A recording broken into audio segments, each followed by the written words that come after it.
I'm so excited. I cannot even contain my excitement today. There's so many things. So many things. We got to talk about so many things today, okay? But before we get into the juice, we are here for the grand finale of, you guessed it, The First Sex by Elizabeth Gold Davis. Now today, my darlings, we are going to finish this monstrosity of a book. All right?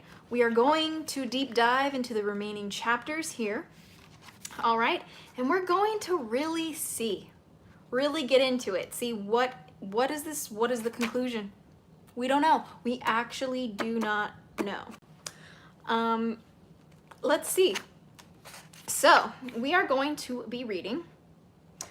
We are going to be reading chapter 18 today. We're going to be reading chapter 19, 20, and 21 and 22, I think. No, I think that's right. Yep. Yes, my friends. Yes, my friends. Let's see. We're just kind of like catching up here. Let's see. It's pretty intense, guys. It's pretty intense. Oh, DeForest Morgan, welcome to your daily dose of Dragon Feather. We're here for the epic conclusion. Today's the day, Nightmare Fuel Studios. Welcome to your daily dose of Dragon Feather. The big, bad, spooky, scary book is here, okay? Are you ready? I'm not ready, all right? There's a lot of things that we got to talk about, though. So, surprise, guys, I'm going on tour with my boyfriend. If you're in Canada, I'm coming for you next in Toronto. All right, you can book your tickets down below. I would love to meet you. I know many of you guys already have tickets, and I'm so excited to see you guys. There's so many Canadian hatchlings out there, so it's going to be just, well, it's going to be so much fun to meet all you guys. We're also going to Miami. We're also going to, there's another LA show. And there's an Ohio show, and I think there's an Arizona show, but I could be wrong. Anyway, go get your tickets if you want them. If you want to meet me and the family, we'd love to see you. But today, you might want to buckle in for this one, okay? We got a lot going on, all right? So much is happening, so much, all right? But before we really jump into this, please grab a snack, okay? Grab a drink. Grab a blanket, grab a stuffed animal, because you might need some plushie therapy in today's episode. So this is just a little major trigger warning for today's episode, okay? We're gonna be talking about some intense things today, but this video, I told YouTube, it's not made for children, all right? So you've been warned, all right? Dorsey Sandra, welcome to your daily dose of Dragon Feather. I speak mostly English, but poquito español. I can do a little bit. But we do English today. Vexed Heifer, hello! Welcome to your daily dose of Dragon Feather. Heinzo, welcome to your daily dose of Dragon Feather. This is my Bible called The First Sex by Elizabeth Gold Davis, okay? It's pretty exciting. It's pretty exciting. Kaden Corona, welcome to your daily dose of Dragon Feather. It's so exciting to see you and have you here. I've been reading along with you The First Sex. I finally understood what you meant by decolonized mentality. Love it. I love that, Vex Typher. You are amazing. Amazing. Wale Fatuism? Anyway, welcome to your daily dose of Dragon Feather. I am based in Hollywood, California. Good to see you. Good to see you. I'm Loser. Welcome to your daily dose of Dragon Feather. I'm obsessed with your username. Omid Abdul Qatar, welcome to your daily dose of Dragon Feather. I identify as a cat. My pronouns are meow, meow, meow, meow. Valid. Oh, sorry. I have to let you know. Vern, welcome to your daily dose of Dragon Feather. I'm so excited. But I have to let you guys know, I have some food here. I've had a really busy day, okay? So if I'm snacking on my bagel, all right? That's what we do, okay? I am a loser.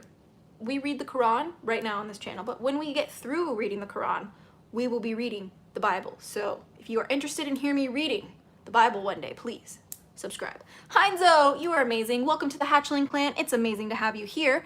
Major trigger warning, this book is going to make you mad. Yes.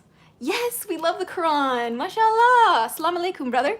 But anyway, so today, I have to say, thank you very much to Clarity Water for sponsoring not only the orator, but today's episode. So this is Alkaline Water, and I am really good friends with the owner. She is absolutely such a sweetheart. It is a woman-owned business, so you definitely want to go check this out. The links are down below. And I also ran into this tea the other day. I'm just showing you guys my snacks today. This is the only sweet tea I drink, okay? This is not sponsored, all right? I just really like this, okay? It's really, really good. So anyway, shall we get into the book? Shall we get in? It's very intense. My hair is having a party, just like we are having a party. Adam, why do you say God is goddess? Well, my friend, Adam, the book here is the one who's telling us that God is goddess. So let's get into it. Let's get into it. I want to buy a clarity too. Hell yeah. All right, let's see. Where did we leave off in this book? Holy. I think we left off at, let's see. I'm pretty sure we left off at chapter 18. I'm pretty sure. It's kind of awkward, huh? I should have probably double checked that before I went live. I'm just like so excited. You know, it's been a really long time since I've been here. So let's see. Let's see. Yes, I remember reading this last time. Indeed, indeed. I'm pretty sure we stopped at the 18th. But if you know what? If I reread a chapter, that's just fun. That's just fun. Okay. Let's see. No, I think we're right here. Yeah, this looks about right to me. Even though there's like 18, 19, 20, 21 to do. Yeah, that seems a little like too many episodes. I'm really embarrassed, you guys. This is really embarrassing. Let's see. Let's see. Okay, yeah, we're at chapter 18. So, it's gonna be a lot. Scott Frenzel, welcome to your daily dose of Dragon Feather. It's amazing to have you here. We adore you. KB Zifi? KBC, oh my goodness. Welcome to your daily dose of Dragon Feather. Good to have you here, Robert Russell. Welcome to your daily dose of Dragon Feather Pizza. And Autumn Underwood, welcome to your daily dose of Dragon Feather. Okay, now, deep breaths, guys. Major trigger warning, okay? It's gonna be intense. Junio Sonic, I also made a death note, okay? I did. It's pretty intense. Anyway, chapter 18. Part 4, Women in the Reformation. Are you guys ready for the story time? It's gonna get pretty intense, all right? All right, it says, since a woman must wear chains, I would have the pleasure of hearing them rattle a little. George Farquhar. Farquhar? Farquhar. Brief Flowering, the 16th century. Are you ready? The Protestant Revolution promised in the beginning to lighten the burdens of women by relieving the stultifying and crippling stresses so long applied by the Church of the despised sex. Okay? It says, the Reformation might be said to have brought on the Renaissance. For that revival of intellectualism and of ancient learning required the violent breaking of the chains with which the church had for so long bound the minds of men. With the Reformation, too, came an end in Protestant lands to the Inquisition, that bloody blanket under whose all-covering fiat so many women had been cruelly destroyed for so many reasons not connected with heresy. The Puritan witch hunts, which were to replace for the female sex the horrors of the Inquisition, were still in the future, and the despotism of the clergy, with the dangers it had for so long represented for women, was no more. For millions of women, this reprieve meant a release from fear and tension, and for a short while it seemed that the general Renaissance would be extended permanently to include the feminine half of Europe's population. But the brief period of enlightenment was suddenly ended in Protestant countries by the ascendancy of the 17th century of a fanatical and women-repressing Puritan, and in the Catholic countries by a strengthened papacy, bled to new health by the defection from its ranks of the doubters, the intellectuals, and the better educated. However, in the brief period between Luther and Calvin, women enjoyed a life-giving respite from the abuse and bondage of the past 1,000 years. Ready? The ban on women's brains was also for a time lifted, with the result that 16th century witnessed a remarkable blossoming of brilliant women, a true renaissance of feminine intellectualism and creativeness that far outshone relatively the Renaissance itself. Quote, never since the woman poets, philosophers, and thinkers of ancient Greece and Rome, unquote, writes John Augustus Azam, quote, had women greater freedom of action in things of the mind than the 16th century. Everywhere the intellectual arena was open to them on the same terms as men, unquote. And 16th century women, like long-deprived plants brought out the darkness into the sunshine, responded to the unaccustomed light and warmth in a way that can be described only as miraculous. Jay, welcome to your daily dose of dragon feather. You are so sweet. Thank you. It says, in less than a generation from the time when girls had not been allowed to learn to read, quote, every city of importance had women whose renown was a source of civic pride. Women attended the great universities and even occupied important chairs in the most distinguished faculties, unquote. Can we just give like some love in the chat for Nightmare Fuel Studios working overtime right now? Oh my God, we're not even 10 minutes into this. Zara Fafar, welcome to your daily dose of dragon feather. We are doing great. Continuing the book of, you guessed it, The First Sex by Elizabeth Gold David. This is my Bible, okay? And I will die on that hill. It's an amazing Bible, okay? So let us continue. All right, here we go. It says, the feminine Renaissance reached Spain before it reached England, late in the 15th century. Queen Isabella of Spain had two distinguished lady scholars at her court who taught her daughters and herself the revived learning of the ancient Greeks and Romans. One of these instructors was noted Beatrix Galindo, professor at the University of Salamanca, and the other was Francesca de Labrexia of the University of Alcalá. These two women created a learned and intellectual environment at the Spanish court, a stimulating atmosphere in which the queen's daughter, Catherine of Aragon, grew to womanhood. This brilliant girl, dubbed by the great Desiderius Erasmus, or Egria Docta, quote, a very learned lady, unquote, was sent to the English court to become the consort of the then Prince of Wales. To England, she brought with her the learning and intellectual curiosity of the Spanish court of Queen Isabella. And by 1501, learning for ladies had become as fashionable in England as in Spain.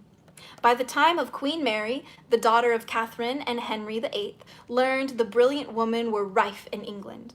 One of the most brilliant was Queen Mary herself, granddaughter of the learned Isabella, whose translation of Arrhenius's paraphrase on the Gospel of St. John won international acclaim. We love an intelligent woman in history. Mwah.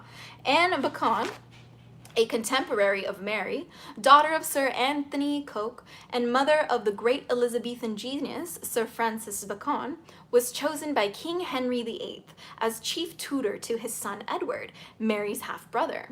Little Jane Grey, the granddaughter of Henry VII, who succeeded young Edward as queen for 9 short and tragic days, was a brilliant scholar. By order of Henry VIII, she received instruction together with her cousin Edward, the future King Edward VI, who was reputedly a fine scholar and manifestly wise beyond his years. Yet, according to the teachers of the two children, quote, the Lady Jane was superior to King Edward VI in learning and in languages, unquote. Ooh, this is so spicy. Christy, welcome to your daily dose of dragon feather, and thank you so much. I was told to wear the crown because God is goddess in today's episode, so I hope you are super exciting. Lunar Eclipse, what's up, my geeky, cheeky, and freaky friends? We are reading the spicy book. Today is the dramatic conclusion, the finale of the spiciness. I'm so excited. Welcome back, Dorsey. Good to have you back. Donald Booth, welcome to your daily dose of dragon feather. Hope you are enjoying our little read through. I'm sorry you're having to deal with a lot of shenanigans, honestly. Y'all are crazy in these chats. People are just, they got a lot to say when women start talking awesome things. All right. Let's see, it says, but the greatest of pre-Elizabethan Tudor women of learning was Margaret Roper, daughter of Sir Thomas More.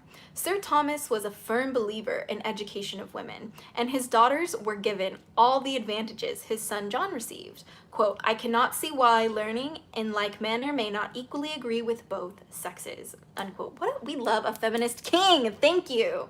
He wrote echoing the words of Plato 2,000 years earlier, and Sir Thomas provided his theory by producing daughters whose great learning was acclaimed far and wide, patiently exceeding the accomplishments of their only brother John.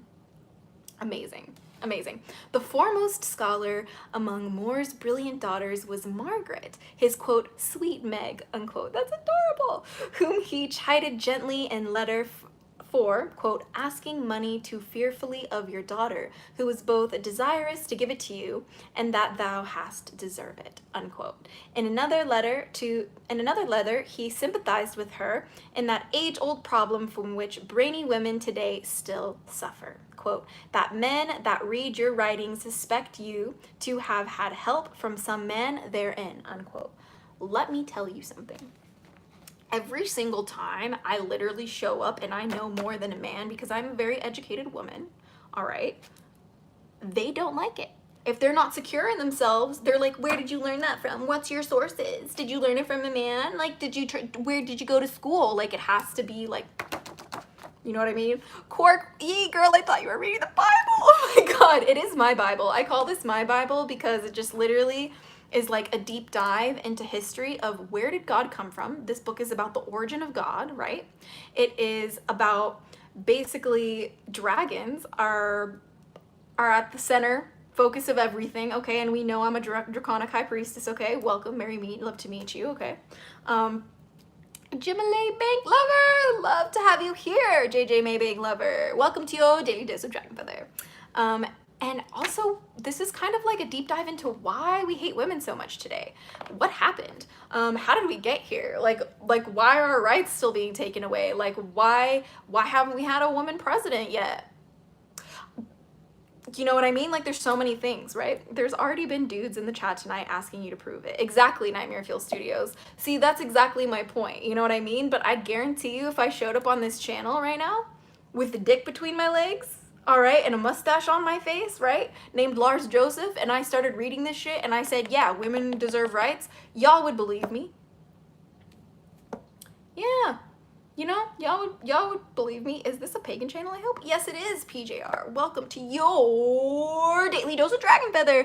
Vanessa, welcome to your daily dose of dragon feather. Do do do do do do do do. I hope you're having fun. We're having so much fun. Okay. Ready?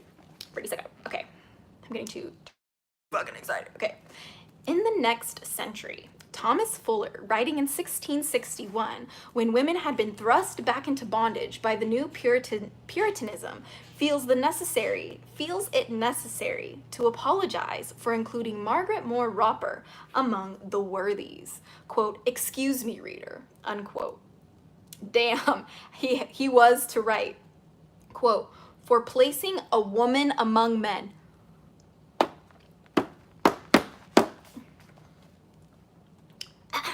But Margaret Roper attained to that skill in all learning and languages that she became the miracle of her age. Foreigners took such notice hereof that Erasmus hath dedicated some epistles to her. She corrected and depraved place in St. Cyprian's work and translated Eusebius out of the Greek, unquote. Needless to say, Margaret's Eusebius was never printed as one, quote, first Christopherson, unquote, explains Fuller, quote, had done the same, unquote, and had beaten her into print. I'm pretty sure she had way more obstacles to get to the printing press back then, and that's why. But I digress. Quick question. Dragons are definitely a left-handed path practice, right? Because that's what I thought asking for a friend who's interested in her experience really only lies in Wicca. DeForest Morgan.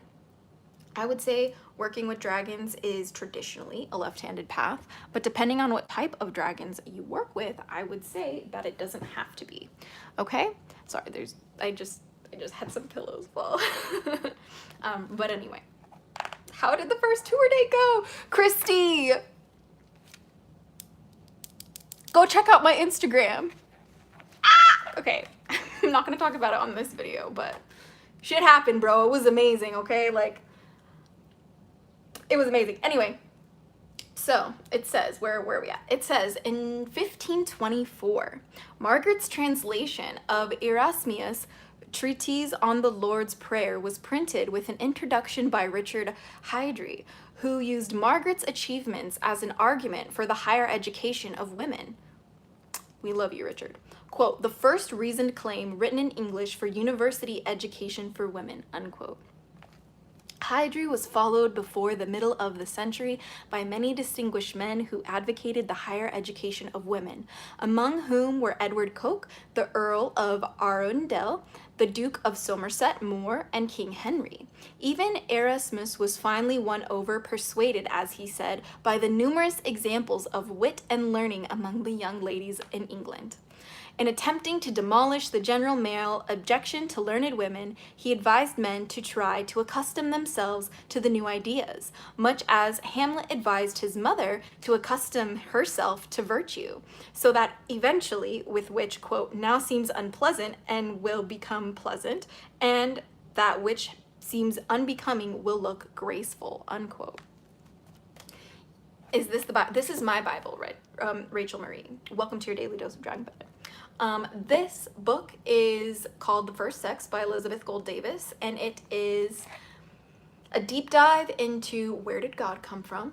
It's very offensive, has lots of good points, but most of it's fucking propaganda, unfortunately, and we're just kind of dissecting that here today. You know what I mean?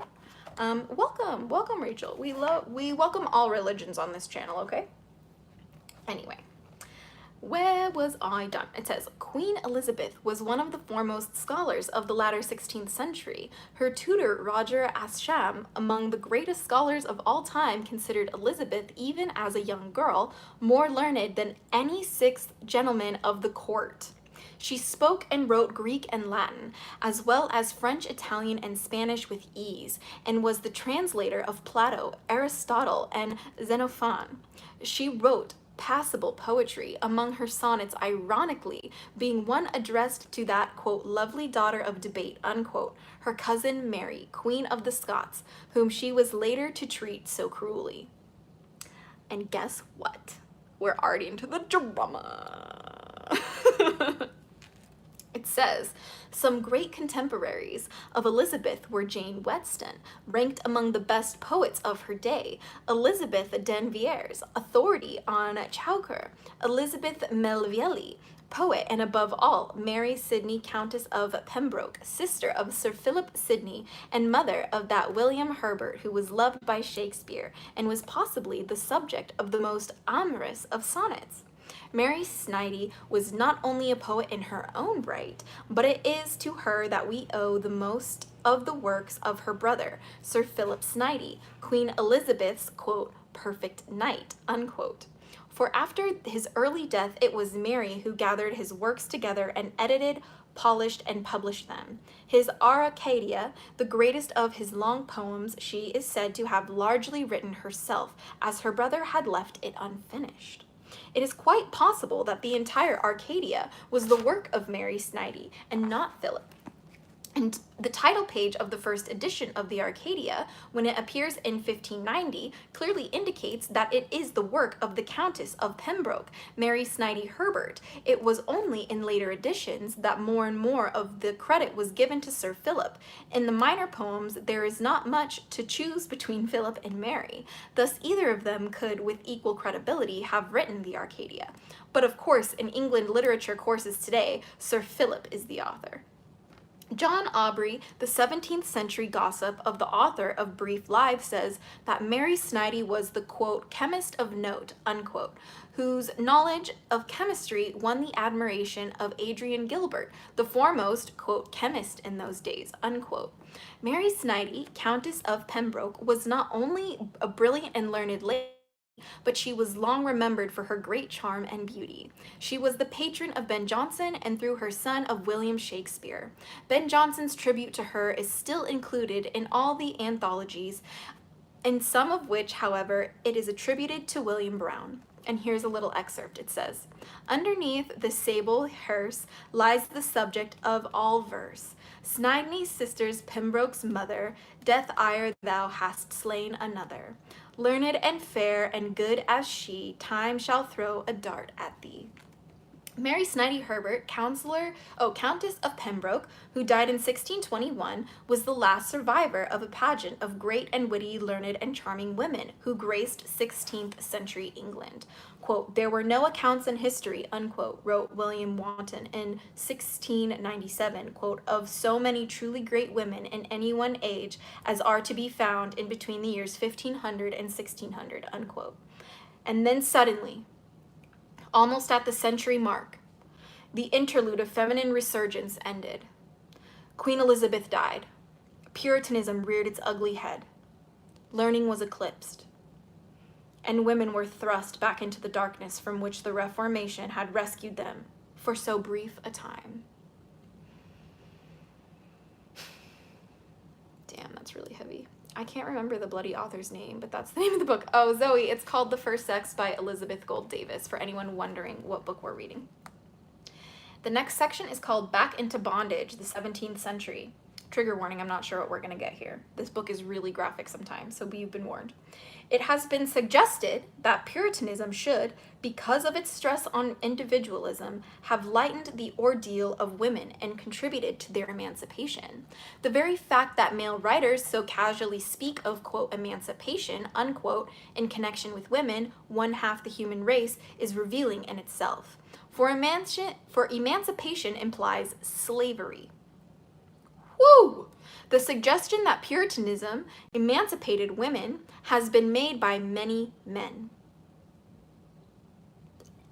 But it is difficult to follow such reasoning, for Puritanism was a revision of the Old Testament anti-feminism, which had brought about the enslavement of Western women in the first place, okay?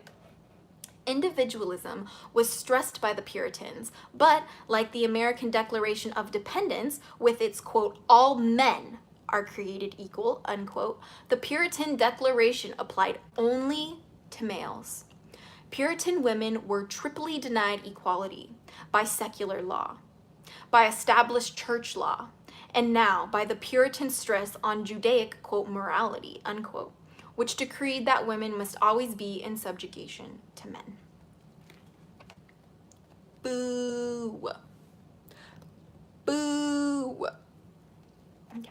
It says, if the Catholic Church had overstressed the Old Testament under the mistaken impression that it was a moral document, the Puritans were far more gullible. So enamored were they of the harsh inhumanity and compassionless opportunism of the ancient Hebrews that they considered the ritual of the Anglican Church as of the Catholic Church, wicked and sensefully.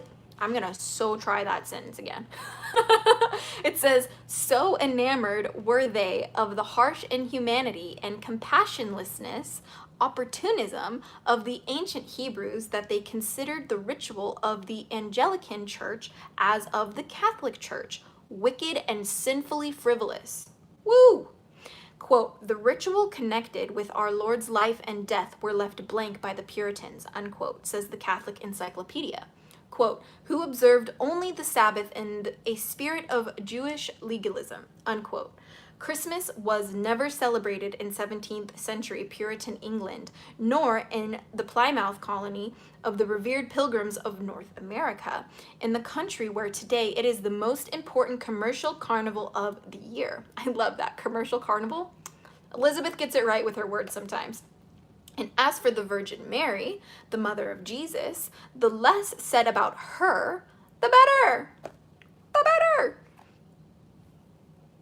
Why is it like that? Why is it like that? Guy that comments, welcome to your daily dose of Dragon Feather. Katie Reese, welcome to your daily dose of Dragon Feather. We are reading The First Sex by Elizabeth Gold David. It is a deep dive into where God comes from. Why does modern society hate women so much? Is the origin of worship a goddess? And why are dragons involved? Why are fairies involved? What's happening? So we're really trying to figure it out. And today is the very, very extreme conclusion of it all. You know, we're really excited. The first sex, is that about sex? No. The first sex is about women. Like as in like gender, right? If that makes sense. So there's that. It says, Women had a brutal experience under Catholicism, and their plight did not improve under Protestantism. First, it was the Protestants who initiated the witch hunts, which caused the violent deaths of untold thousands of innocent women, young and old, in the 17th century.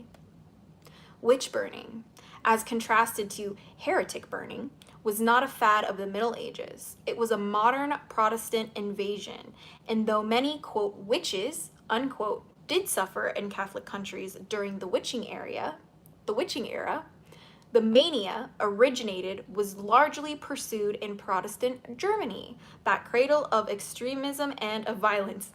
Damn! Okay, so Elizabeth is saying, I'm looking at you, Nazis. Oh my god! But there's literally Nazi shit in this book. She is out of her mind, guys. She's out of her mind, guys. Oh my gosh. Mama Mary, best mama ever. You right, guy in the comments. You fucking know. Cristiano Ronaldo, bruh. Yeah, welcome to your daily dose of dragon feather. Fish, welcome to your daily dose of dragon feather. How did you get that as your username? That is so cute. I love it. Fish, we have fish in the comments. Okay. Okay. It says, so basically this is saying that the witch hunts, while it did catch witches, was predominantly a hunt for women, okay? Just so you know. Just so you know.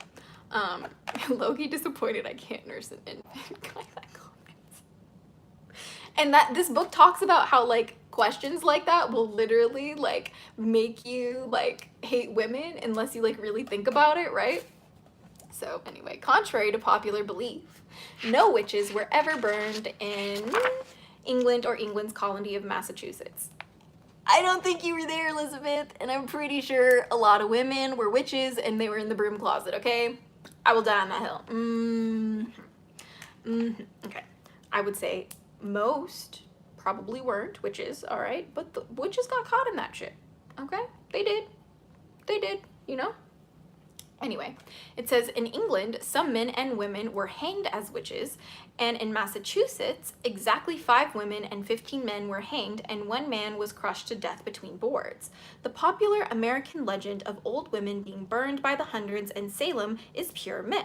Of the 21 people executed for witchcraft there, over 75% were men, and none, male or female, was burned. How do we feel about that? How do we feel about that? Pizza! This book has 22 chapters, actually, which is literally the day I was born, so this book was made for me. I feel like literally Elizabeth wrote this to be my Bible. I'm so serious. Yeah, there's 22 chapters. We're on chapter 18. We're almost done with chapter 18 because it's a pretty small one. So a few of these chapters are pretty tiny, so. But we do got a pretty decent, we got like this, we got like, hold on. A lot of this is index in the back, so let's see. This is like how much we got to get through today, okay? It'll be fun. It'll be a good read. It is called The First Sex by Elizabeth Gold Davis. Adrian Edmond, welcome to your daily dose of dragon feather. Be prepared to be mad. Okay, this book is very offensive, just a warning, all right? It says, even though in England execution for witchcraft was rare, the searching out of possible witches forced too many women of all ages to the pain and indignity of examination for, quote, witch marks, unquote. These examinations were conducted by laymen appointed by the government, and far more often than was necessary, they extended to the woman's most private and most sensitive parts, bad enough to be stuck all over with long pins in the endeavor to find insensitive spots, quote, witch marks, unquote. But far worse was it to have the large, filthy, and calloused hand of the examiner thrust up one's vagina on the pretext of searching for concealed witch paraphernalia. Remember when I said trigger warning? Ew, what the hell did I just read? I need a drink.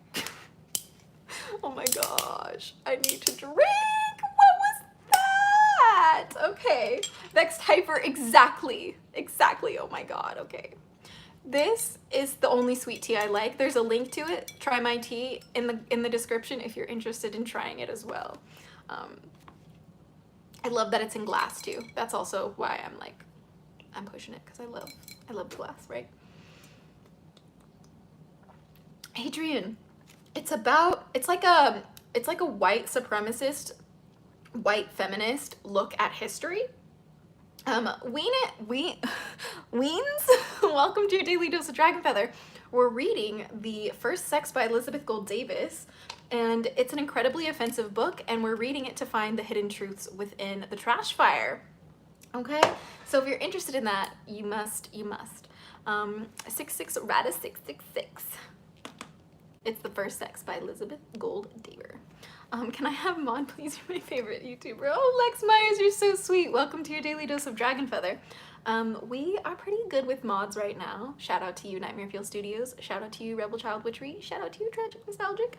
But if you guys are here pretty much every live stream, I might just make you the next mod if I need you guys. Cheyenne Taylor, welcome to your daily dose of Dragon Feather. Cheyenne, I'm just letting you know I'm not a parent. You can do whatever you want in your life because I'm not your parent. So I'm gonna keep reading the book. Let's see. It says, all right, I'm gonna trigger warning. This might be gross. Might be really gross. Rakim Harris, welcome to your daily dose of Dragon Feather. Hope you're having fun, okay? I'm not gonna judge you if you're underage in here. That's not my responsibility, so have fun. It says, the women of the 17th century England, from the street waif to the lady of the manor, were forced to submit to this degrading and painful examination at the whim of the witch hunter, and one may be sure these men were no more gentle about it than they had to be. Adrian Esmond, thank you so much for your super chat. That's very sweet. Your voice is cute. Keep going. Oh my god, you guys are so sweet. You're gonna make me blush. Okay, let's see. All right, trigger warning again, guys. It's gonna be really, really intense.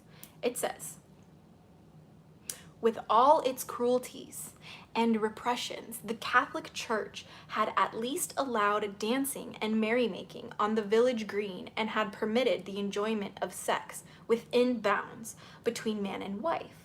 Perhaps the only bright spots in the dull drudgery and misery of the medieval woman's world. But now, even these minor pleasures were prohibited by the stern and puritanical pastors of the Reformation. I don't mind if you guys call me Dragon Mommy. I literally have adopted everyone on the planet, so you guys can call me whatever you want. You can call me, you know, Mother of Hatchlings, okay? I get that one sometimes. You can call me Dragon Mommy. I don't care, okay? As long as it's not offensive, okay?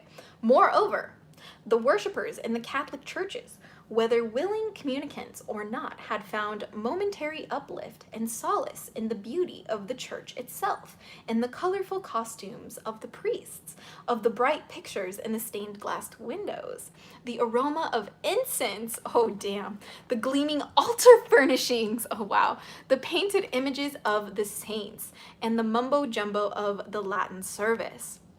But now what little beauty their tragic lives had been permitted was all wiped out. Dancing was prohibited. Sex was frowned upon.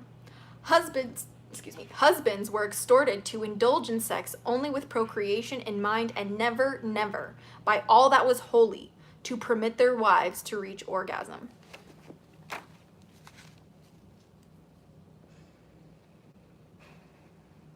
Why does it say it like that? It says, never, never by all that is holy to permit their wives to reach orgasm. Why? Why do you care so much if we want to come so bad? What the fuck?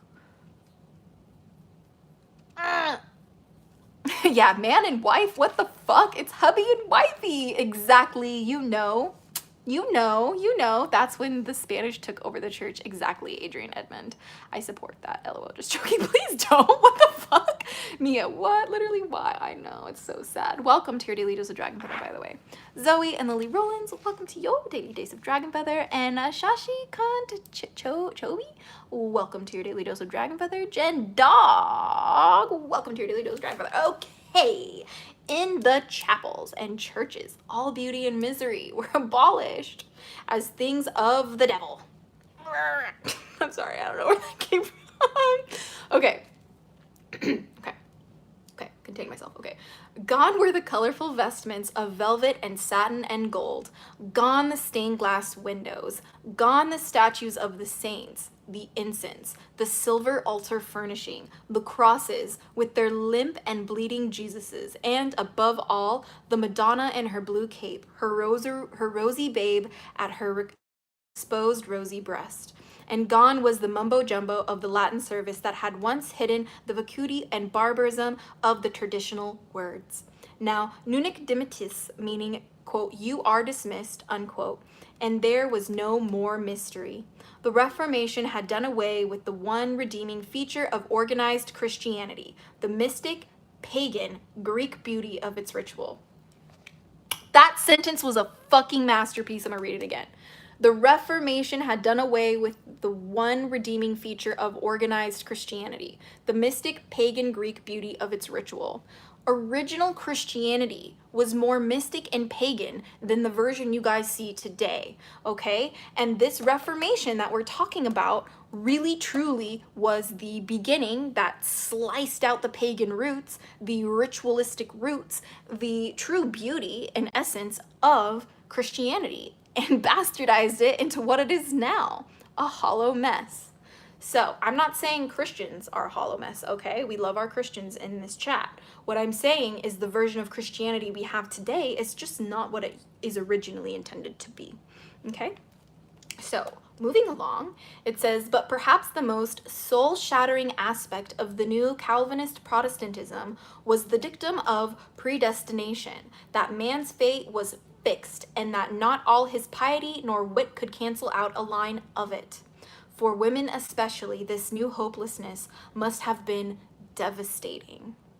Trained for 1,000 years to the conviction that they were God's basest creatures, born sinners, cursed forever by the disobedience of Eve, women had looked forward to heaven, where their sins would be forgiven by the merciful and compassionate Virgin. But now there was no more hope. The Virgin had been annihilated. The woman's fate was fixed and horrible. She could never be redeemed. St. Paul's hortations to women were more closely studied than ever before, in the forlorn hope that by might be more kindly treated in man's heaven than she had been on man's earth. Yeah, Mia, that's sad, literally. It's so fucking sad. Let's see. It says, yeah, you guys can comment on whatever you guys want, as long as it's not like rude, you know what I mean? I don't really care, you know, or weird, like, you know what I mean? But people can comment whatever they want other than that. It says, let's see. It says, one unexpected result of all this Paul's studying was that Mary, Princess of Orange, daughter of James II, when recalled to England to occupy the throne in 1688, refused the crown. And all because she had taken to heart Paul's dictum, quote, suffer not a woman to have authority over a man, unquote.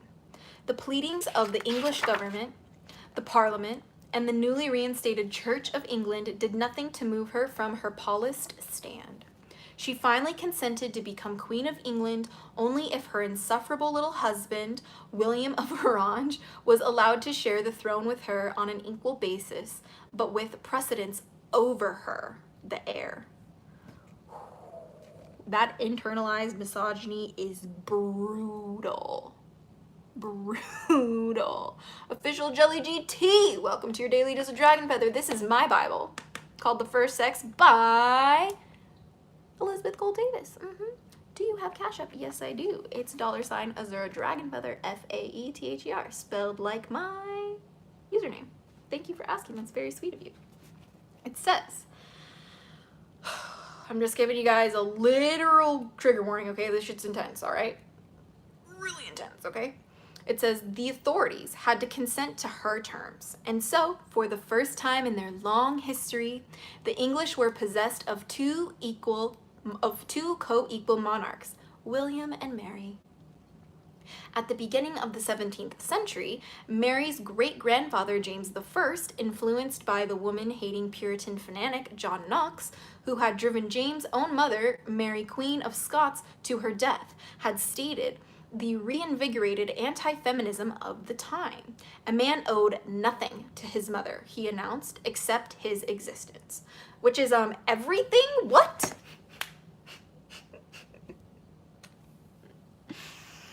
If a man owes his existence to his mother, then everything in his existence by proxy is owed to his mother.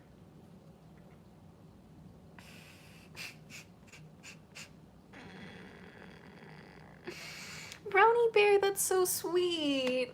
Mashallah, assalamu alaikum. We love the Quran on this channel, which by the way, we will be back soon this week to read this version of the Quran, all right? To all of my Muslim brothers and sisters out there, we adore you guys, okay? Okay, there's some really good stuff in this book. You should totally read it, okay? Yeah, may Allah reward everybody for reading the Quran. And we continue, okay? Are you familiar with Bad Dragon? Mila. Nightmare Fuel Studios, you got that one right on time. What version of the Quran is it? It is called the Clear Quran, English only. A thematic English translation by Dr. Mustafa Khattab. And if you want to hear me read this, we started reading it in one of my lives. So you can go scroll down a little bit and you can check that out. So my son's mom is kind of crazy. She tells me my friends, she does a spell. Is it real? You know, spells are real, but I just think maybe everybody needs some tourmaline in their life, some black tourmaline. You know what I mean? Oh, amazing. I love you even more now. I'm going to give you $150, sister. May Allah bless and guide you. So much love, Brownie Bear. You're so sweet. I'm gonna cry. Oh my gosh. Like, I swear to God, you guys, like, just love people. Just learn about people's religions and their faiths and get curious. You know what I mean? Like, there's so many wonderful things in everything in this world that I just try to encourage everybody from all religions, all faiths, all spiritualities to come together on this channel respectfully so we can share all of our lives together, right? Because there's some truth in all of it, you know? And in reading the Quran, guess what I learned? If Allah wanted the world to be all Muslim, he would not have created all of the other religions, right? This life is a test and it's for you to learn and discover things, which is why we read, okay? So with that being said, let's get back into it, all right? Jesus does love everyone. We love Jesus as well, my friend. Your average middle schooler. Welcome to your daily dose of dragon feather. Be curious about all religions and cultures. We're all brothers and sisters. Exactly, Nightmare Fuel Studios. Exactly. Elliot Montito, my dad died today. I'm so sorry to hear that, my friend. I hope that you are doing well. I hope that you know that you are welcome here, and I hope that today's video can bring you some comfort because that's genuinely so hard to deal with. So sending you my love, okay? All right, ready, set, go. Where are we? It says, it says the father was the only parent, the mother merely an incubator. Oh God. Oh God. I need a bite of my food. Yeah. So I'm eating some avocado bagel, okay? It's delicious. I'm just gonna, I don't really eat on camera. It's not my thing. Incubator. I know, like, what the hell? Your average middle schooler. It's called The First Sex by Elizabeth Gould Davis. And this is my Bible. Okay.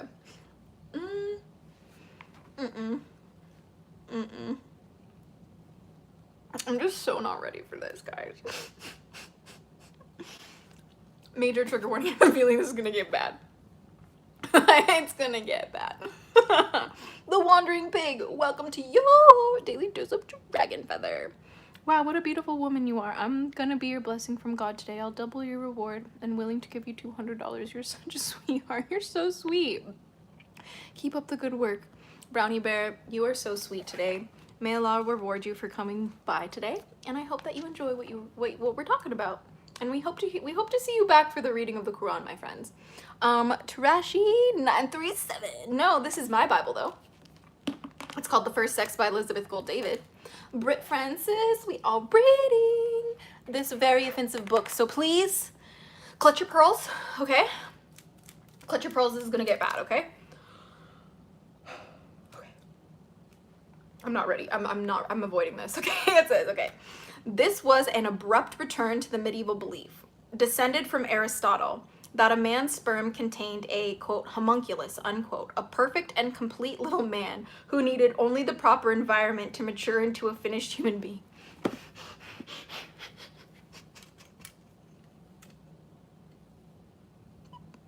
Please don't Google homunculus, okay? Please don't Google homunculus. Oh my god. Foxy, are you God? No. Who? What? No. I'm just a girl who follows her dragons, singing songs along the way. That's all we do here, okay? So if you're into that, subscribe, okay? Yeah, bumpy ride. Hold on. For sure. Yeah. Wow, okay.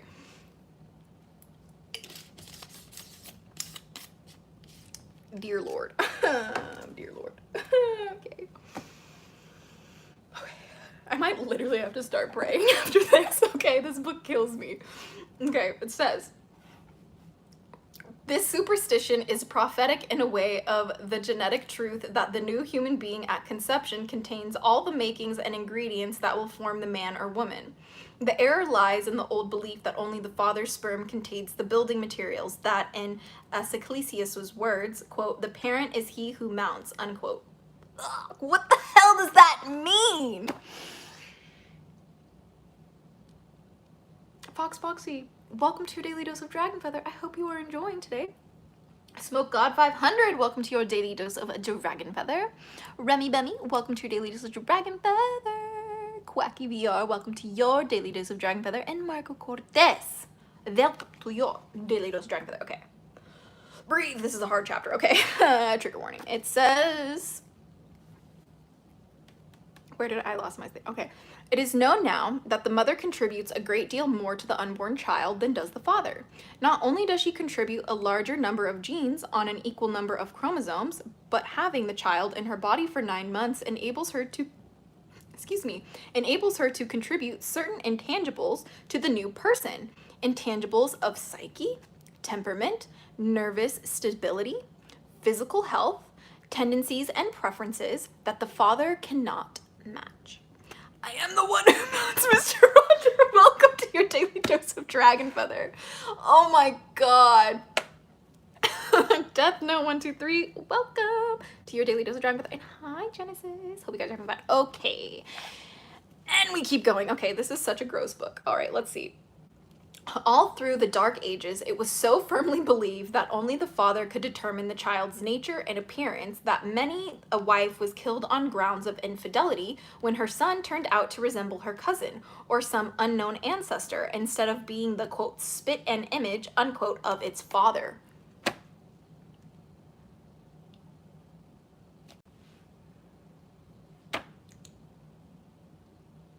Moment of silence for all the women who lost their lives to insecure men.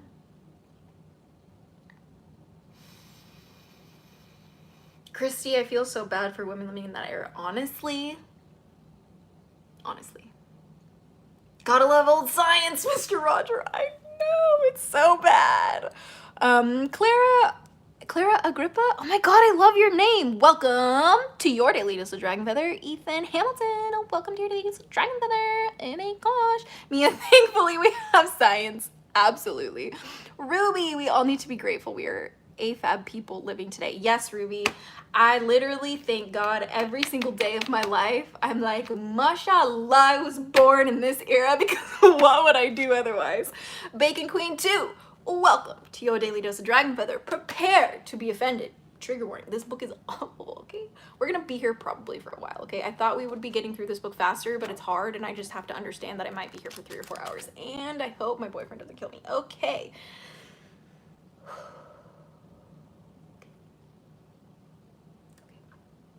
I am a Draconic High Priestess, your average middle schooler. And my dragon guardians that I work with in my practice, you know how like you believe in God, right? Like I believe in dragons. I also believe in God, so there's that. But I follow my dragon guardians, and my dragon guardians tell me to read the Quran, and they tell me to read this book, and they tell me to keep studying everything everywhere. And that's kind of how we ended up here. So subscribe. It says, let's see. Okay. Women themselves, secure in the knowledge that they had committed neither incest nor adultery, acquiesced on their own punishment for such lapses in the belief that some incubus resembling brother, father, or cousin had had intercourse with them in their sleep. Many women even, quote, confessed, unquote, to such strange psychic seductions.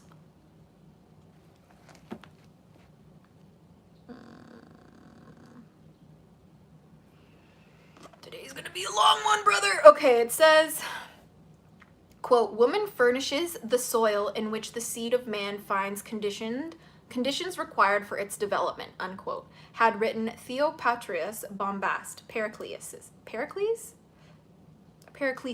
thank you. Quote, she nourishes and matures the seed without furnishing any seed herself. Thus man is never derived from woman, but always from man, unquote. Are they okay? Were they okay, guys? Are they okay? They don't sound okay. They don't sound okay. This book makes my brain hurt. Same. Mr. Rogers, it is a tough book. Yes, Spiritual Dragons. Thank you so much, Nightmare Fuel Studios, for clarifying. Teddy with the pizza cone. Welcome to your daily dose of Dragon Feather. Super happy to have you here. Rayhan, welcome to your daily dose of Dragon Feather. It's called The First Sex by Elizabeth Gold Davis, and this book pisses me off. But there's some truth in it, so let's keep going. She says, so thoroughly was this fallacy believed that a 17th century scientist, Count Johann von Kuefenstein, I have a feeling that is not the language I speak. It says, was reputed to have created actual living beings from sperm kept for 9 months in a warm, damp place and fed on menstrual blood. What the fuck did I just read? What the fuck did I just read? Stacy Matthews, oh my gosh, thank you so much for your super chat. I appreciate it. I hope you're enjoying your daily dose of Dragon Feather. Raiden Patty, welcome to your daily dose of Dragon Feather. Trigger warning, this book sucks, okay? Ready? Let's let go. Okay, it says, I really don't know what's happening, okay? Please, you've been warned, okay? The most sterile retrogressive move of the century, however, was the reviewed vigor in which female intellect was anathematized, like the Jewish Christians of the 1st and 2nd centuries, who on beholding the freedom and power of the Roman women determined to humble and enslave them. So the Old Testament Puritans of the 17th century now resolved to curb the 16th century trend and restore women to their proper God-ordained position of servitude. Ugh, that's so gross. So gross. Okay, how would you know? How would you know what God wants for women? Dude, you're a fucking man. Okay, anyway, quote, the 16th and 17th centuries seem more than 100 years apart in tone and temper, unquote, writes Miria Reynolds. Quote, we turn from the eager intellectual life of the women of the Tudor England from their full and rich opportunities, and we find that in the 17th century there was no provision at home or in the schools or any but the most desultory education for girls, unquote. The spirit of the great medieval gynophobes, from St. Clement to Gratian, was revived. The foremost poet of Puritanism, John Milton, echoed 13th century St. Thomas Aquinas, who had called women a, quote, monster of nature, unquote, in his lines from Paradise Lost. It sounds like they were projecting a little bit.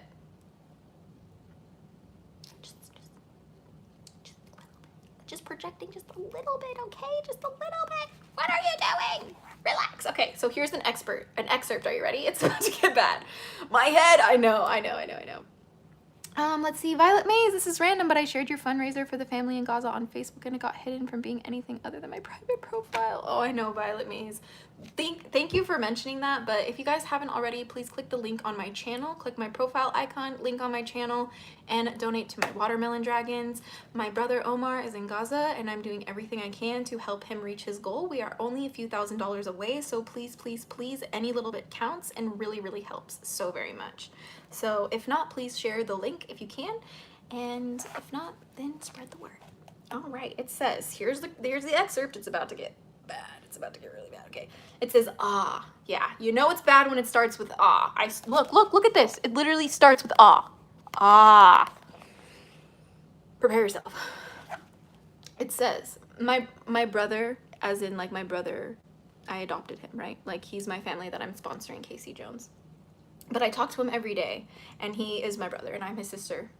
So there you go. It says, ah, why did God, creator wise that peopled highest heaven, with spirits masculine create at last, this novelty on earth, this fair defect of nature, woman? Author's italics. Say it with me, friends. Class, are you ready? Here, say it with me. Women are human beings. No, go ahead. Women are human beings. Go ahead and say it. Yeah. Women are not defects of nature.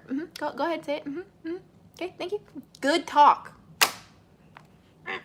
Okay, it says, in a book published in 1631, the author, one Thomas Powell, exhorts women to leave music and books alone and, quote, learn cookery and laundry and the grounds of good huswifery, unquote.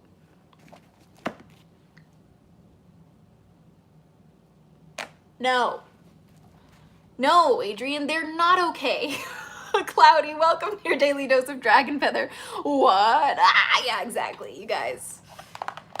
I don't know what to say, man. This is terrible. Okay, another trigger warning. I don't know what's coming next. It says Richard Brathwaite in 1633 warns wives to, quote, be inquisitive only of new ways to please, unquote, their husbands, and, quote, to sally her wit only by his compass, unquote. They're literally telling women to be extensions of their husbands in every way.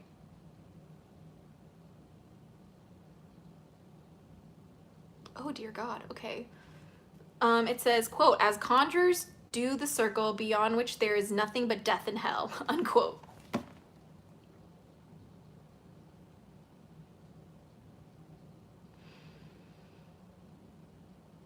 Nero, 1001. Welcome to your Daily Dose of Dragon Feather. I'm reading The First Sex by Elizabeth Gould Davis. It's one of the most offensive things I've ever read in my life. It's very triggering, very traumatic. It talks about the history of humanity, where God comes from, why we hate women so much today, and the fact that we're still not out of the woods yet. Yeah, it's a lot. It's a lot. So just to be a goddamn cleaning toy? Yeah, Cloudy, you're absolutely right. Feminism at its finest. Honestly. Okay, I love foxes too. They're pretty cute, aren't they? Foxy. Okay, anyway. It says, Sir Ralph Vernery, in his Memoir of Verney Family, rejoices that his daughter, quote, Peg is very backward, unquote, as, quote, she will be scholar enough for a woman, unquote. Anne Clifford, Countess of Pembroke, wife of the 4th Earl, who was a grandson of the great Elizabethan Countess of Pembroke, Mary Snitey, suffered cruelly for her possession of intellect in the dark century.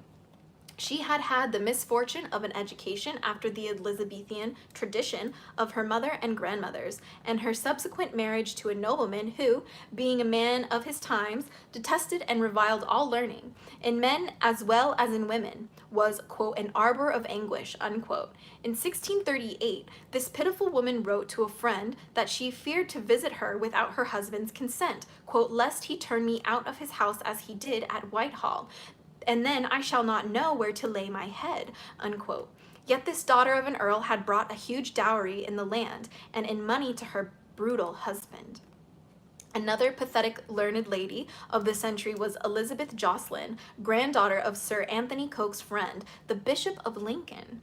The bishop had shared Coke's belief in education for women, and so had taken great pains with the education of his most promising and intelligent grandchild, little Elizabeth. My Queen Elizabeth, here we go. That all his care and interest brought her only misery in this age of anti-intellectualism is attested by a letter she wrote on her deathbed at the early age of 25. She had just given birth to a baby daughter, and her last letter to her husband expressed her anguished concern over the future happiness of this poor little female. Quote, I desire her bringing up to be learning the Bible, good huswifery, and good works. Other learning a woman needs not, unquote, she wrote. That's so fucking sad. Quote, I desired not so much my own, having seen that a woman hath no greater use for learning than a missail, a mainsail to a filey boat, which runs underwater, unquote. Her mama knew just how painful it is to be an intelligent woman in her age, that she wished her daughter to be stupid and dumb and pleasing for her own protection. That's so sad, holy crap. By the end of the 17th century, it would have been said, as indeed it was said by Hannah Woolley, the mother of the home economics in 1675, that, quote, a woman in this age is considered learned enough if she can distinguish her husband's bed from that of another, unquote. I'm sorry, what? I'm sorry, what? Distinguish the husband's bed from another? Foxy, if the kids are here, maybe they shouldn't be. It says, let's see. In the 1670s, there appeared The Lady's Calling, a man-authored book which foreshadowed the thundering anti-feminism of the 18th, 19th, and 20th centuries. Among its gems was this, quote, since God had determined subjugation to be women's lot, there needs no other argument of its fitness, or for their acquiescence, unquote. And with this unanswerable argumentatum ex deo, the masculine debate over women's rights and capacity was closed. Or for their, not to be reopened for 200 years. So well indeed had the, quote, suppress the wretch, unquote, campaign accomplished its purpose in this retrograde century that at the very end of it, one J. Richards, whose manuscript dated 1699, now reposes in the British Museum, could write of the women of his day, quote, these miserable creatures who have no other knowledge than that they were made for the use of man, unquote. You know, the more that I read this book, the more that I think maybe hell is real for people like this. I need a bite. That was a lot. It's just a lot, man.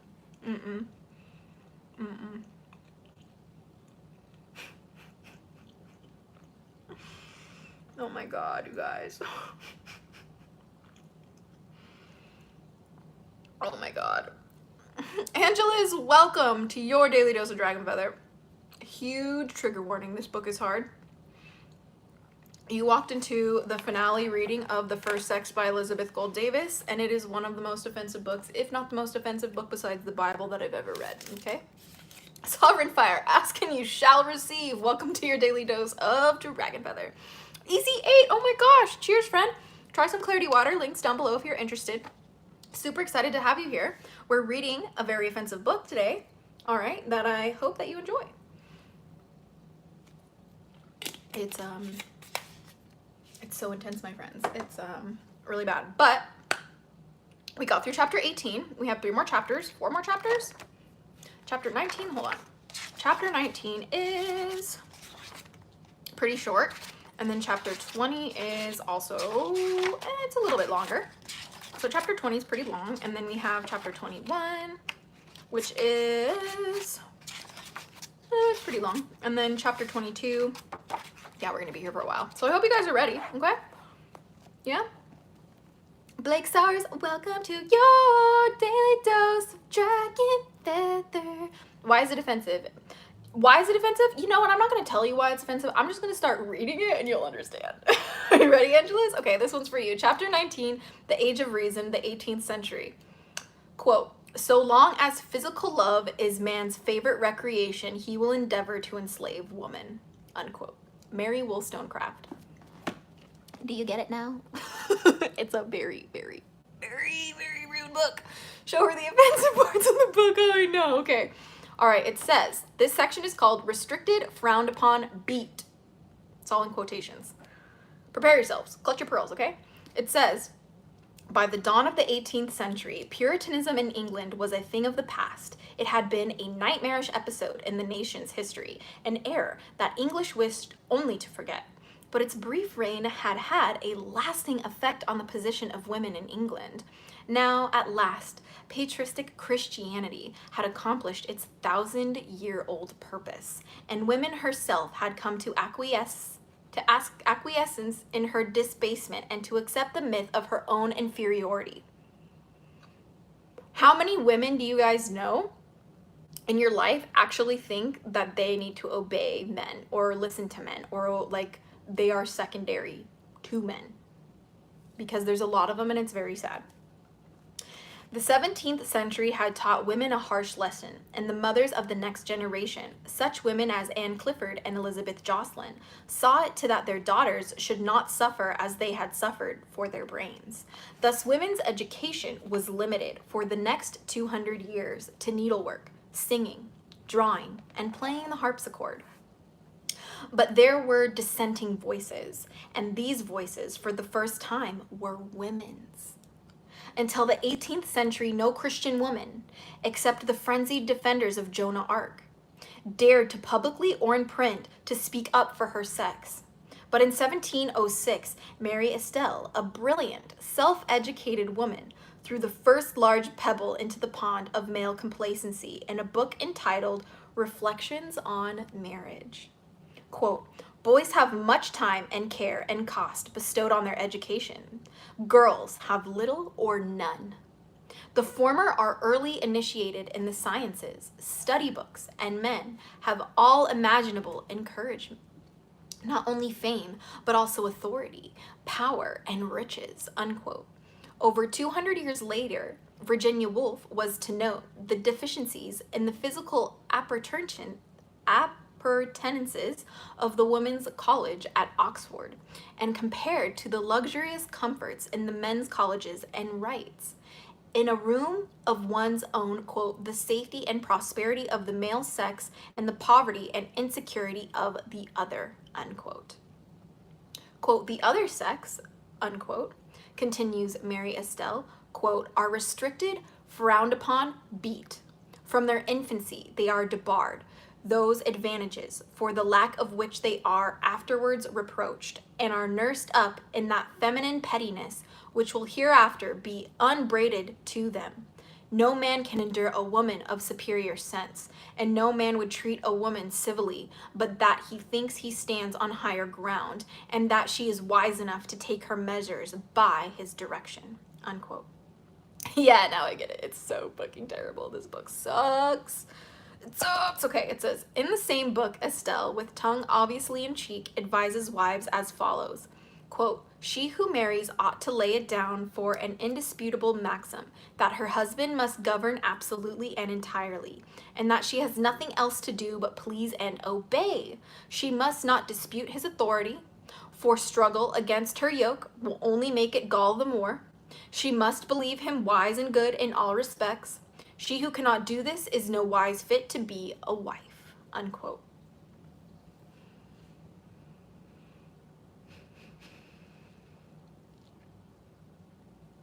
Maurice Ashley, with typical male obtuseness.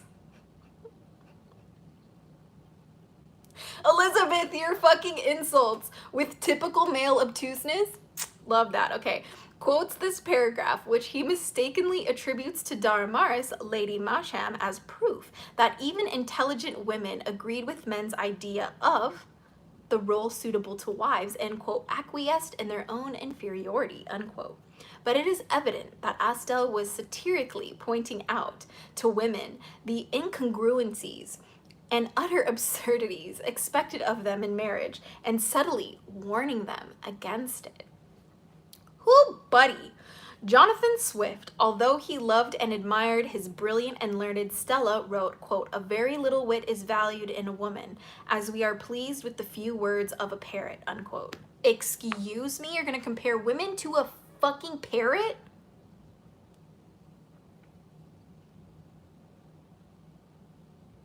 Everybody cried back then. They were heavily abused. You're absolutely right, Trashy 93.7. 973. I don't know why I said your name like that. I'm sorry, a parrot? Yeah, I know. And men complain women are favored. Oh, dude, Cloudy, it's so backwards, brother. That's why men always have their receding hairline staying 6 feet. Oh my god, yes. Oh my gosh. Alexandri Lacade, is this speech aimed exclusively at women? No, it is not. Welcome to your Daily Dose of Dragon Feather. We're just doing a deep dive through history. It's a feminist take of history, but if you think that a feminist take of history is only for women, you got work to do. All right, let's see. Where are we? We're arming my darlings, okay? This is very scary. Okay, it says, in the same book. I think I already read that. It says, And Samuel Johnson compared a preaching woman to a dog walking on its hind legs. What? A dog now? Okay. In either case, we ask not how well it is done, but marvel that it can be done at all.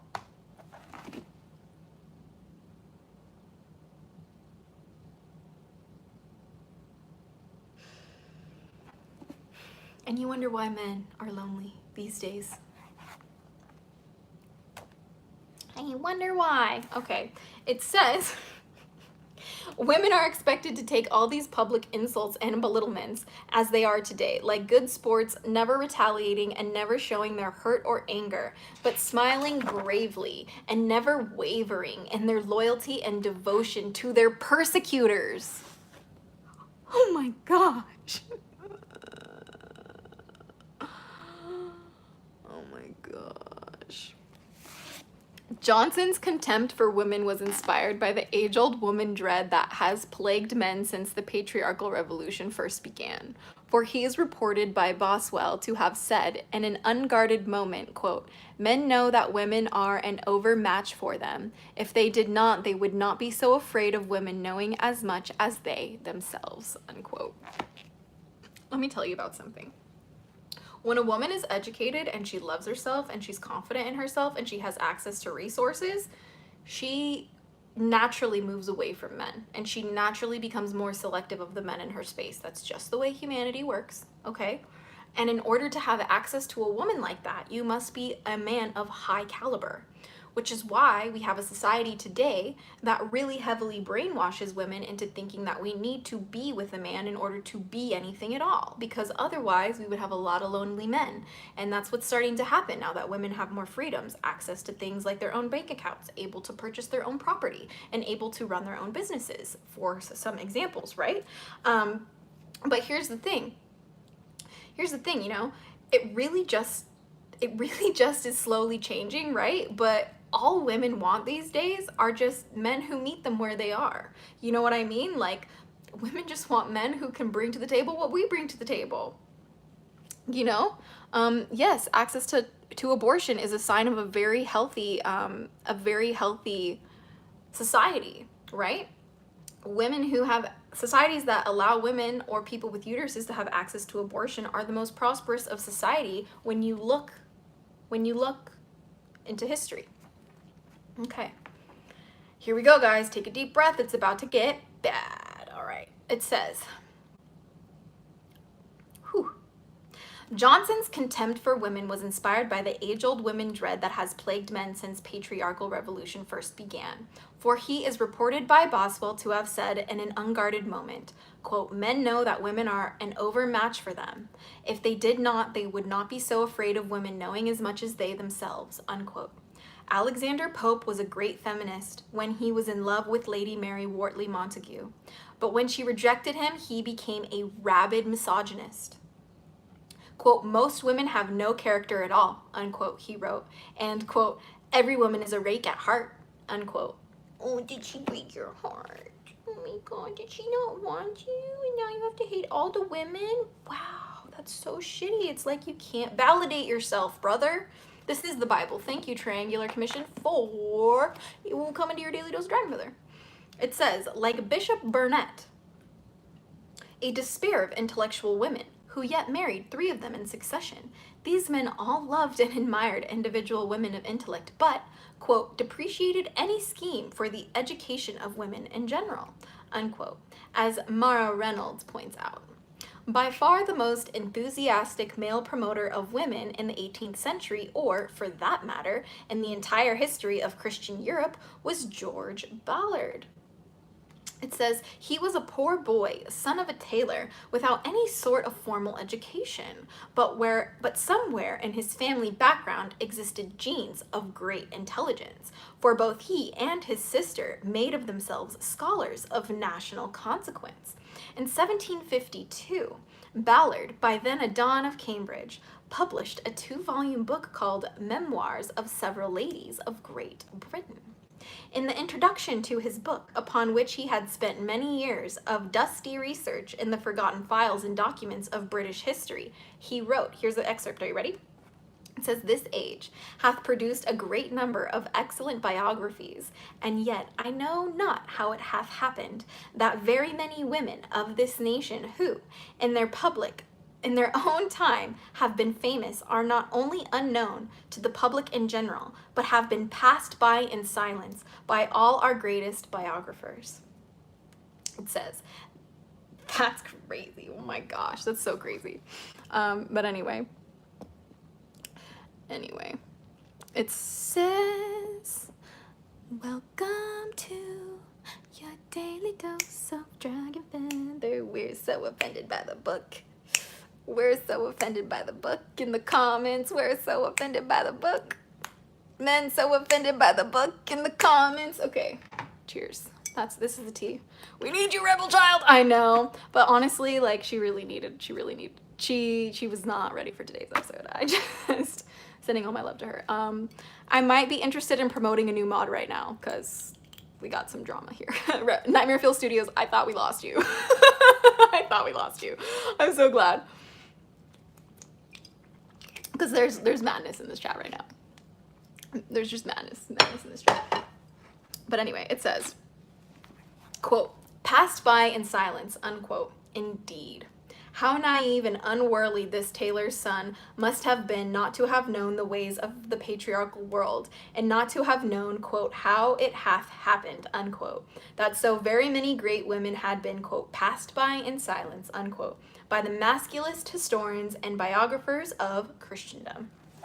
It says, the next section is called, I have thrown down my gauntlet, and a quote. I'm here in Nightmare Studios. Oh my gosh, your average middle schooler. Are you an adult? If you're not an adult, I can't make you a mod. I'm so sorry. I am madness. I hope I'm not contributing to any of that. No, you're fine, Trashy. We love you. Okay, ready? It says, by far the most noteworthy of the 18th century feminists was Mary Wollstonecraft Godwin. Quote, I have thrown down my gauntlet, unquote. She challenged in her book, A Vindication of the Rights of Women in 1971. Quote, it is time to restore women to their lost dignity and to make them part of the human species, unquote. Why is that book the Bible, and why is the Bible offensive?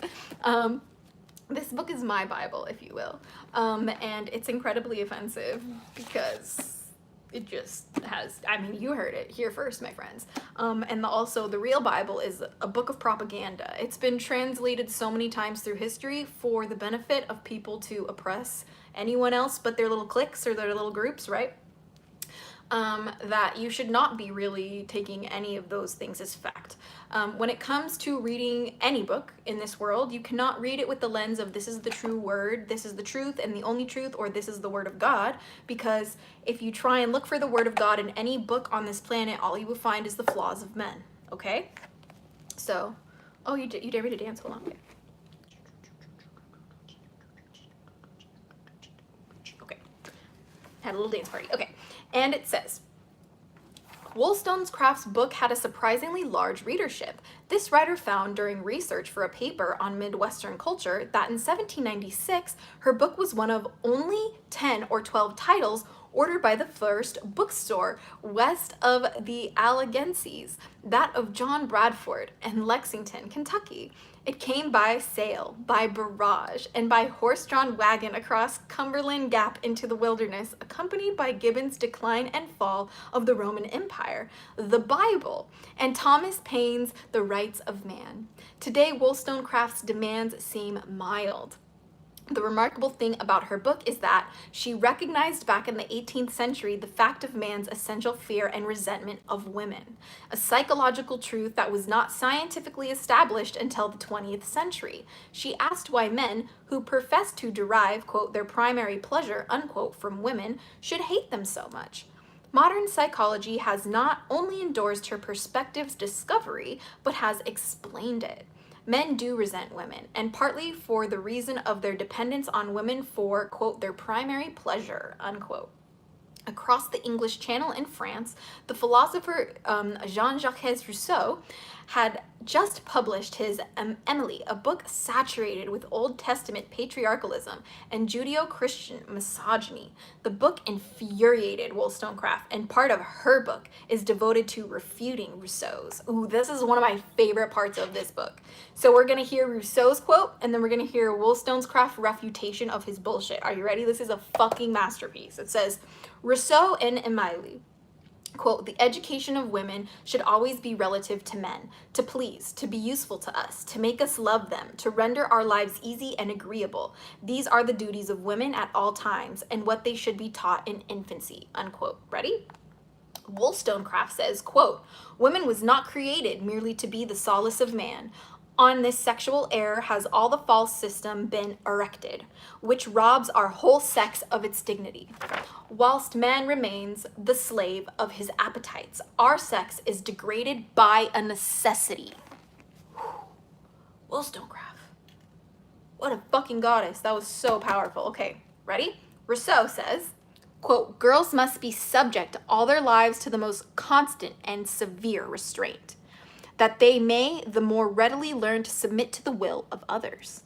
But it is not just for this sex should partake of the sufferings which arise from those evils it hath caused us. Eve again. Wollstonecraft says, quote, how can a woman believe that she was made to submit to a man, a being like herself, her equal, unquote. Thank you, Angeles, for joining to your daily dose of dragon feather. It's, oh my god, are you a man who's upset about the opinions of a strong woman? I bet you're so sad. Oh my goodness. Anyway, it says, Rousseau, quote, women ought to have but little liberty. They are apt to indulge themselves excessively in what little is allowed them. Girls are far more transported by their diversions than are boys, unquote. Projection much? Yes. It says Wollstonecraft. Wollstonecraft says, quote, slaves and mobs have always indulged themselves in excess when once they broke loose from authority. The bent bow recoils with violence when the hand is suddenly relaxed that forcibly held it, unquote. What a fucking amazing statement that is. An amazing statement. When someone is restricted from anything, just look at a child who has really strict parents. What do they do when they grow up? They do a lot of drugs. They have a lot of reckless sex. They do make a lot of bad decisions. And they have a lot of really shitty relationships because they have no security within themselves. They have no confidence in themselves. They don't have that foundation of love that is at the basis of confidence and security in who you are, you know? But, let's see. It said, Rousseau says, quote, boys love sports and noise and activity, to whip the top, to beat the drum, to drag about their little carts. Girls, on the other hand, are fond of things of show and ornament, trinkets, mirrors, dolls, unquote. Wollstonecraft says, quote, little girls are forced to sit and play with trinkets. Who can say whether they are fond of them or not, unquote. I love it. I love it. I love it. Target, welcome to your daily dose of dragon feathers. Super happy to have you here. It says, the demanded by a necessity line was fire. Exactly. So good. Anyway, Mary Wollstonecraft saw clearly 200 years ago that this sort of training had done to the feminine psyche, yet modern psychology is just beginning to be aware of it. What Mary Wollstonecraft most bitterly resented was the effect man's dominance had had on the minds of women. Quote, men have denied reason to women and instinct, sublimated it into wit and wiles for the purpose of survival, have been substituted in its stead, unquote. In 1860, John Stuart Mill observed that all the apparent differences between men and women, quote, especially those which imply inferiority in the female, unquote, are the result of the social demands of men on women. Quote, there remains no legal slaves anywhere in the British Empire except for the woman in every man's home, unquote.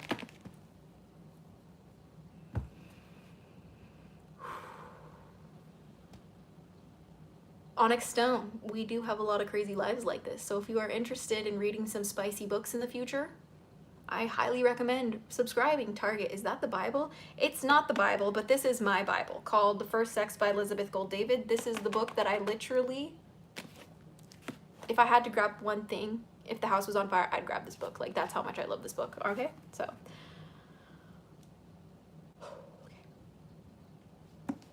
Okay, it says, to Wollstonecraft, far more shameful than the enslavement of woman's body had been the fact that man had imposed upon her a slavish personality, a necessity to please, quote, master, unquote, at whatever cost to her own integrity or her pride.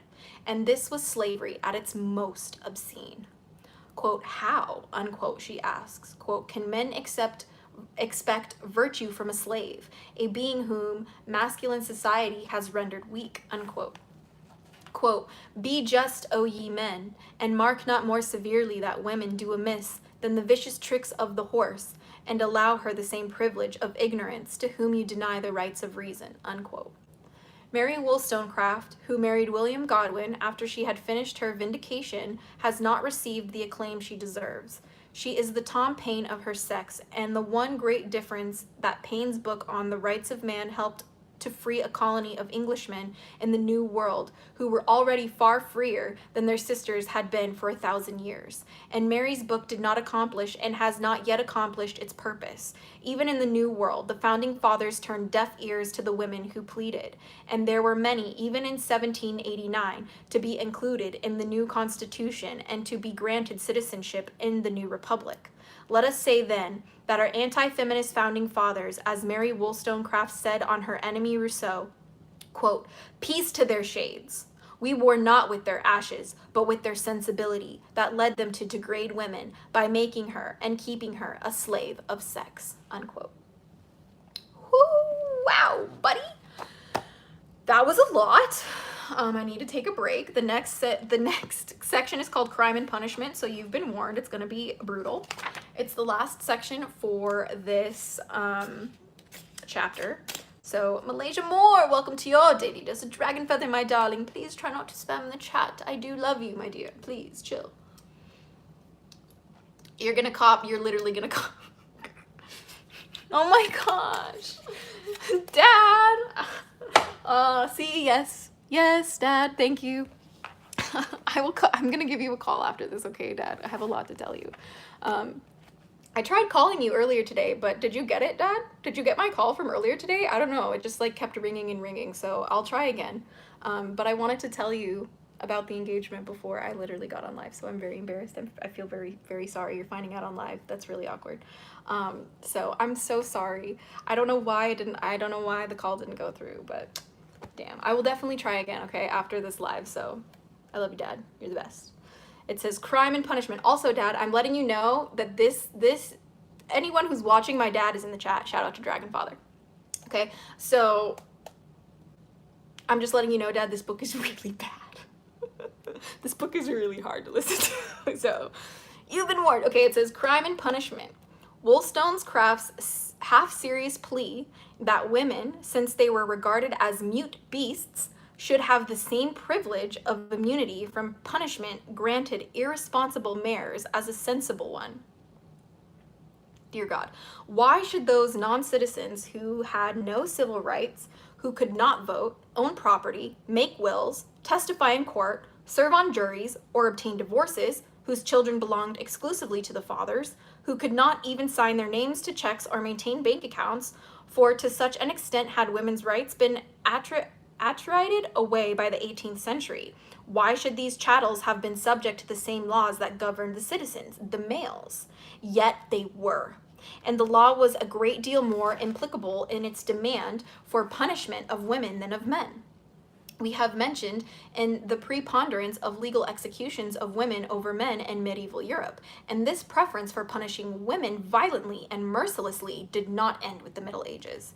In 18th century England, the age of reason, the age of newspapers, coffee houses, scientific discovery, mechanical invention, streetlights, Tom Paine, Ben Franklin, and the Encyclopedia Britannica, women were still being burned alive.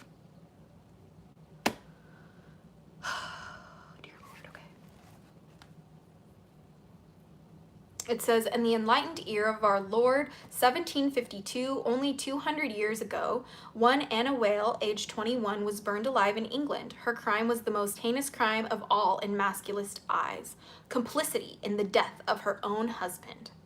As Havelock Ellis said of husband murder in the 19th century, it was considered by the law to be more than murder. It was a form of treason combined with deicide, God murder. Oh dear Lord, please. It is strange that the English language, which is a good word for wife murder, uroxicide, has no word for husband murder. Was it too vile and, quote, unnatural, unquote, a crime to be given a name? The systemic brainwashing and belittling of women is awful. I like to hope that it's getting better, but I don't know. I'm just a dude. Cormac Webb. Well, take it from me. I'm a woman reading this shit on live, so I promise you, women are very smart. We are doing a lot better in this day and age, but we're not out of the woods yet. Okay, just look at Afghanistan, for example. The Taliban in Afghanistan is literally using Islam as a human shield to subjugate women into literally having nothing, going back into a dark age, okay? So that's why it's important, so much more now than ever, to literally just take a deep breath and let women be who they want, okay? What? Why? Why do you care? Why do you care? Like the Salem trial events, umbrella, that was actually a myth. We talked a little bit about that in this book already, and the Salem witch trials, if you will, were actually just women hunts and were basically created by Puritans in a hysteria of trying to keep dominance over women and by proxy women's allies. So a lot of men got burned too if they were like sticking up for their wives or their like sisters and children. Pretty fucked up. Okay, huge trigger warning. Ready, set, go. It says deicide. What the hell? God murder? That's crazy. Okay, it says Anna Whale was an innocent young girl whose husband abused her so outrageously that a neighbor, Sarah Pledge, was moved to protest to plead with the husband to treat his wife with less violence. This well-meant intervention merely exacerbated the man's brutality to his wife. Knowing that there was no recourse in law, since wife torture was no crime, Sarah Pledge determined to take matters into her own hands. A few days later, Mr. Whale died rather suddenly. The suddenness of his death and the common knowledge that his wife had good reason to wish him dead aroused the suspicion of the local coroner. The corpse was examined and a large quantity of arsenic was found here and there in his interior. So on August 14th, 1752, little Anna was tied alive to a stake, the fire was ignited, and the girl went slowly and agonizingly into an undeserved death.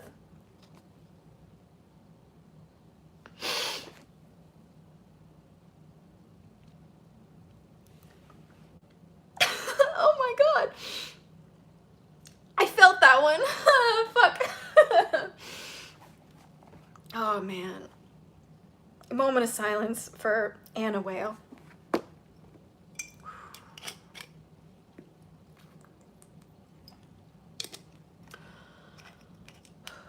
Aiden Olave, welcome to your daily dose of Dragon Feather. This book is called The First Sex by Elizabeth Gold Davis, and it is literally giving me a heart attack, so. Okay. Oh, wow. Let me not cry my mascara off. I'm not wearing waterproof mascara today. Yes, Dragon Puppeteer 927. I am reading. We're reading The First Sex by Elizabeth Gold Davis, and it's making me cry because it's really brutal. So, trigger warning, this is a very hard read. It says, Sarah Pledge, who admitted having performed the murder unassisted, was hanged by the neck until dead, spared the worst fate because the victim had not been her husband.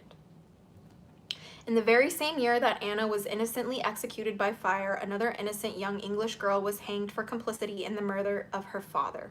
The guilty party in this case was, admittedly, the girl's sweetheart, a young medical student to whom Mary Blandy, for that was her name, had given her heart, but to whom her father objected. In spite of his objections to the youth, Mr. Blandy did not object to taking medicines prescribed by him, and one of these medicines, administered by the hand of Mary, killed him. The servants and neighbors swore to the devotion of Mary to her father. She herself disclaimed any knowledge of the poison and the medicine she had given him. The young medical student suspiciously fled the country and, quote, justice, unquote, took its course. Mary Blandy, aged 18, went to the gallows on April 6, 1752. Her sweetheart was allowed to re-enter the country with no charges against him, and he lived out his life as a physician with no felony attached to his name. Yet he admitted having put the arsenic in Mr. Blandy's medicine without Mary's knowledge.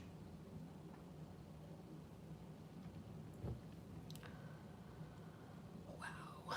It says, an even sadder case, if possible, than those of Anne and Mary was that of Margaret Harvey, hanged July 6, 1750, at the age of 17. Married very young to a brutal older husband, she soon ran away from him and sought refuge with her parents.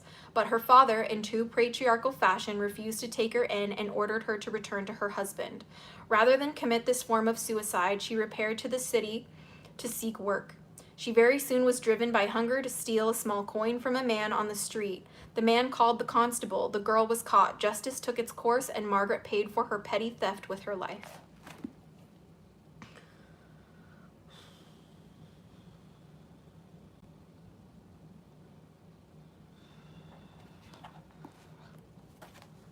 Wasn't ready. Okay. Martha Tracy, 16, driven from home by her father because she had become pregnant, followed her faithless lover to London. Was reputed by him, became hungry, picked a man's pocket, was caught, was hanged, pregnant at Tyburn in 1745. Holy shit. Then there was a case of Mrs. Brownrigg, an elderly matron who for years had, quote, adopted, unquote, orphans from the workhouse and given them lodging, food, and employment. Never a complaint was filed against her until her son returned from the sea and took up his abode with her.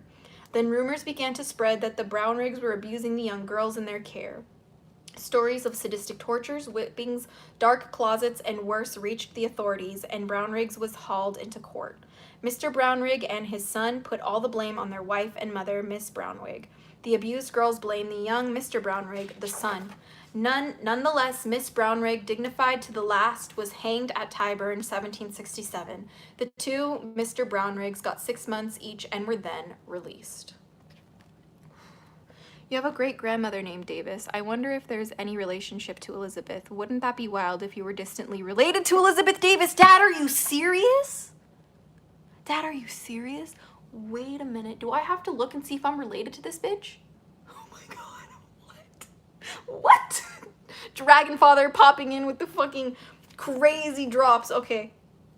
It says, in that same decade, Miss Sarah Matyard and her daughter, Haberdashers of Burton Street, were both hanged for causing the death of a boy apprentice in their shop. Only a few years earlier, James Durand, a ribbon weaver, had been acquitted after he had been beaten for 13-year-old apprentice to death with a mop handle. And John Bennett, fisherman of Hammersmith, got off with a light sentence after he had beaten his 11-year-old apprentice to death with a rope. Quote, the lad died of wounds and want of looking after and hunger and cold together, unquote. Read the medical testimony at John Bennett's trial. The case of apprentice murder reveal not only the lack of concern for the children of the poor in the 18th century, but more to our purpose. They illustrate the double standard of justice for male and female offenders, a case that testifies to both of those deficiencies in the social order of the 18th century is that of little Mary Wotton, who stole trinkets from her mistress and was hanged therefore in 1735. Mary was just 9 years old.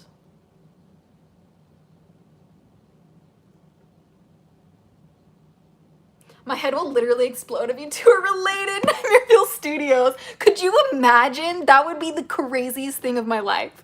That would literally be the craziest thing of my life. Paka Paka, welcome to your Daily Dose of Dragon Feather. We're reading The First Sex by Elizabeth Gould Davis, and it's horrible. It's offensive, but we're looking for the little bits of truth in here. So, we finished chapter 19. Are we okay? Are we okay? That was a lot. I'm not okay. I'm really not okay, actually. This next chapter is going to be a little bit intense as well. It's called Not Quite People, the 19th Century. Yeah, okay. Salonian Sis, welcome to your daily dose of Dragon Feather. Carolina Balders, welcome to your daily dose of Dragon Feather. And Jonoy Finnegan, welcome to your daily dose of Dragon Feather. I hope I said your name right. Thank you for joining. Are you ready to get offended? I am so ready, but actually, honestly, I'm hanging on for dear life. Honestly, Leaf Arrow, welcome to your daily dose of Dragon Feather. I'm going to eat this now. Okay, how much do you read in a week? Do you mean like live or like in general? Because I read every day. And I like to read at least 1 or 2 like books live. Hold on.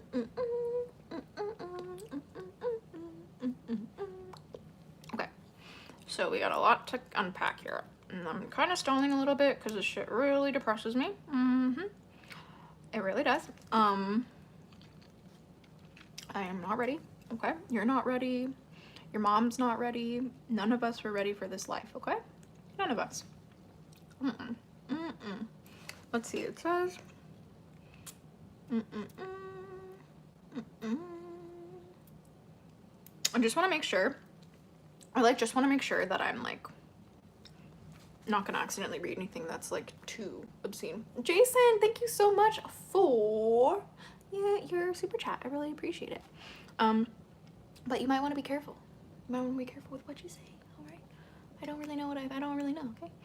Hey, was that avocado toast? Yeah, it's an avocado bagel. I'm just, gotta ground myself. Okay, you said it kind of right. Well, I'm glad I got it kind of right. But anyway, it says, let's see, a special kind of property. What a title, my friend. What a title. What a title. You know what I need to drink? I need to drink more of this, okay?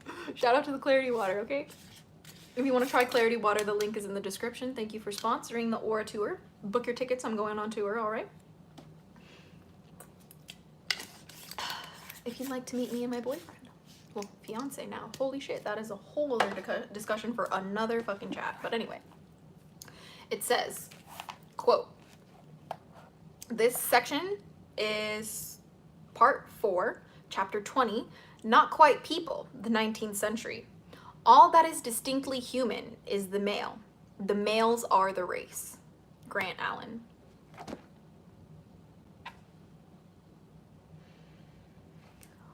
This one's gonna be good, guys. Ready? Ready?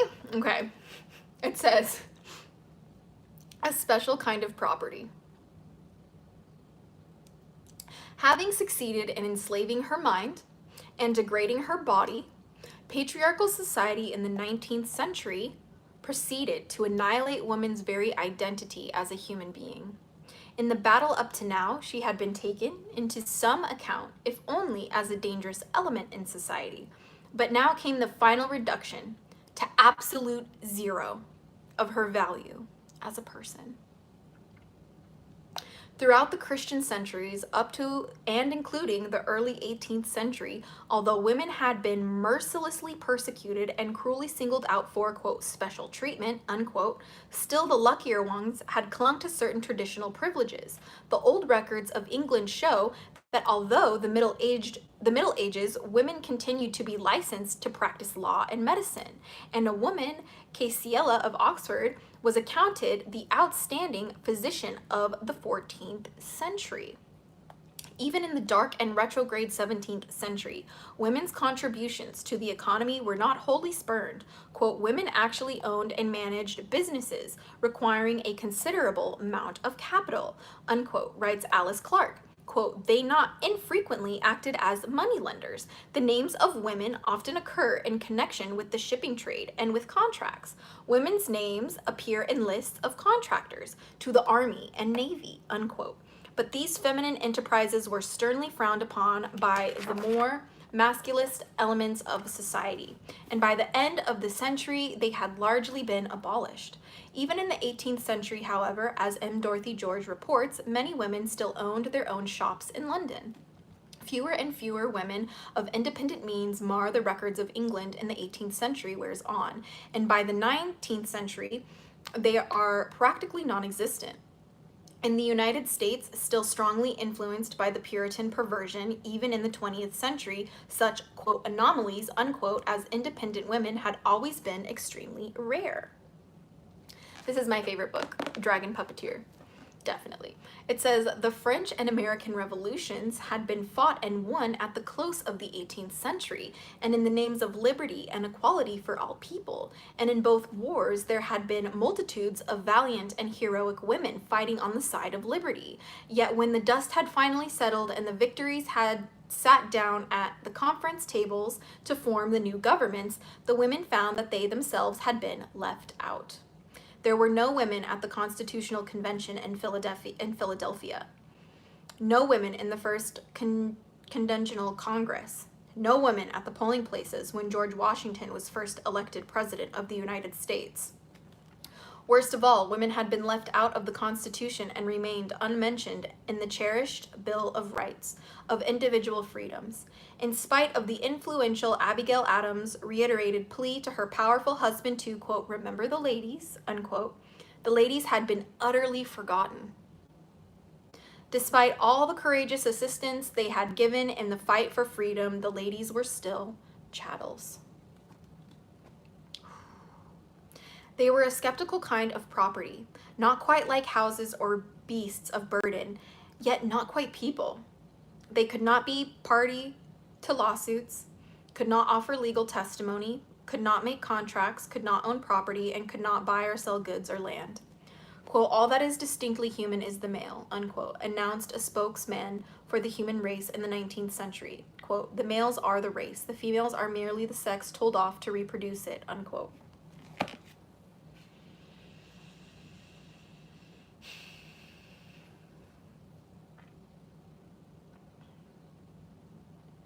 Luna Rainbow, good to see you. I hope you're doing well. We're doing the finale of The First Sex. It's pretty brutal. You've been warned. It's pretty intense. All right. So, yeah. I wish everybody. It's been real bad for real long. Yeah, it's been pretty bad. I'm not gonna lie. It says they were a special kind of property. Oh, I already read that. It says women was no longer to be considered either dangerous or threatening or vicious. She was simply not to be considered at all. She was not a member of the human race. Her place in the scheme of things, if she was fortunate, was that of a household pet. The very name with which she was christened branded her as the amusement and diverting plaything. Such names as Flossie, Kitty, Mandy, names formerly given to lapdogs and kittens, were bestowed upon her at baptism. For what need had she of a name? For what need had she of a name?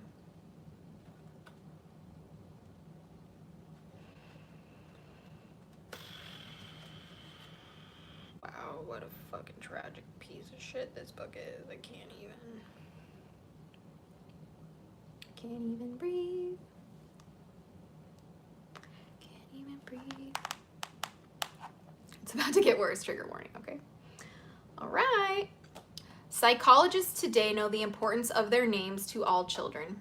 What effect must her single meaningless pet name have had on the American girl of the past few generations? She could not help observing the weighty consideration given to the selection of names for her brothers, names they would carry through their life and in which they were expected to take pride, and her name, only confirmed in the belief that she was of no account in the scheme of things, and of no value to the world or to the race except as a breeder of man. This book is killing my vibe. Same, Mr. Rogers. You do not have to you don't have to stay, right? But I really hope that you will stomach this with us, okay? It's bad, huh? It's been a day and a night for me too. Well, I really hope, Luna, that you are feeling better now that you're hanging out with the hatchlings, because we love having you always. Of course we do. Excuse me, Alex the Kid, welcome to your daily dose of Dragon Feather. Thoughts on bullying? I think we should bully the only people who deserve bullying are people who literally try to take people's rights away, people's land away, people's religions away, people's identity away. Should I continue? Maybe we should bully the Christian church and continue.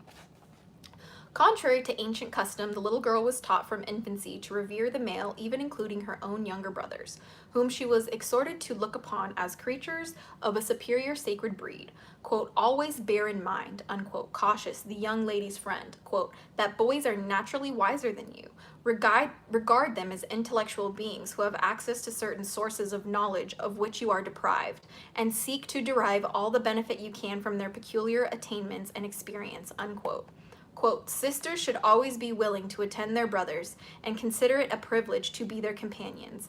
Consider the loss of a ball or a party or the sake of making the evening pass pleasantly for your brothers at home a small sacrifice, unquote. That's disgusting. It says this early training in deference to all things male was designed to develop in the little girl the desired attitude of the wife to her future husband, a sort of knee-jerk submissiveness, an automatic Pavlovian response of homage and obedience to anything in trousers. Her destiny was wifehood, and for this horrible estate she was rigorously prepared, except in the sexual way, almost from the day she was born. The woman of the 19th century and for nearly half of the 20th had no respectable alternative to marriage. For her, it was either marriage, work at starvation wages, spinsterhood, or prostitution.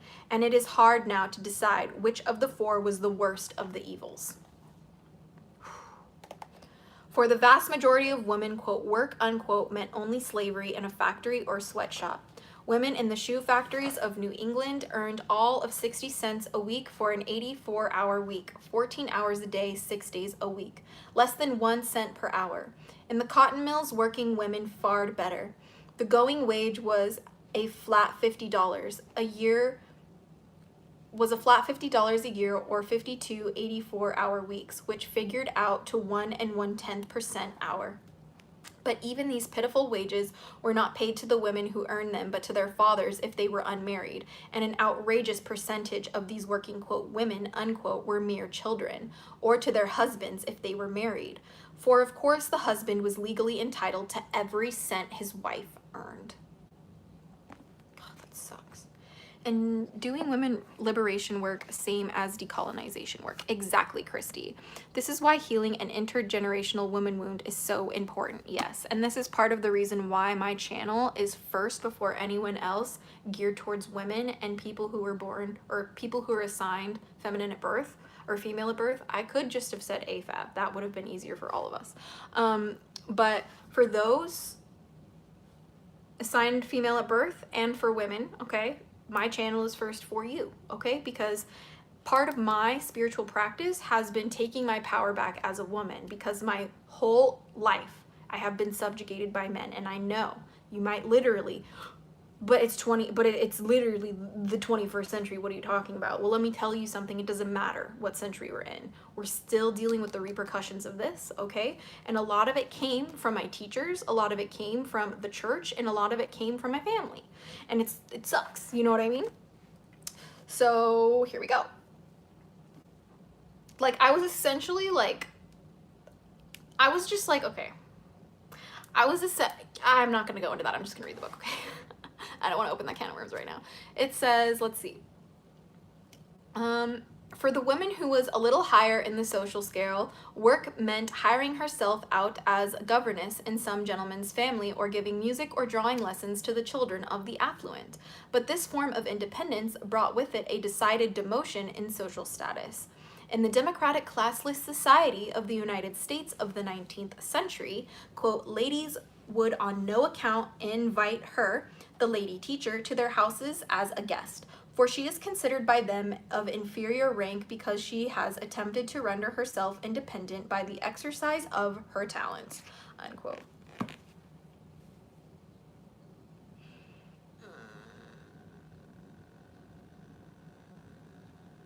I need a bite. I need a bite. That was too much.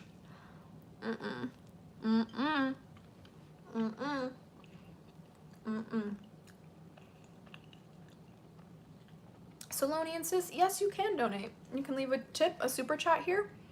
And my Cash App is Azura Dragonfeather, spelled F-A-E-T-H-E-R. Gotta reload with the bagel, exactly, trashy 973, oh my god, 973. 973. Cool number. I'm gonna look up the angel number for that when I get off live. Okay. Where am I, my friends? Where am I?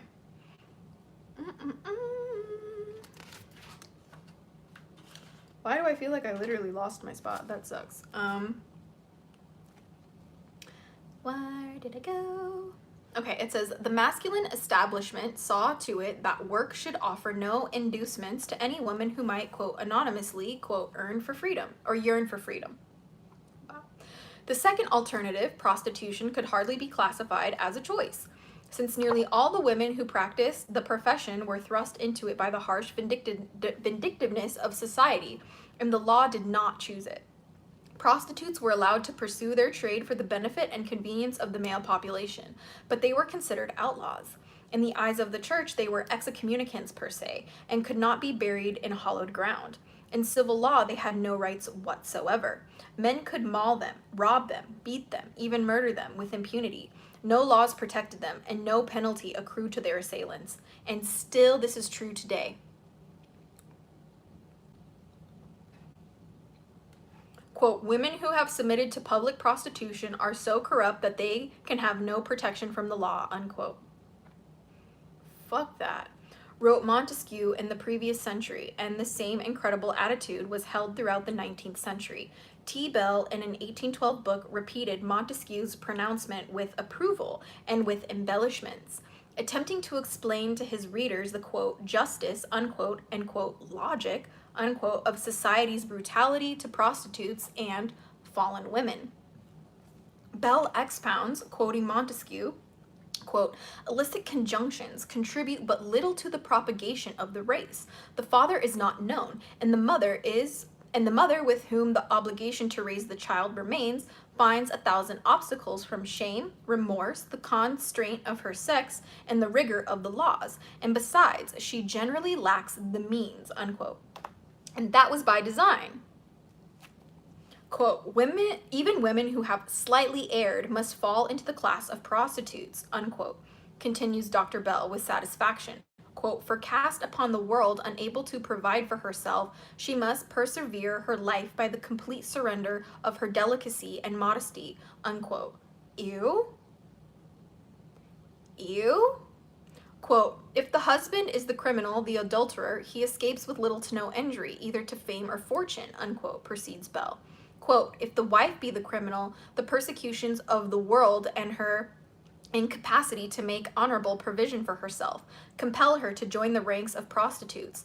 She becomes the sport of society, and her innocent children, deprived of a mother's love, are also deeply tainted with their mother's disgrace. That was the most vile thing I read.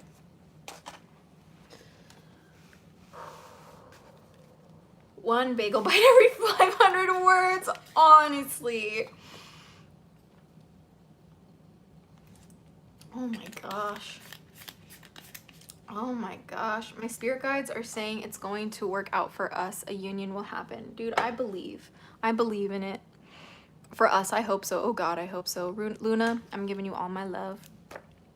Charity, that's just what I'm doing, but I love him so much. I miss him so much. It's so hard not to text him. Oh God, give me strength. Well, I'm sending you so much love, and I hope that you can just chill with us, you know?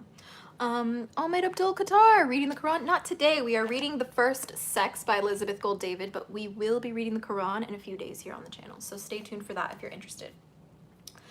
Where am I in this bullshit trash fire of a book?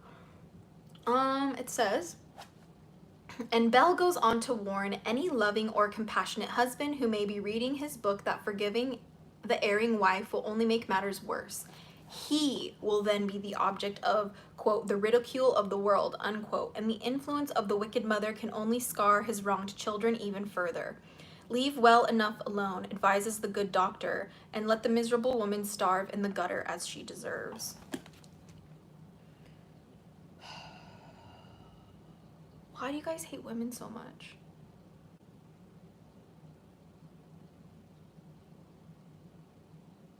I literally got engaged a couple days ago, fatty. You're fucking hot. You're funny, bruh. You're funny, bruh. Damn.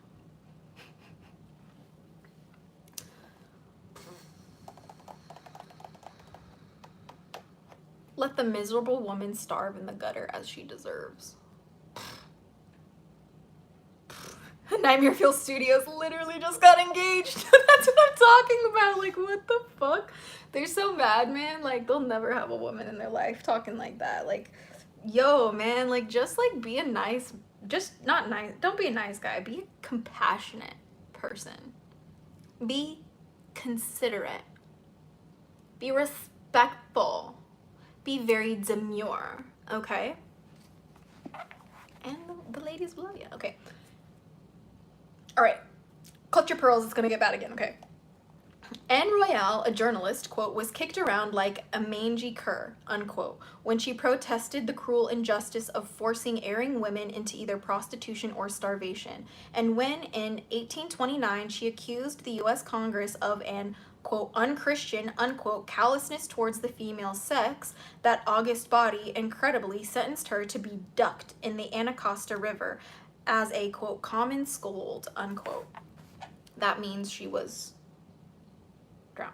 Yeah. Anne Royal had the unique good fortune of having married a man who believed that wives should be allowed to inherit their husband's money. And when he died, he left his wealth as firmly as the law allowed in his wife's control. In the few years it required the law to wrench it out of her hands and bestow it on her deceased husband's nearest male relative, Anne had made good use of it, and she had traveled. In her travels around the new, young United States, initially undertaken for pleasure, she was appalled at the conditions she found among, quote, working and fallen women, unquote. She wrote articles on her travels, burying in them, at first unnoticed by the editors who published them, facts about the shocking conditions in which the vast majority of laboring women and children were forced to work. The penny an hour slave laborers in the sweatshops, all women and children, aroused her burning ire. But her reports of these abuses were unnoticed. The plight of, quote, fallen women, unquote, who preferred starvation to prostitution was also reported in her articles, and still no one heeded. After her money had been taken from her and she had been forced to give up her travels, she moved into a small cottage in Washington and there attempted to eke out a meager living with her pen. Despite her own poverty, she took, quote, fallen, unquote, women into her home and shared with them what little she possessed. Then at last, notice was taken. She was arrested for harboring disorderly persons. Quote, what did our Savior, unquote, she asked in her defense, and the charges were dropped. But the experience did not silence her. She continued stubbornly to share her small home with her smaller means with the abandoned homeless women, and to write article after article on their behalf and in behalf of the slave laborers in the sweatshop. Finally, utterly disillusioned by the stony harshness of the government and the law towards helpless women and children, she publicly abjured Christianity, citing as her reason that, quote, the good Christians in power in Washington do not see any connection between their religion and the social conditions around them, unquote. Fucking beautiful. For these and other unfeminine words, Anne was sentenced to public ducking, and the Washington Navy Yard was ordered to prepare a ducking stool for her punishment. But as the last moment Congress relented, the woman was aging. She was no larger than a child, and she was, quote, light as a feather, unquote. They feared the experience of being ducked in the chilly Anacostia River would kill her, and they did not want her death on their consciences. She was freed, but the terrifying experience had broken her spirit, and for the remainder of her life she observed complete silence in the public press. The nation and the Congress soon forgot her, and for the rest of the 19th century she was unheard of. She has had a revival in the 1960s, however, and some of her books are back in print today. We're gonna have to get one of her books and read it. Wow, this book is odd and scary. Yeah, it is. It's really fucking scary.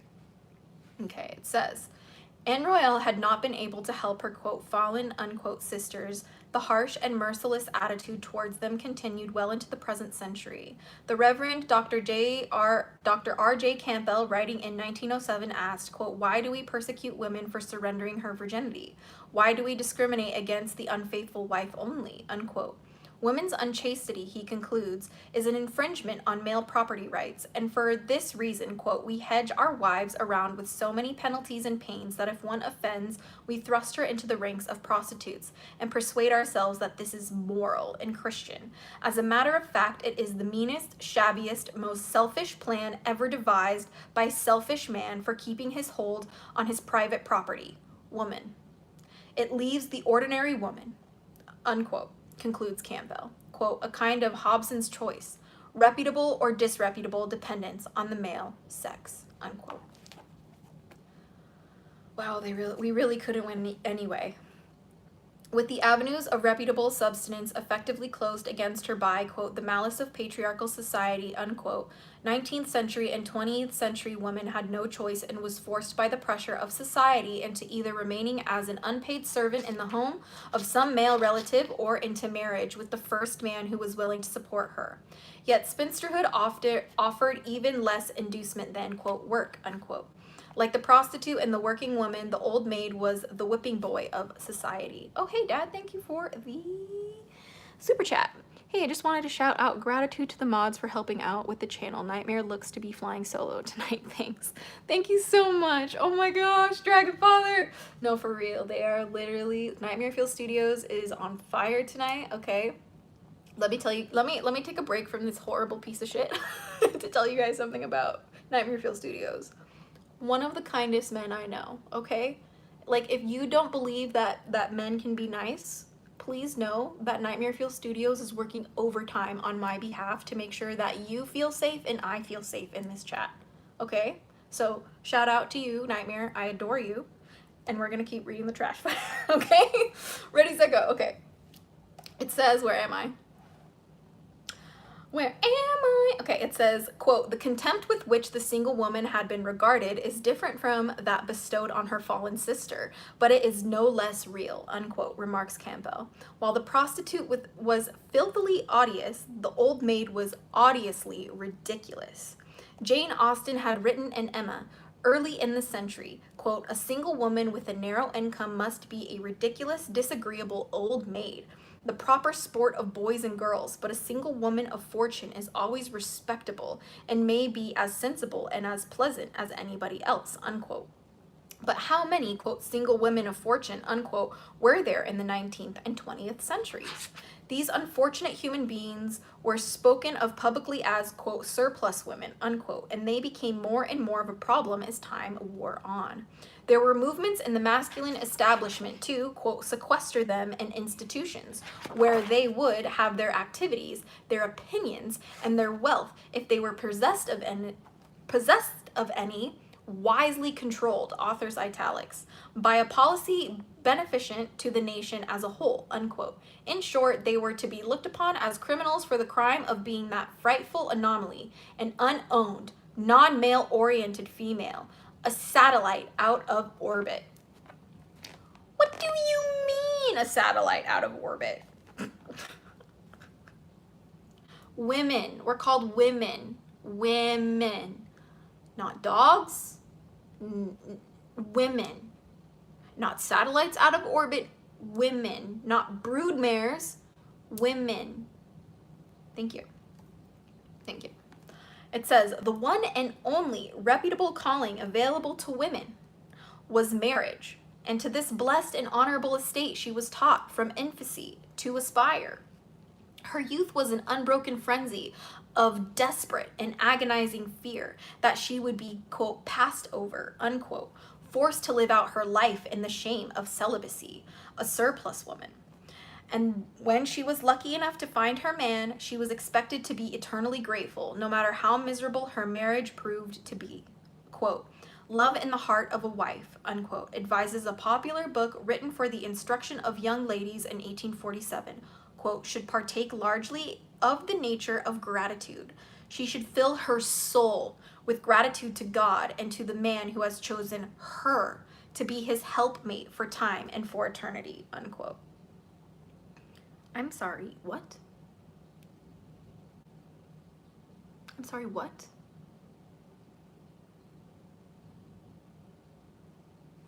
And for what was she expected to be grateful? You never miss a beat, Elizabeth. You actually do miss a beat, but... Late in the 19th century, Judge Lucilius Alonzo Emery of the Maine Supreme Court wrote, quote, "The whole theory of the law where it concerns women is a slavish one. The merging of the wife's name with that of her husband is emblematic of all her legal rights. The torch of Hymen serves to be light the torch of Hymen serves but to light the pyre on which these rights are offered up," unquote. The next section is not a nice one, okay? It's not. I'm sure we could have all guessed that, okay? It's called the Pyre of Hymen. Trigger warning. I don't know what we're gonna get in this one. Until quite recently, and still a few of the United States of America, a married woman had no rights at all. Single women and widows were not considered citizens, it is true, but at least they had rights over their own bodies, as married women did not. A married woman, quote, belonged, unquote, completely to her husband in the same way that his clothes, his horse, and his dog belonged to him. He could assault her, keep her locked up, even sell her, with the full sanction of the law. So she was effectively a slave. She was literally, virtually a slave. In 1815, a man named John Osborne sold his wife and child at Maidstone, England for the sum of £1 to a man named William Sergeant. Quote, "The business was conducted in a very regular manner, a deed and a covenant being given by the seller, of which the following is a literal copy.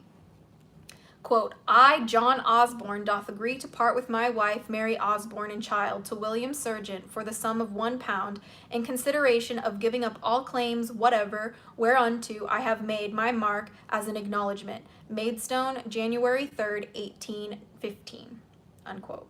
Wow. Later reports John Ashton, a young lady was sold at auction at Smithfield. She was exposed in a halter and the price demanded for her was 80 guineas. She was finally sold to a celebrated horse dealer for 50 plus the horse on which he, the buyer, was mounted. The woman's husband was a well-to-do cattleman from the near London. Quote, the custom of wife selling, unquote, writes Nina Epton, quote, appears to have been fairly common, unquote, in the 19th century. Wife selling? Christy, why are these men so twisted and cruel? I don't know. I'm trying to figure it out, but I am lost in the sauce, okay? I am so lost in the sauce. So very lost.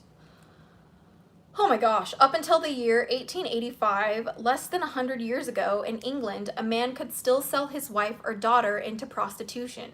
The year 1885, do you know how recent that is?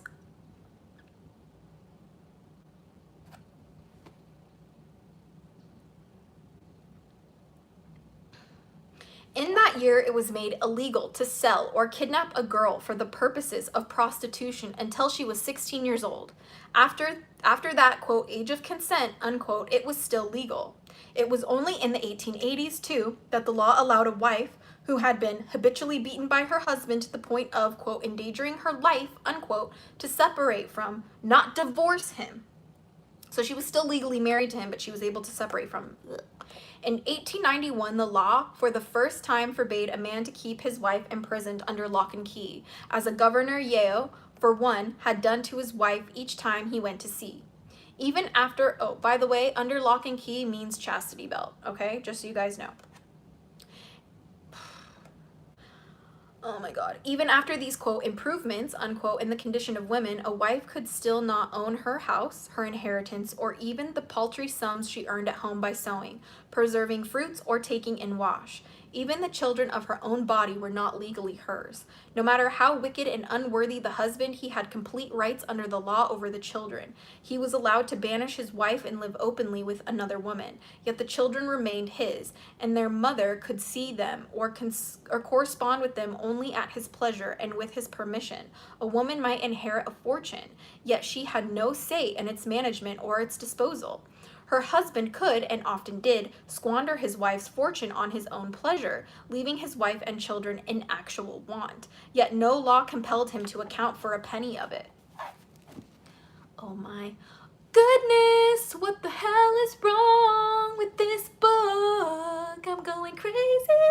This book is terrible. Terrible. Terrible.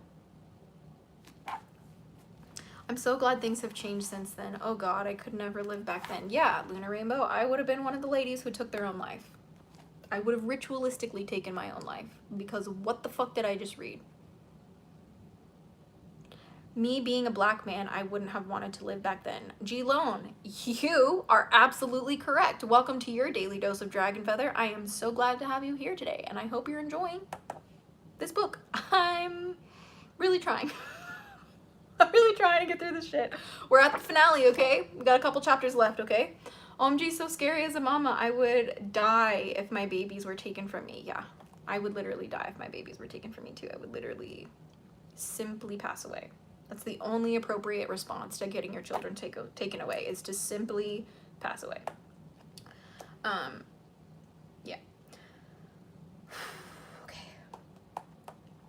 This very outrage was committed against his wife and children in the later 19th century by the Duke of Queensberry, who was the father of Lord Alfred Douglas, friend of Oscar Wilde. The Duke banished his wife from the ducal mansion, took onto himself a series of paramours, lived like a sultan on his wife's money, and refused to contribute a shilling to the support of his family. The Duchess and her children lived in actual poverty, while the Duke squandered the fortune his wife had brought him at their marriage, and no voice was heard to rise in protest in all of official or legal England. The result was that young Lord Alfred grew up with a consuming hatred for his father, and a passionate love for and protectiveness toward his mother. At least in the case of the Duke, his children had been allowed to live with the mother, a blessing denied Prince Albert of Saxe-Coburg, the consort of Queen Victoria. His mother had been repudiated and banished by her husband, and young Albert, to his lasting grief, had grown up in ignorance even of her whereabouts, and by the time he reached manhood, she had died of want. Prince Albert, like Lord Alfred, had been deeply affected by this traumatic experience of his childhood, and, again like Lord Alfred, he hated his father all his life and could never speak of his beautiful and tragic young mother without tears in his eyes. Poor baby boy just loved his mama.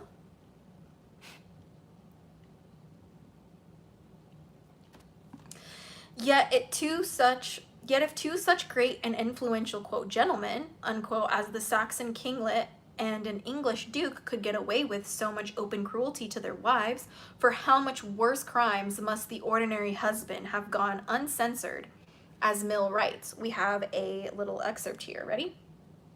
Trigger warning, I don't know what's coming out of this.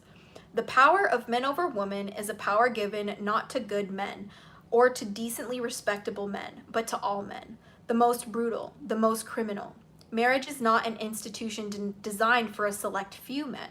Men are not required as preliminary to marriage to prove that they are fit to be trusted with absolute power over another human being. The vilest malefactor was some wretched woman tied to him, against whom he can commit any atrocity except killing her, and even that he can do without too much danger of the legal penalty. How many men were there who indulged the most violent aggressions of bodily torment towards the unhappy wife, who alone of all persons cannot escape from their brutality, towards whom her very dependence inspires their mean and savage natures, with a notion that the law has delivered her to them as their thing, to be used at their pleasure.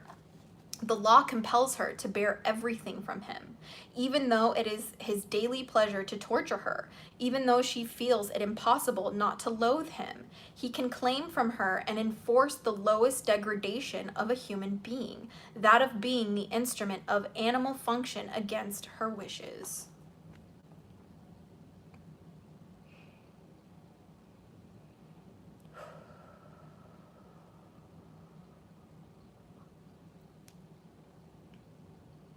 Mill's accurate assessment in his essay on subjugation of women of the wrongs of women in the late 19th century met with violent abuse from the masculine establishment, who with one voice execrated Mill as a traitor of his sex and society.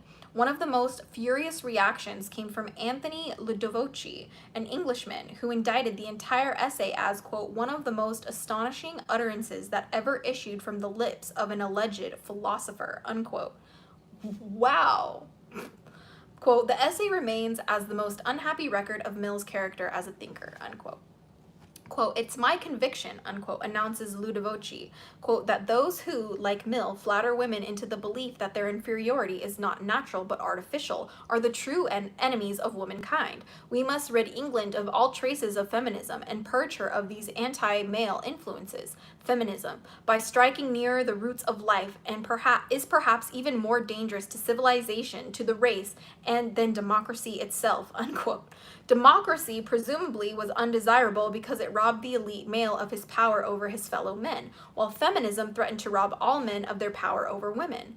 And, says Campbell, "it is nothing else but this fear of losing their last, quote, minority, unquote, to lord it over that causes men to resist, quote, the just demands of women for even the slightest relaxation of the restrictions imposed upon them," unquote. "And for this reason only, men have purposefully and with malice aforethought," says Campbell, quote, "openly or insidiously repelled every attempt by women to be free of them and to live their own lives," unquote. Nani? Yeah, exactly. Dad, I know, this book is so gross. I want to vomit. Strangely enough, no one ever considers what this absolute power given to men over women throughout the past few centuries might have done to the characters of the men themselves.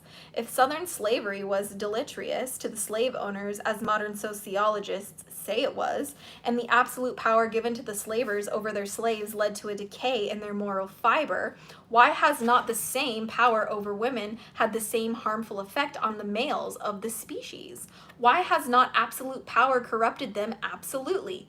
Or has it? Ooh, you got a good one on that one, Elizabeth. That was bars, bitch. Yo. Jessica Bendia, welcome. Urbanda, welcome to your daily dose of Dragon Feather. Blade 3S, welcome to your daily dose of Dragon Feather. Olivia Rodrigo fan, welcome to your daily dose of Dragon Feather. Buckle in, this is awful. Quote, "The effects of patriarchal marriage," unquote, wrote Auguste Forel at the end of the 19th century, quote, "are deplorable and very immoral. The patriarch abuses his power, and patriarchalism degenerates into atrocious tyranny on the part of the head of the family, who must be looked upon as God," unquote.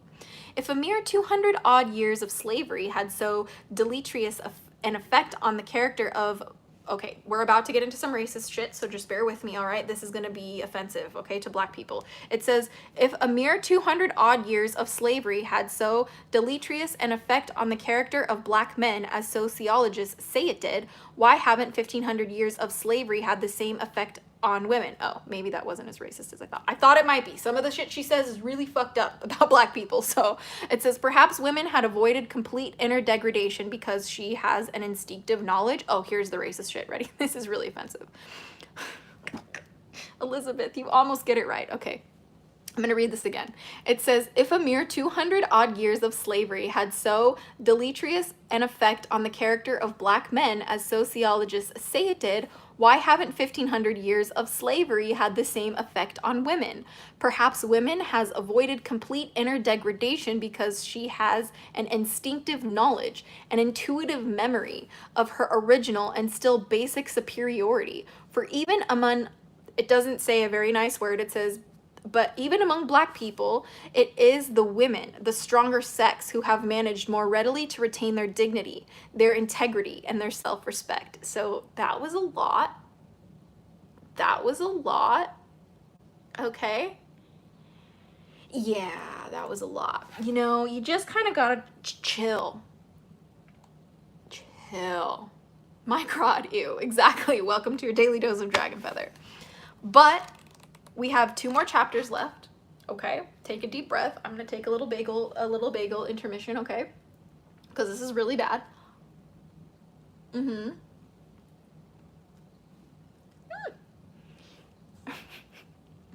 Bro. Bro.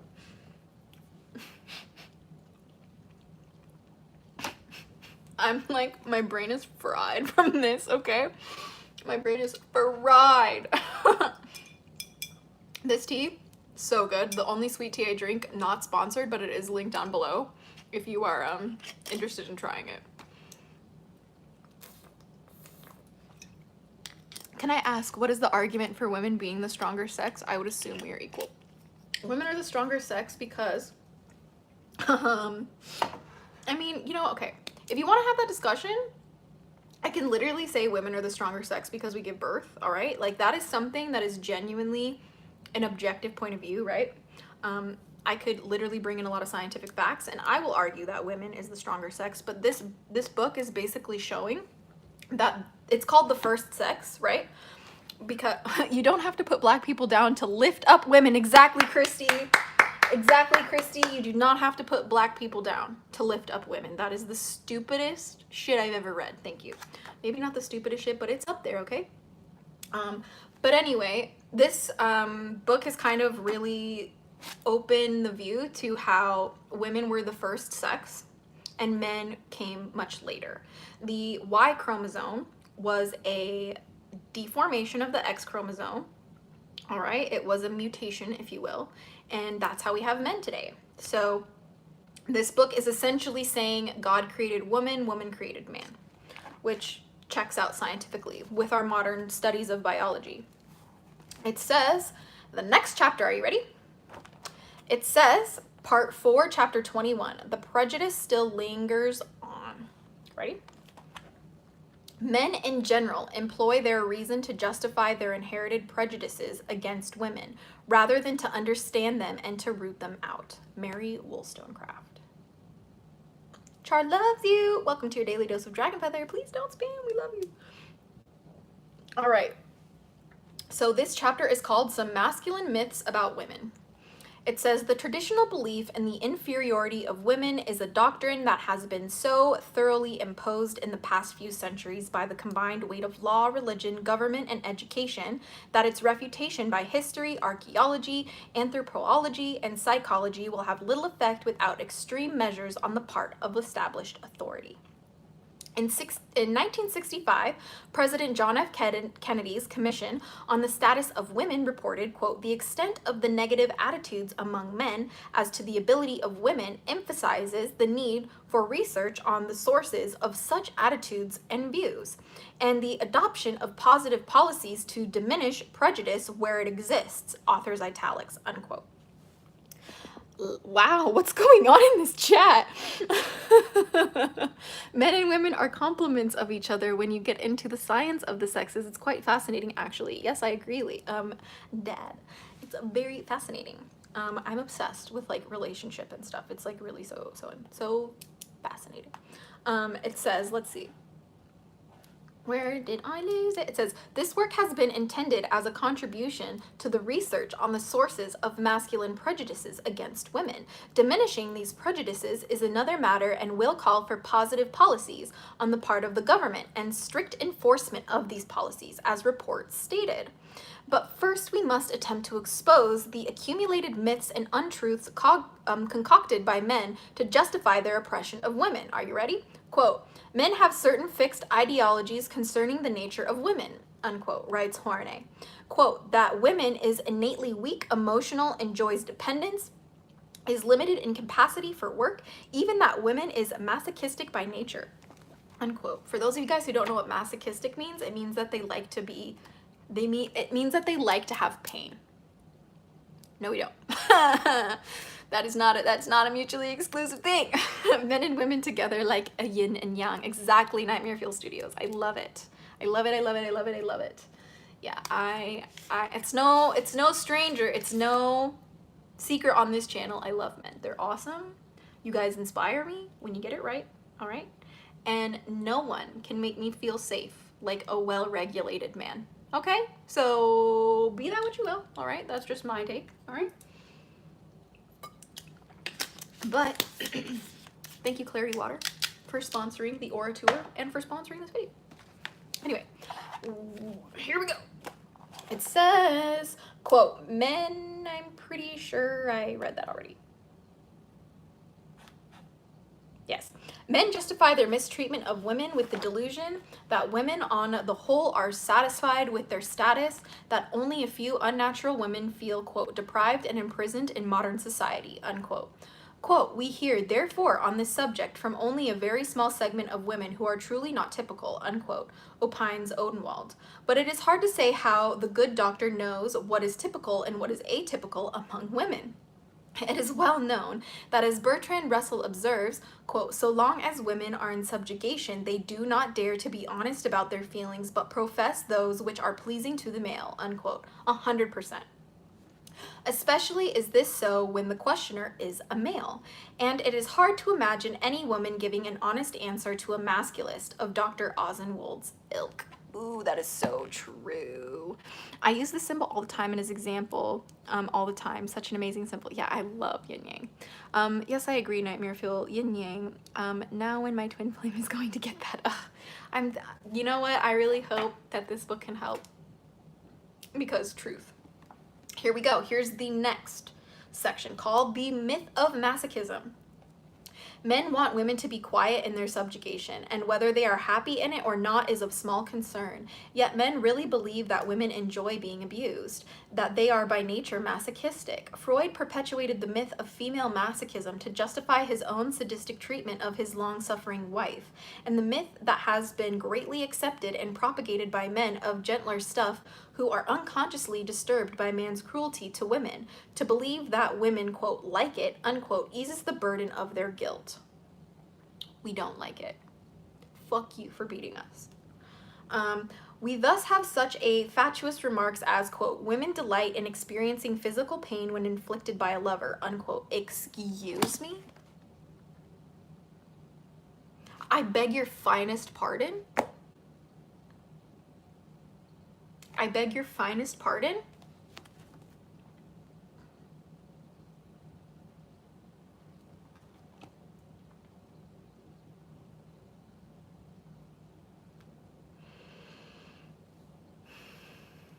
We thus have such fatuous remarks as, quote, women delight in experiencing physical pain when inflicted by a lover, unquote, from Havelock Ellis. And, quote, most women enjoy the display of manly force even when it is directed against themselves, unquote. Ew? Ew? From Edward Westermarck and the current disgusting television commercial for male cosmetic, quote, I love men even when they are unkind to me, unquote.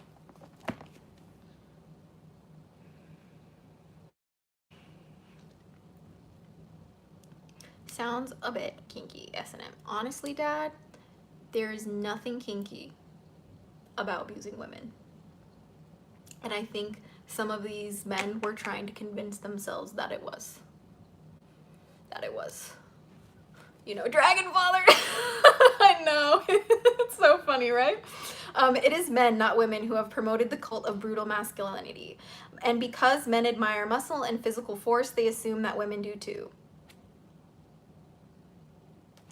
Yet this is obviously a misconception. Poll after poll among girls and women shows that they prefer gentle and intellectual men to brawny masculine types.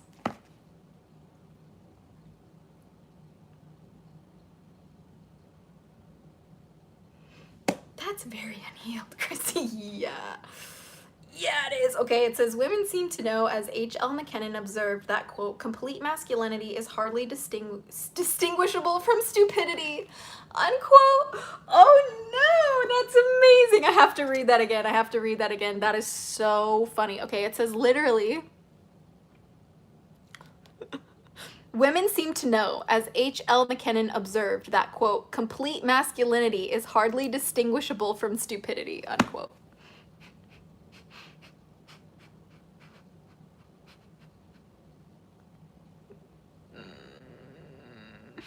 Yeah, no, it's totally fine between two consenting adults, right, Dad? Like if somebody is masochistic genuinely, regardless of their gender or sex at birth, right? Or their identity, right? It's only kinky if it's between two consenting adults. If it's not between two consenting adults, that is called rape, that is called sexual assault, that is called not consensual. Yes, Cloudy, I am still live. Almost lost my sister to a, oh my gosh, who beat the crap out of her. That is not okay. Yeah, Lunar Rainbow, I totally feel you on that. Total infuriation. Total infuriation. Yeah, I just want to, I'm not king shaming anybody, but it has to be done consensually, okay? Between adults. Okay, that's all I'm gonna say, okay? What have I missed? Thankfully, you missed a lot of bullshit, okay? Amia Ray Pratt, welcome to your daily dose of Dragon Feather. God loves you too, brother. Okay, ready? Where the hell am I in this trash fire? Okay, it says, the worship of muscular male forms is a weakness of men and not women. Likeness of, quote, Mr. Atlas, unquote, and, quote, Mr. Universe, unquote, adorn almost exclusively the walls of men's and boys' quarters. They repel the normal woman. The tough movie hero supposed to be dear to the hearts of women is supported by primarily male audiences. The idea that women are attracted to aggressive and overblown masculinity is only one of the myths about women that have become ineradicably imprinted on the masculine mind, and hence in social attitudes.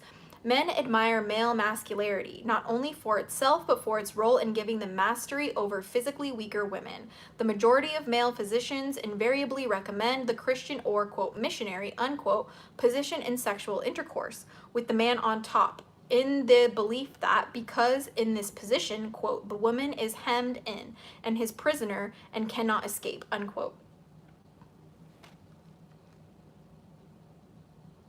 What? What? That shit is still so fucking plugged into some men subconsciously still. Bob, welcome to your daily dose of Dragon Feather. We are reading The First Sex by Elizabeth Gold Davis. It is absolutely the most offensive thing I've ever read. Besides the Bible. Honestly. I prefer on top because I'm lazy in studios. True. OMG, I'm so pissed right now. I know. If this is too much, I really highly recommend taking a mental health break because I can barely get through this myself. It says, okay, I'm gonna try this again. Not only will the man's innate sadism be satisfied, but the innate masochism of the women as well. Excuse me, what? I think I need to read that again. It says, the majority of male physicians invariably recommended the Christian or, quote, missionary, unquote, position in sexual intercourse, with the man on top, in the belief that because in this position, quote, the woman is hemmed in and his prisoner and cannot escape, unquote. Not only will the man's innate sadism be satisfied, but the innate masochism of the woman as well.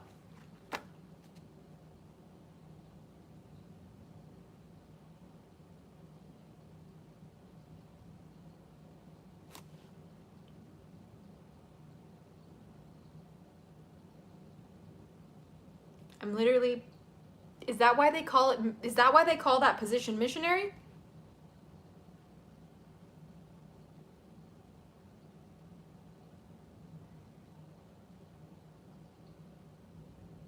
Yo, I'm so glad I'm still a virgin. Honestly, Lunar Rainbow, you're so right for that. Honestly, you're so right for that. Dear God. Oh my God. This is so bad, guys. Like, this is so bad.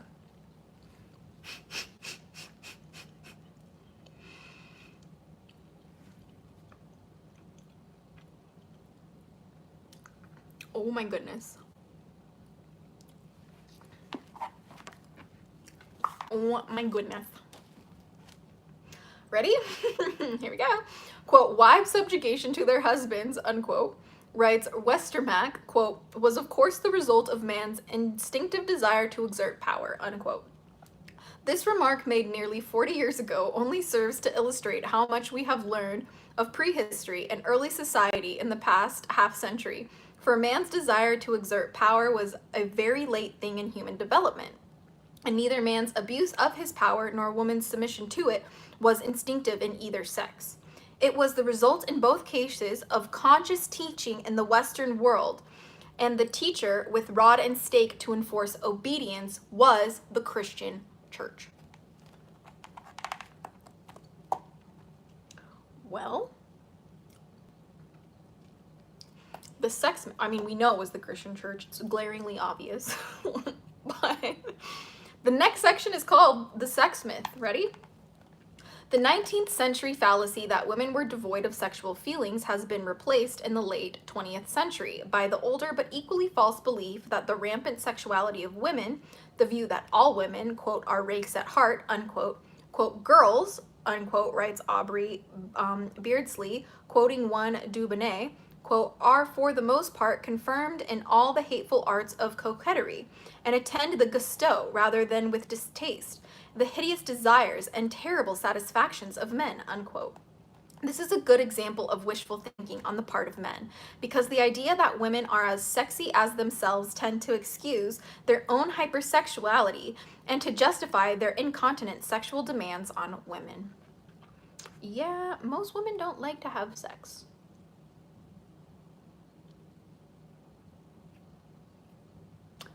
Unless it's with herself, with a lover who's generous and considerate of her feelings and pleasure, or with a woman. And I will die on that hill. Okay, anyway, it says, one of the many paradoxes of masculine reasoning is that while most men believe women are diametrically different from them in all other respects, they are convinced that women resemble them in their sexual nature, the only respect in which they really do differ. Men imagine that women respond to the same sexual stimuli to which they respond, yet nothing could be farther from the truth. Women's sexuality is very closely bound up with love and tenderness, and soft words are far more effective in arousing her desire than a hard phallus. Bars. Bars. Bars. Anyway, it says, man's nude body, in fact, is more of a handicap than a help in his conquest of his sexual prey. For, quote, women are not sexually curious about men, unquote, as Reich says. Quote, the language has no feminine form for the word voyeur, and there are no female peeping toms, unquote. I'm not saying, there's no like absolute, like, life is a spectrum, right? It's just like, for the most part, women don't do those kinds of things, right? So Simone de Beauvoir writes that normal women derive more sensual pleasure from caressing the soft, smooth body of a child or another woman than from stroking the rough and angular body of a man. I'm sorry, what?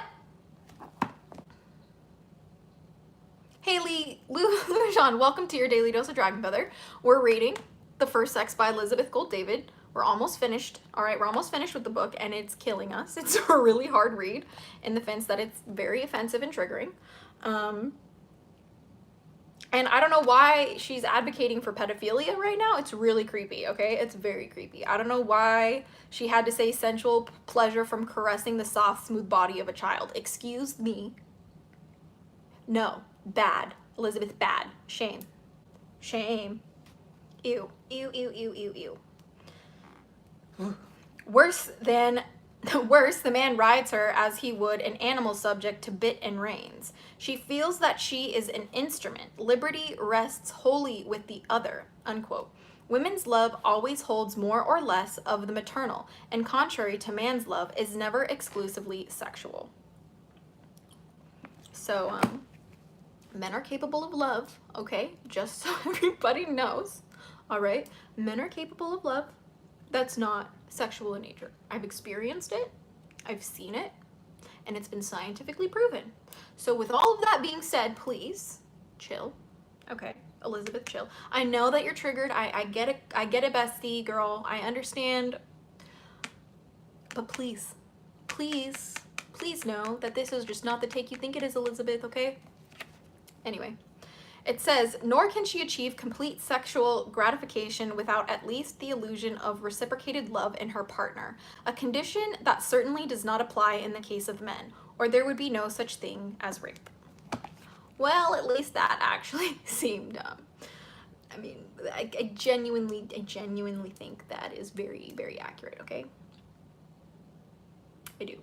Because in my experience, sex is not interesting unless I feel deeply loved. You know? I'm so scared of being romantic with anyone. I don't trust anyone enough to even go there. Yeah, I completely respect that, Lunar Rainbow. I was literally so sworn off of men until I met the man that I'm with now. And he is the absolute sweetest person in my whole world. Like, I literally would not even be as healthy and able to show up as mentally stable as I am today if it wasn't for all the love that that man poured into me. So because I've experienced that, I have, you know, just kind of a different perspective, I guess you could say, but like I haven't, you know, I haven't experienced that with any of my other boyfriends in the past, right? So that's why I would argue that men are capable of love if and only if they want to be, right? So do with that as what you will. What's the ratio of good men to bad men, you think? Here's the thing. I think all human beings are good people. Even the ones who do terrible things, and I know this might be a hot take, but I think that the majority of men are deeply, deeply disconnected from who they really are. They're deeply brainwashed in the cult of patriarchy, okay? And they are unable to even get in touch with who they're meant to be, right? And so I would say that the men who fall victim to these ideologies and rep them with their whole chest are the ones that we would consider bad men, right? And that is truly such a nuanced conversation that I feel like a lot of people aren't ready to have, right? Doesn't matter if you disagree, this is my channel, right? But I'm just letting you know from my personal experience, all the men I know are deeply traumatized.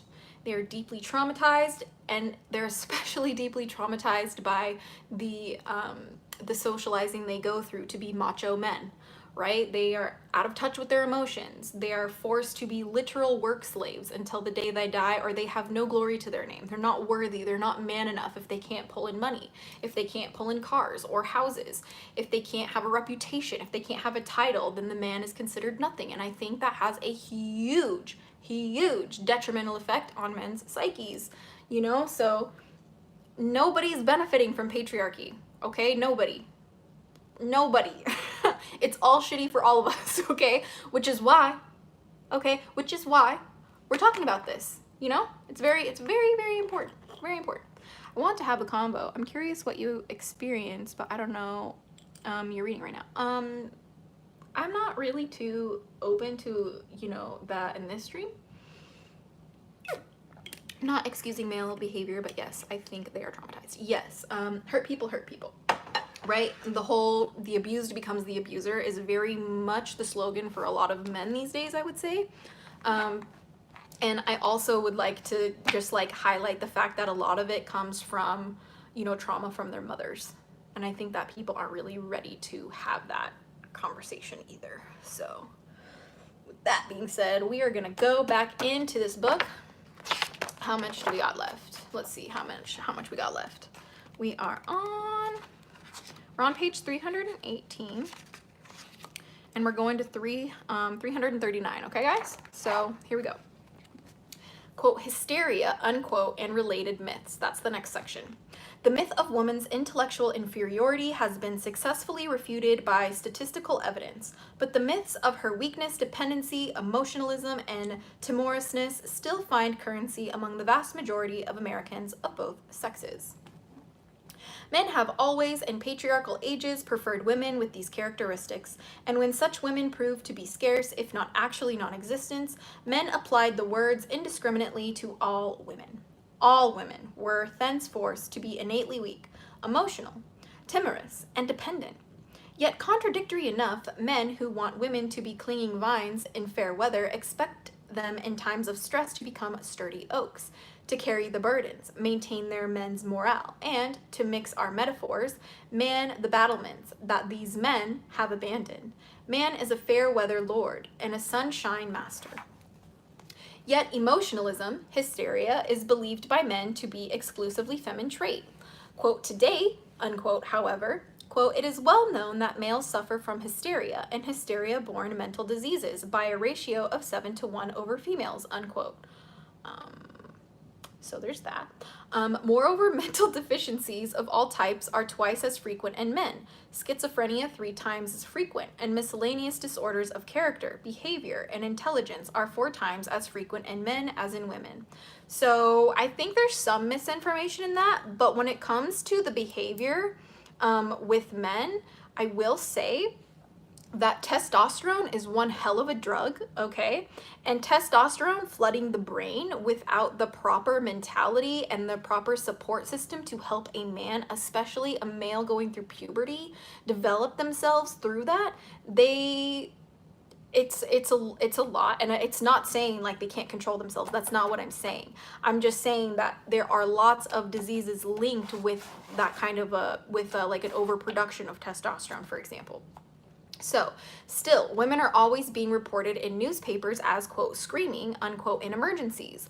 Leonard Wolf observes that, with or without screaming, women in dangerous situations are more apt to turn and do something, while men seem to relapse into a catatonic state. That's awkward. Quote, when all men lose their heads, unquote, writes Stethenhall, quote, it is the moment when women display an inconstable superiority, unquote. Women's civilian involvement in the wars of the past 60 years had demolished once and for all the myth of women's inadequacy in emergencies. Quote, the old chestnut about women being more emotional than men has been forever destroyed by the evidence of the 2 world wars. Women under blockade, bombardment, concentration camp conditions survived them vastly more successfully than men. The psychiatric casualties of populations under such conditions were mostly masculine, at a ratio of 70-1. Women are both biologically and emotionally stronger than men. And there are precedent for that too. So it's not inherent, okay? I didn't say it's inherent. I said there's precedent, okay? Because there's this amazing thing about humanity, okay? We have these things called brains. Arguably, some of us don't. But we have this thing called neuroplasticity. And that means that you can constantly rewire and change your brain at any given time, simply just by doing exercises like reading, like learning new skills, etc., etc. And doing these things and expanding your mind, especially doing your best to have 2 different conflicting opinions or thought processes within your brain at the same time, this is incredibly important for the growth of your brain and for the growth of your character and for the growth of your intelligence, right? And it doesn't matter what sex or gender you are, anyone can grow their brain and develop their brain and become more intelligent, okay? Period. I'll die on that hill. Okay? So it says, hand in hand with the superior emotional strength of women goes a greater natural capacity for heroism than is found in all but the most exceptional of men.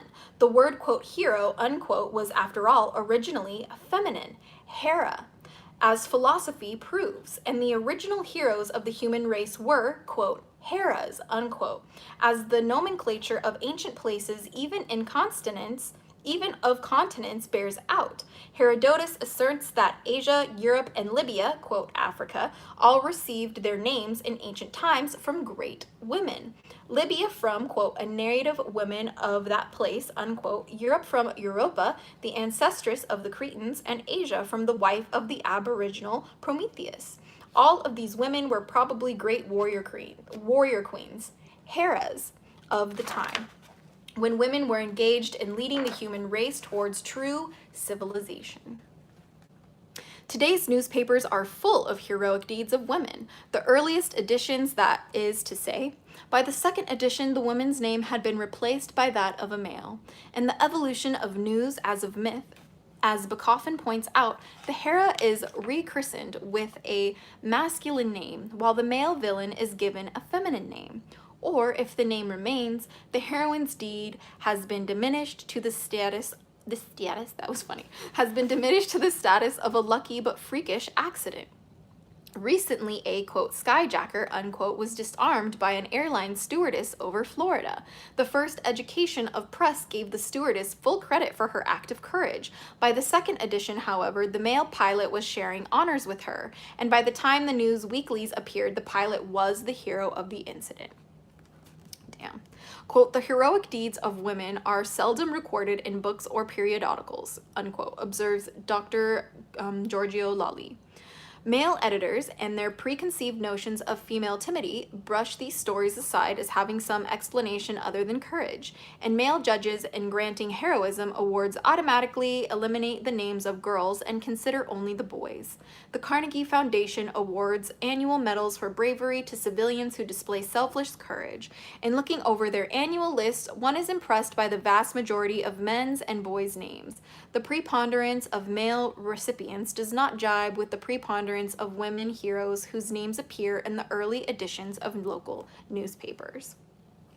It all boils down to the fact that in the eyes and minds of the masculine judges, boys are heroes and girls are not. If a girl performs a heroic act, it is an anomaly, a freak episode. One can only ask, how many times must an anomaly occur and reoccur before it ceases to be an anomaly? What a good damn question. Odenwald in his curiously anti-feminist book admits that, quote, women in the past have taken their stand at the barricades and have carried, literally and figuratively, their men on their backs. But when they have done so, everyone agreed they were exceptions, author's italics, unquote. How long must exceptions be repeated before they become the rule? That's such a fucking quote, man. The doctor goes on, quote, when they do so at a regular thing today, however, more and more people ask, well, why not? These people are saying there should be no clear distinctions, unquote. In other words, says Odenwald, women have no right to be brave.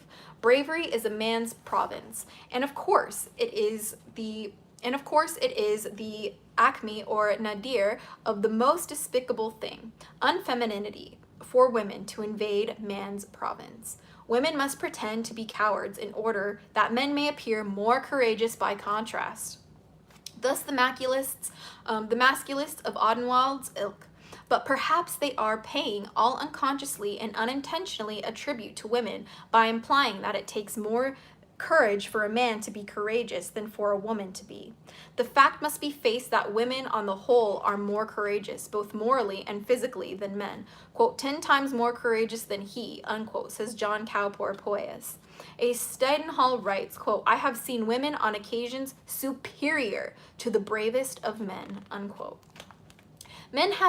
Men behave bravely when the eye of the camera or the commanding officer is upon them, or when their future is at stake, or when the odds are greatly in favor of their ultimate survival. Women are instinctively courageous, for courage involves a forgetfulness of self, a broad compassion, and a high evaluation of others' life, all of which are feminine attitudes, rare in men. And this will be backed up by the science of Mama Bear, right?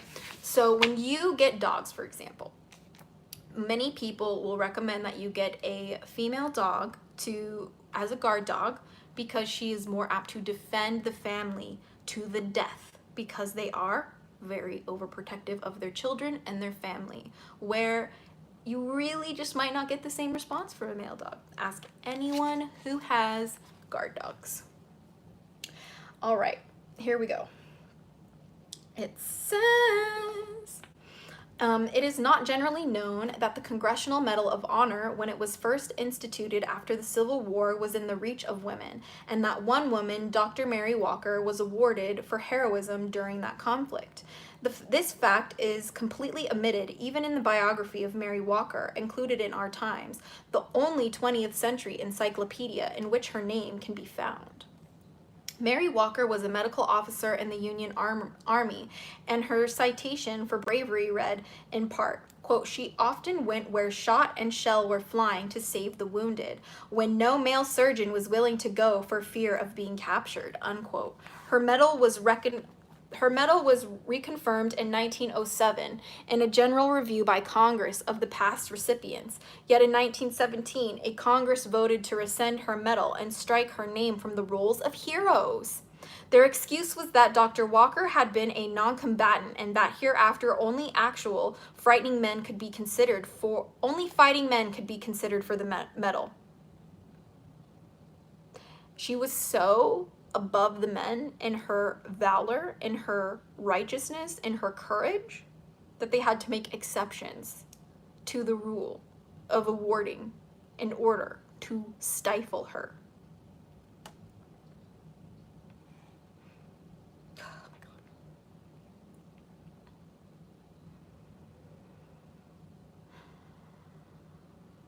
They just cannot let us have it, can they?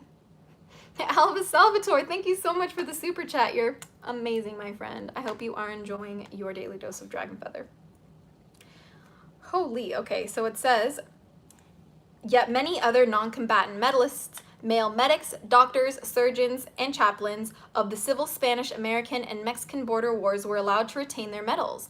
When the discrepancy was pointed out to Congress, they explained that Dr. Walker had been a contract surgeon, and contract surgeons were not eligible. Yet, writes Joseph Scott, in 1915, Congress had conferred the medal on John O. Skinner, a contract surgeon, and had not recalled it. The true reason for this discrimination against Dr. Walker was, of course, her sex, compounded, no doubt, by her crime in joining the suffragette movement and demanding voting rights for women, an outrage that the U.S. Congress of 1917 could not tolerate. However, for whatever reason, this decision by Congress established the precedent once and for all that the Congressional Medal of Honor was intended for men only, and no woman need apply. To this day, no woman has. Not one of the superbly brave nurses at Corridor, for instance, has ever been so much as mentioned for the medal. Yet male doctors, medics, and chaplains continue to be honored with it. Only recent, excuse me, only recent 2 chaplains in Vietnam received the medal. Yet they surely no more, quote, combatants, unquote, than Mary Walker was. Dr. Walker, like Hypatia and Pope Joan before her, was reviled, ridiculed, and scorned by officialdom for her courage, and she, like them, was actually stoned in the streets of Washington, D.C. for her, quote, presumption, unquote, in protesting the unfair recall of her Medal of Honor. She died in 1917, a victim of the masculine myth of the incapacity of women to perform heroic deeds. Wait, what? Really? Congrats, Azura. I'm so happy for you. Oh my gosh, thank you. Thank you, Lunar Rainbow. It was insane. I'm going to be posting a short about it soon, and I'll have a vlog of the show and the engagement very, very soon, but I cannot believe that it happened. Hi, I'm Lynn. I start to subscribe to you. I think you are a very beautiful, nice person. Oh my gosh, Lynn, welcome to the Hatchling clan. We love you so much. Minecraft Cats 13, welcome to your daily dose of dragon feathers. So happy to have you here, my friend. So happy to have you here. All right, we are at the next section. Ready? This is the last section in chapter 21, and then we're gonna finish this book. All right, we have one more chapter after this. All right, are you ready?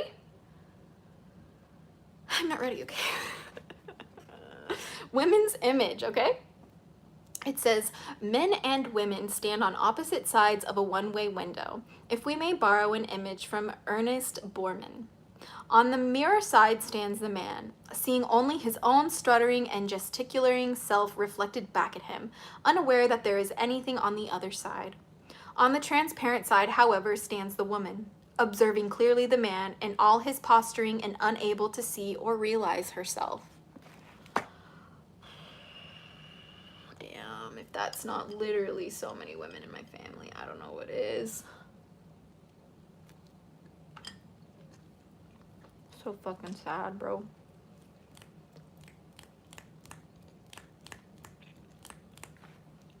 I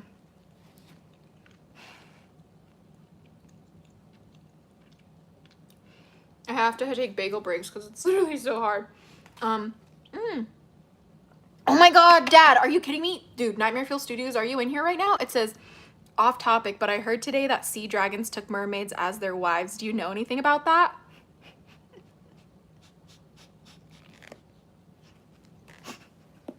Dad, you have no idea how on point that is. I'm unfortunately not allowed to talk about that. My guardians don't want me to talk about that on the live, but I will definitely be hitting you up about that, okay?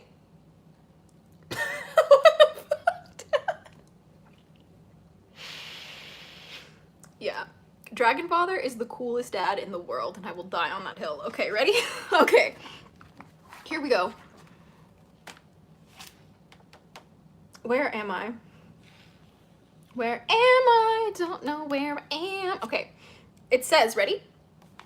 Yeah, I can't believe he just said that either, Nightmare. Okay, it says, it is thus not too remarkable, perhaps, with what patience and lack of bitterness women look upon their own image, as it is paraded and parodied daily and hourly in all the communications media, from newspapers to television. What is remarkable is the insensitivity of the man who create and publicize this image of woman.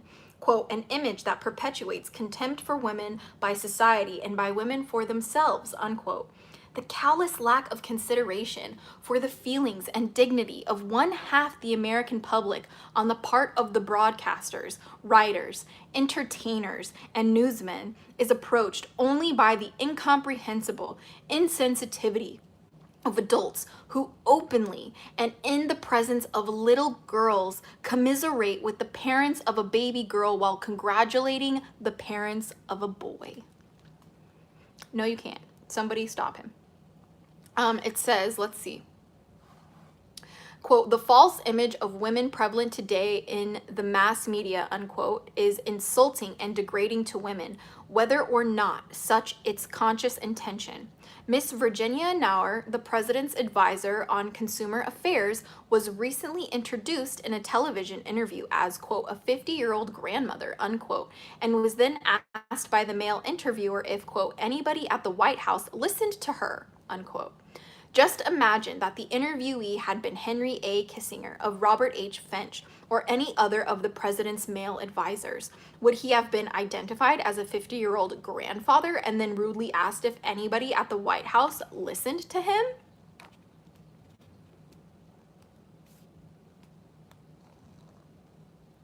I'm sorry? Lunar Rainbow, I'm not allowed to discuss the mermaids in this live. I'm sorry. My guardians are telling me I can't talk about it. Let's see. It says, where am I?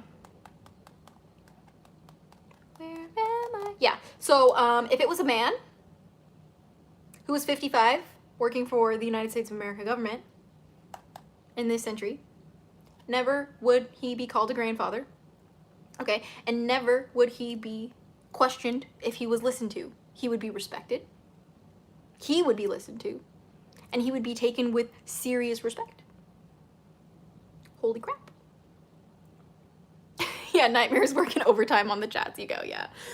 Honestly, it's a really intense down there. They reflect diving light of the Holy Spirit off their shimmering scales. That's really cute. Trashy. My goodness, I love that. I love that take. Okay, but seriously, I can't talk about mermaids. I'm sorry. Let's see. I lost myself. Oh, why is a woman's grandparenthood newsworthy and interesting while a man's is not? I would like to know the same. And why do male interviewees feel free to insult women officials and treat them with less respect than male officials?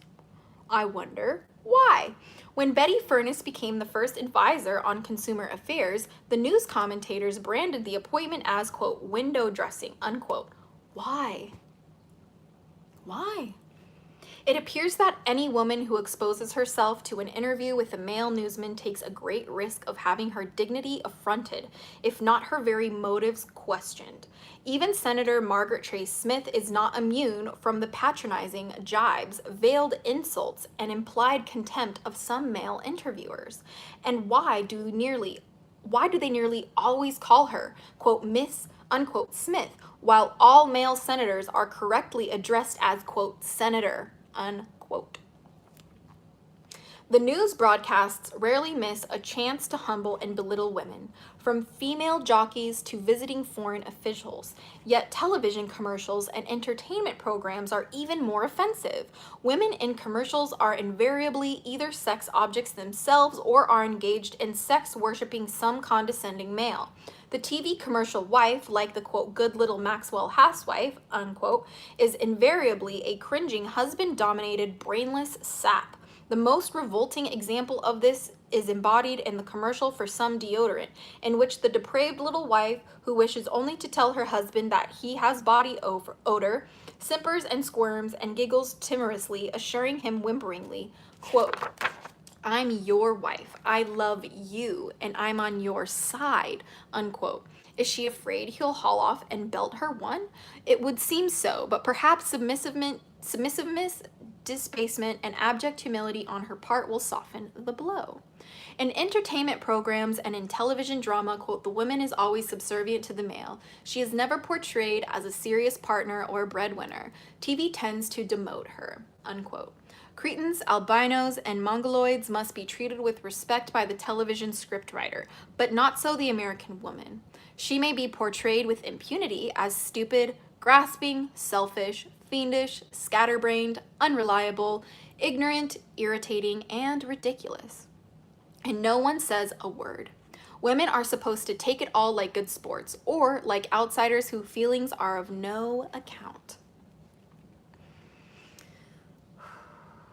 On those cereals, on those, like not cereal boxes, like cereal, like the serial number, on those cereals purportedly dealing with the future, women, if they have any place at all, are invariably menials, performing slavish services for the all-important males. In Lost in Space, still being run and rerun and reviewed by ever-renewed generations of children, the mythical difference between boys and girls is exaggerated to laughable proportions.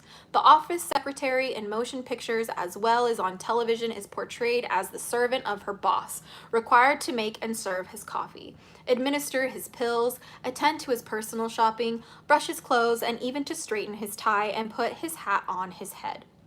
And through it all, she is depicted as abjectly worshiping him and gratefully accepting the most condescending and inconsiderate treatment from him.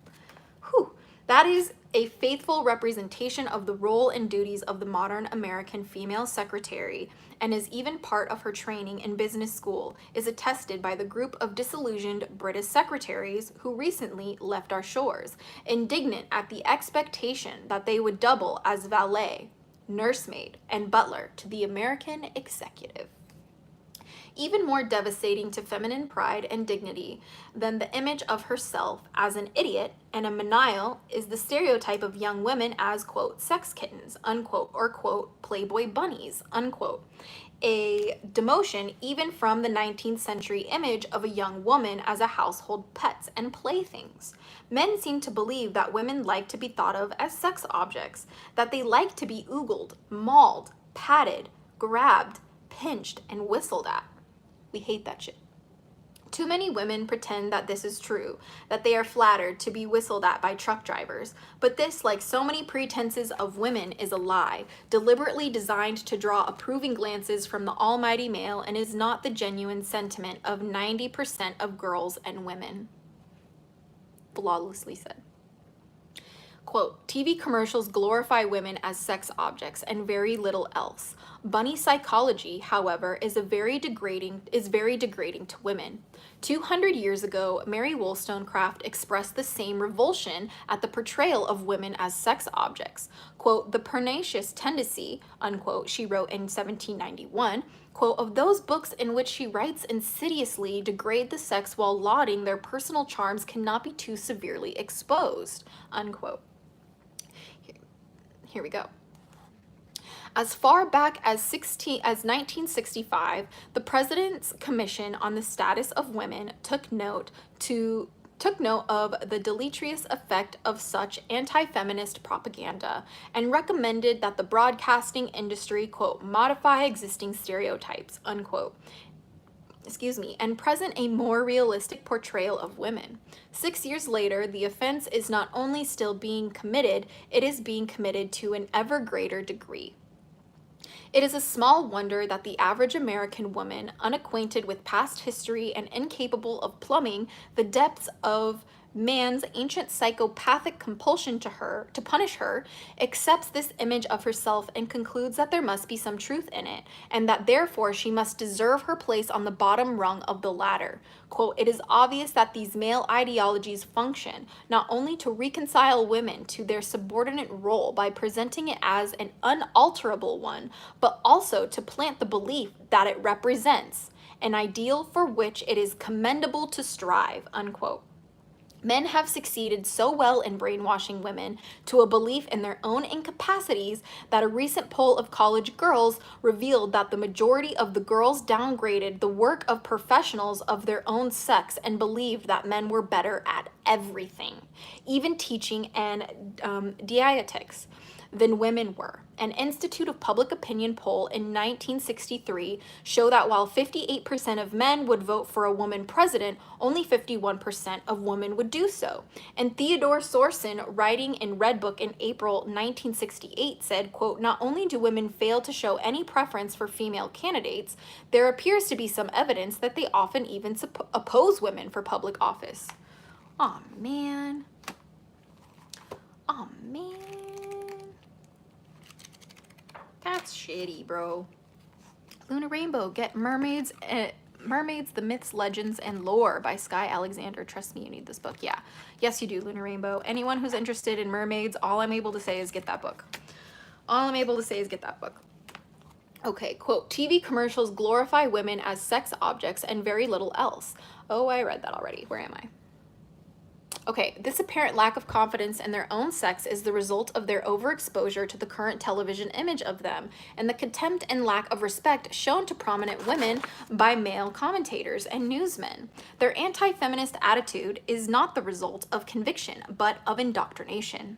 They are still being taught at home, at school, in church, and by all communications media that they are the inferior sex.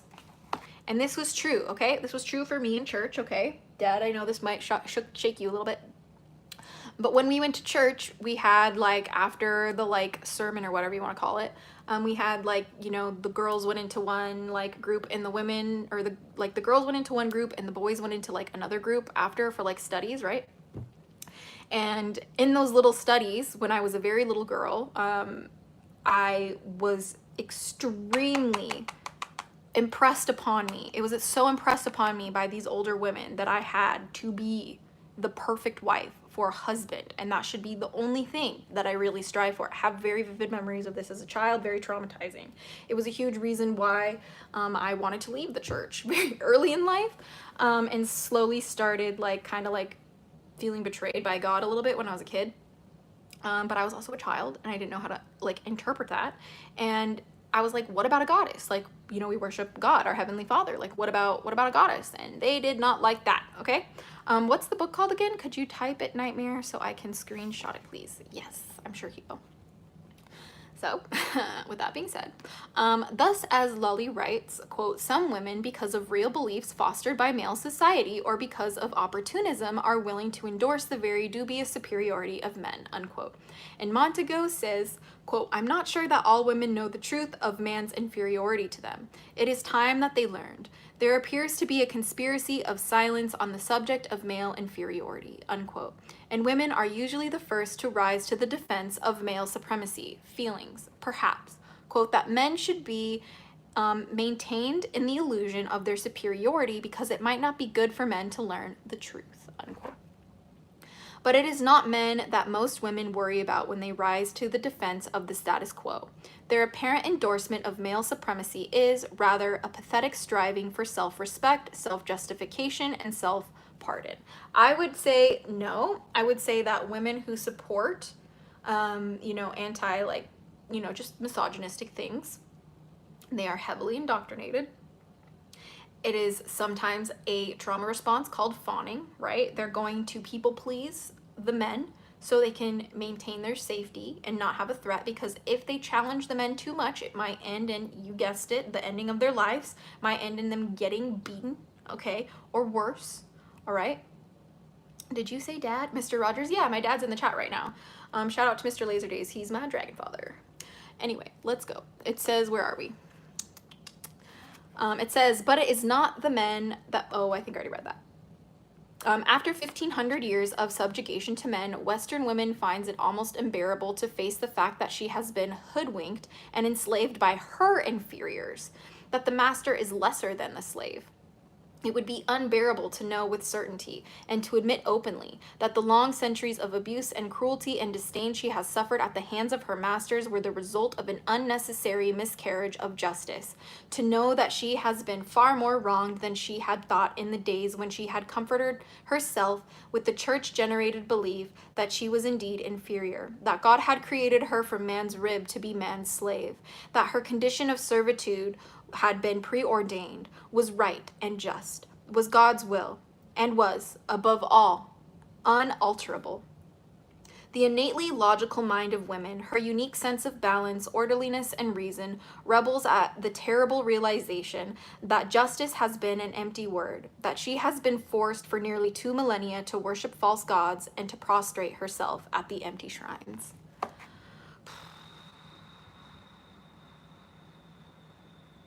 Wow. Well, that's the end of chapter 21.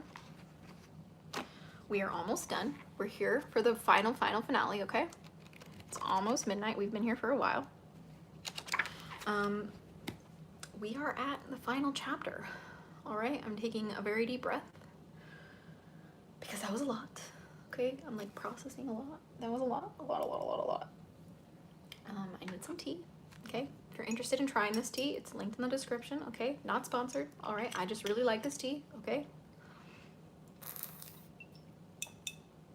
I appreciate when tea comes in a glass bottle. I really do. I hate plastic bottles. Fuck that shit. So, yeah, last stretch. Although this last chapter seems to be a little bit better. The title, I guess, just seems to be a little bit more, nice. Big ol' bites and grit. We'll get through this. Yeah, honestly, let me just take a bite. Oh my. Let's see, how many pages do we have? One.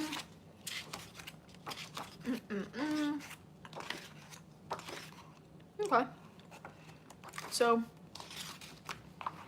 we have this left of the book, guys. We've done it. We've read all of it. Are you ready? Ready? Let's take it home, boys. Home run, grand finale. Okay. Part 4, chapter 22, Women in the Aquarian Age. In sad plight would we be, if we might not already, lighting up the horizon from east and west and north and south, discern the new young women of today, who, as the period of feminine enslavement passes away, send glances of recognition across the ages to their elder sisters. Edward Carpenter. That brought me to tears because that's literally what I'm doing by reading this book live. As a young woman of today, as feminine enslavement is slowly dying out, I am giving glances back to the past and recognizing our elder sisters who have been forgotten. Here we go. Hold on. I have a TV series called H2O Just Add Water, and my fave cartoon movie since I was a kid is The Little Mermaid, plus so many other mermaid shows and movies. Yes, please get that book. Please, please, please. Okay. Where is it? Let's find out. Deep breath, my friends. It's going to be a lot. Potential trigger warning. I just don't know what to expect. It says, in the eyes of man, there are 2 kinds of women, the sex object and the other. The class of the sex object includes wife, mother, mistress, and the mass of nullable young women who may become wife, mother, or mistress. For this class of women, men have a tolerance that conceals, even from themselves, the underlying fear and hatred that all men feel towards women. I don't think all men feel that. That's a little extreme. Quote, the other, unquote. The class of the non-sex object includes all unmarried women over 40, nearly all intellectual women, me, and above all women who are not primarily male-oriented. To the masculist, these women have no human rights, no reason for existence. They are expendable. They are allowed to exist only if they accept their inferiority in a, quote, womanly way, unquote. Asking nothing of life, expecting neither justice nor consideration, and proclaiming the shame in their sex as Saint Clement of Alexandria said all women should feel. Quote, every woman, unquote, said this pillar of the early church, quote, should be overwhelmed with shame at the thought that she is a woman, unquote. Isinator, welcome back to your Daily Dose of Dragon Feather. So happy to see you. Snowbird Rather, welcome to your Daily Dose of Dragon Feather. I hope you are enjoying our very spicy read. It's good to have you here with us. Let's see. And the Clementine philosophy has dominated the thought of Western society for nearly 2,000 years. The belief is inherent in every phase of modern culture, in our customs, our attitudes, our educational values, in our very laws.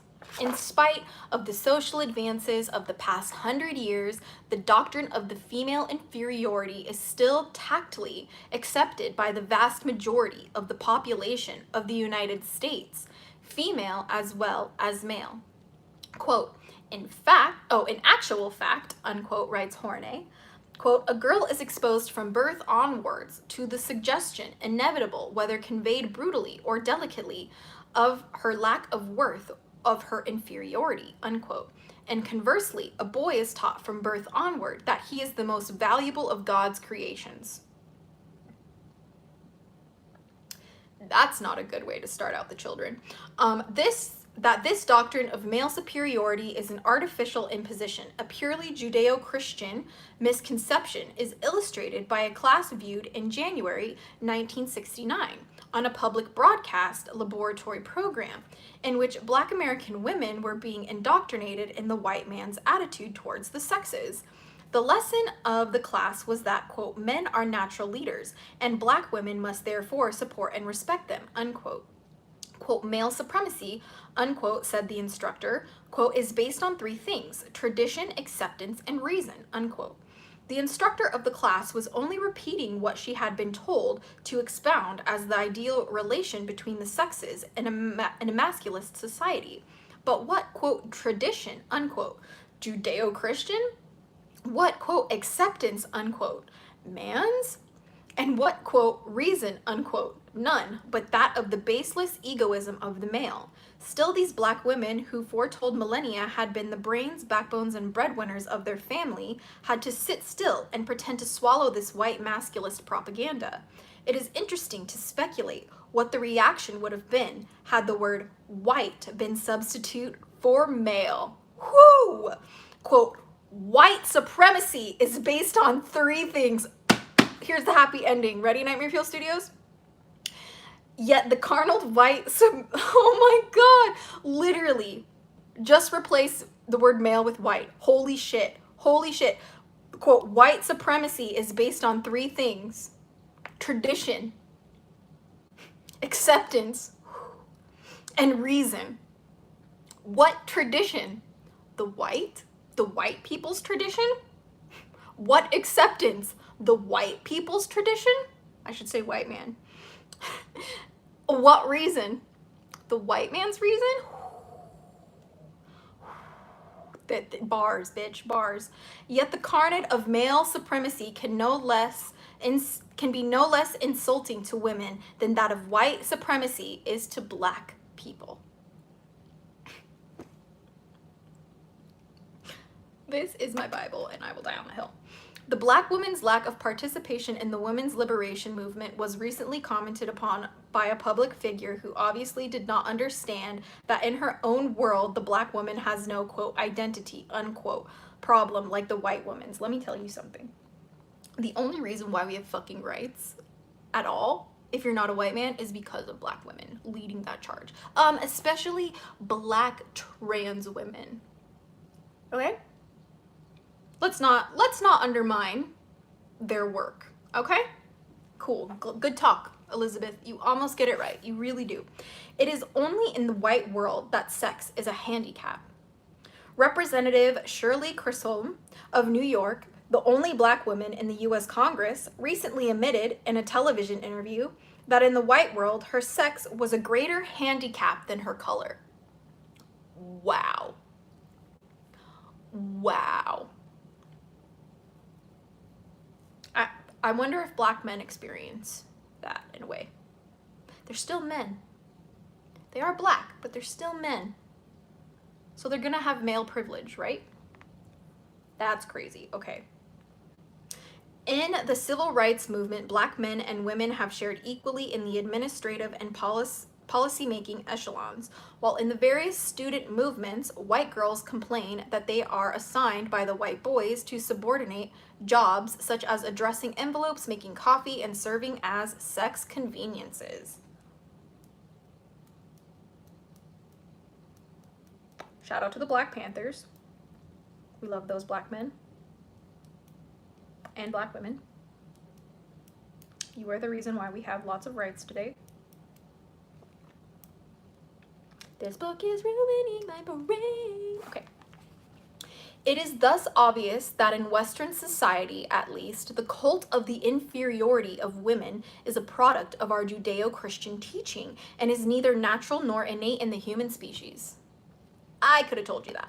As the matter of fact, it is the very reverse of nature's usual arrangement. In nature, the female is the all-important pillar that supports life, the male merely the ornament, the quote afterthought, unquote, the expendable sexual adjunct. Observe with what care the female of all species is protected and sheltered and preserved by nature. It is the female, according to naturalists, biologists, and human geneticists, who is given the protective covering, the camouflaged plumage, the reverse food supply, the more efficient metabolism, the more specialized organs, the greater resistance to disease, the built-in immunity to certain specific ailments, the extra X chromosome, the more convoluted brain, the stronger heart, the longer life. In nature's plan, the male is but a, quote, glorified gonad, unquote. The female is the species. If the human race is unhappy today, as all modern philosophers agree that it is only because it is uncomfortable in the mere image society man has made.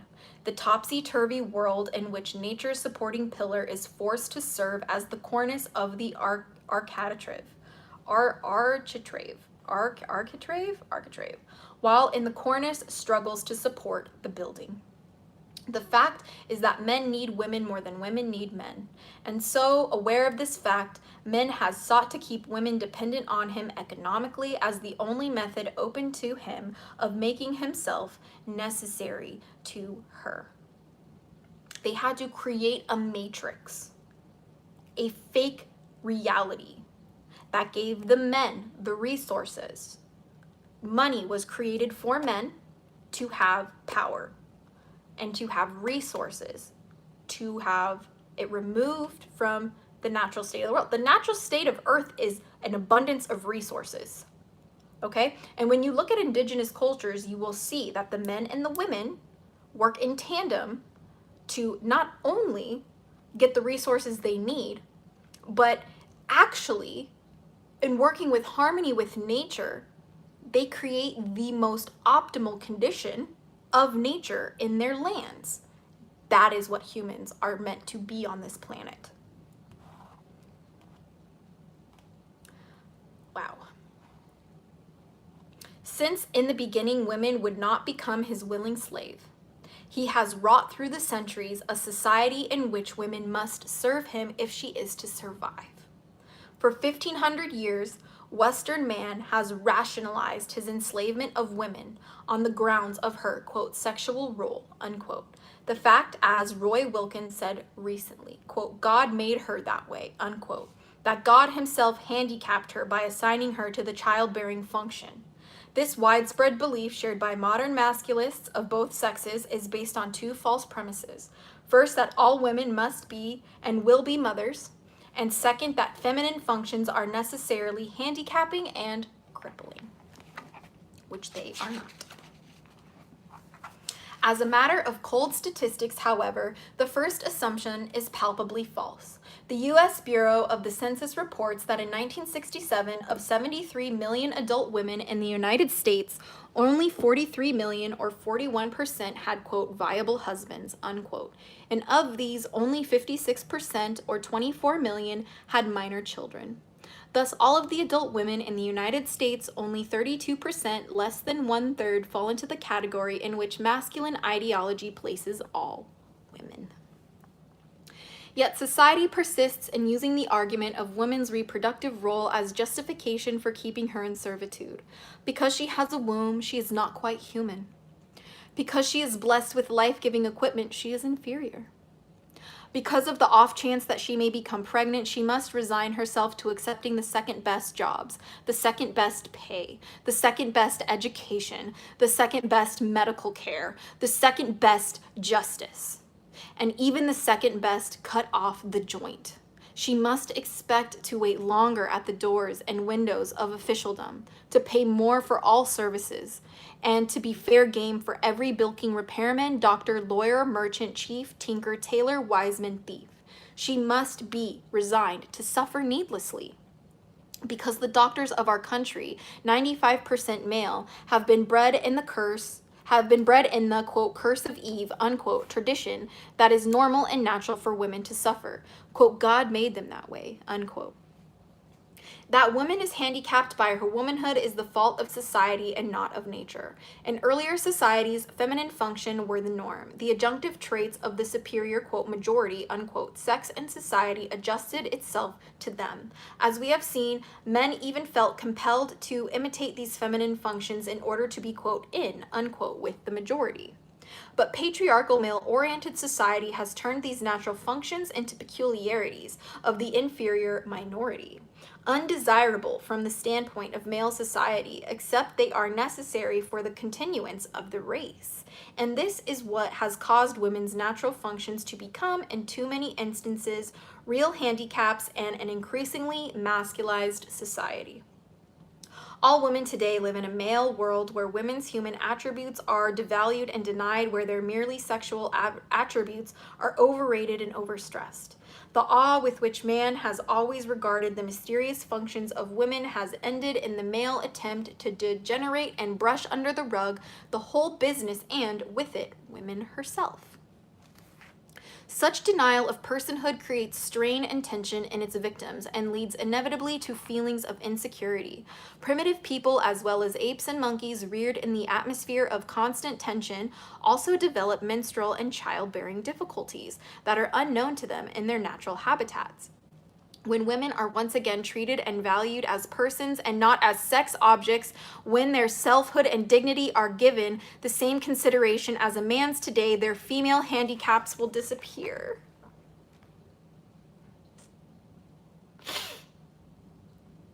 For those of you guys who don't know, I suffer from chronic periods. And a huge reason why I suffer from chronic periods is because of the hands of men. And I wonder if I have not been abused by men, would my periods not be so bad? Would I not suffer every day, almost every day of my life? Sometimes I literally have periods 2 weeks out of a month. Sometimes I have more than one period in a month. And when I go to the doctor, they tell me Tylenol will be enough for you, sweetie. Oh, that one was personal. That one hit home for me. Holy shit.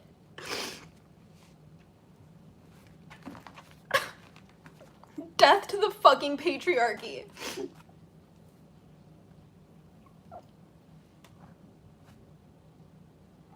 Let me just catch my breath and find out where the fuck I was.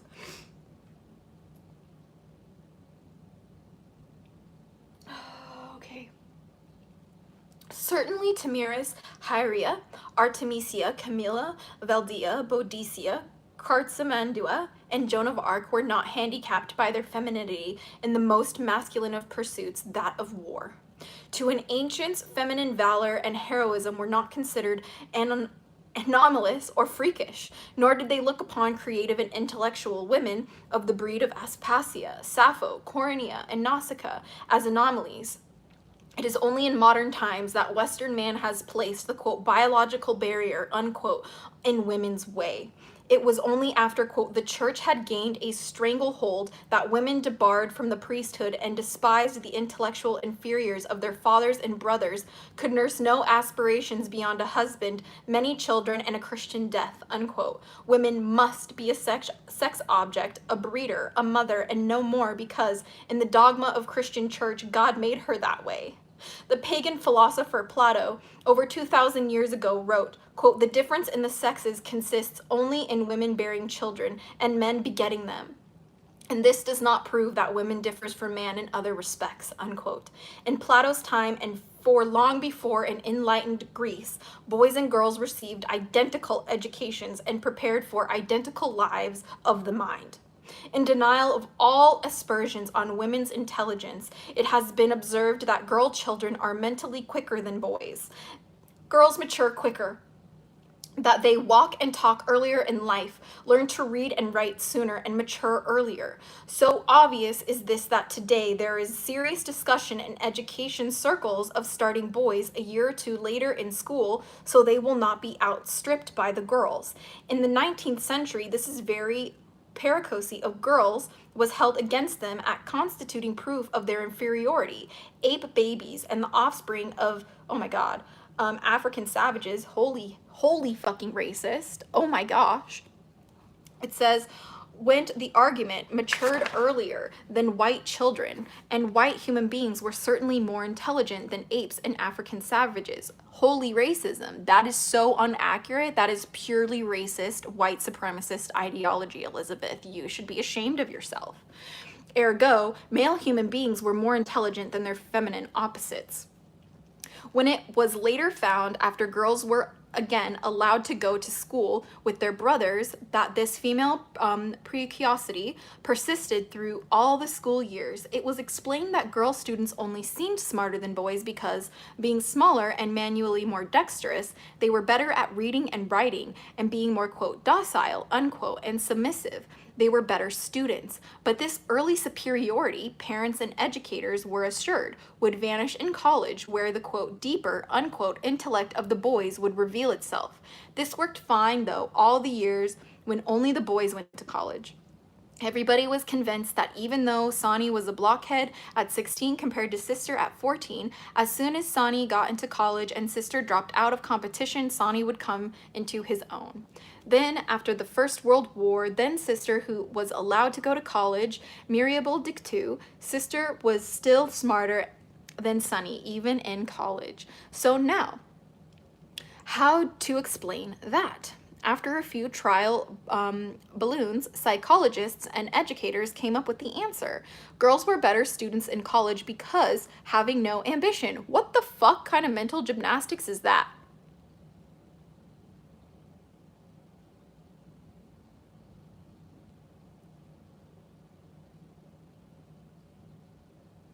What? They were willing to apply themselves to all their subjects equally. But just wait, they said, until graduate school. Then male intelligence and male aptitude for abstract thought would manifest themselves. But now bolster this belief by making it as difficult as possible for girls to go on to graduate school in advanced degrees, except in home economics and social work, where there is little male competition. Yet a study published by the National Manpower Council of Columbia University in 1967 says, quote, women account for 3 out of 5 college students with the ability to graduate but do not, unquote. Of the high ability group, of whom women constitute nearly 60%, only 1 woman out of 300, or 0.3%, goes on to acquire an advanced degree. Even before this point, however, 75% of the brainy women had been left behind at the high school gate. The same study revealed that a higher percentage of girls than boys capable of college work graduate from high school each year. Quote, but of this gifted group, 1/2 of the boys and only 1/4 of the girls enter and graduate from college, unquote. Needless to say, a large number of boys who are not in this gifted group also go on to college, proving that they are not educating our best brains even at the college level, let alone at the graduate level.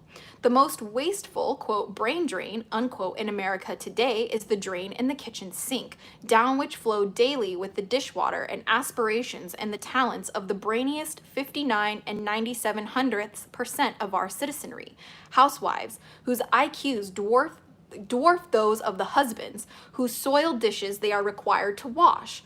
Stendhal very truly said that, quote, all geniuses who happen to be born women are lost to the world, unquote. That hurts so bad, bro. All geniuses who happen to be born women are lost to the world.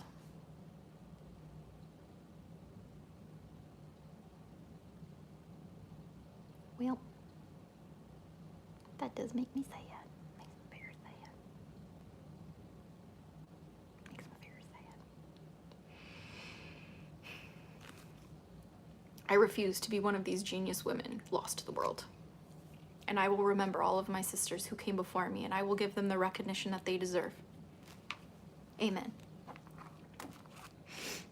As for abstract thought, the last refuge of the masculine mental supremacist, Father Stanley Dziuska, head of mathematics department of Boston College, said in an interview on May 30th, 1968, that in his teaching of the new math to girls and boys all of the ages, he found that girls were more interested in and took more readily to abstract ideas than boys.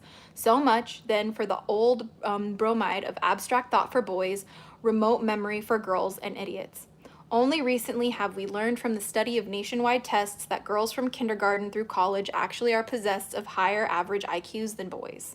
Still, the belief persists, like the proverbial bloodstain in the stone, that women and girls are not as intelligent as men and boys. How much more proof to the contrary is required? Women are in the unfair position of having to prove over and over again, generation after generation, individual after individual, that they are at least as capable in all fields as are men. We are. Women are capable of every job that a man does. Every one of them. Their ability is never taken for granted. Oh, I skipped a line. It says, women are in the unfair position of having to prove over and over again, generation after generation, individual after individual, that they are at least as capable in all fields as are men. Their ability is never taken for granted. They must always demonstrate that they are in fact superior, to the average male in order to receive any recognition at all. And in too many fields, they are still denied even the opportunity to prove themselves. Men insist that they don't mind women succeeding so long as they retain their, quote, femininity, unquote. Yet the qualities that men consider, quote, feminine, unquote, timidity, submissiveness, obedience, stillness, and self-debasement are the very qualities best guaranteed to assure the defeat of even the most gifted aspirant. And what is this valued, quote, femininity, unquote? To the masculists of both sexes, quote, femininity, unquote, implies that all men have built into the female image in the past few centuries weakness, imbecility, dependence, masochism, unreliability, and a certain baby doll, unquote, sexuality that is actually only a projection of male dreams.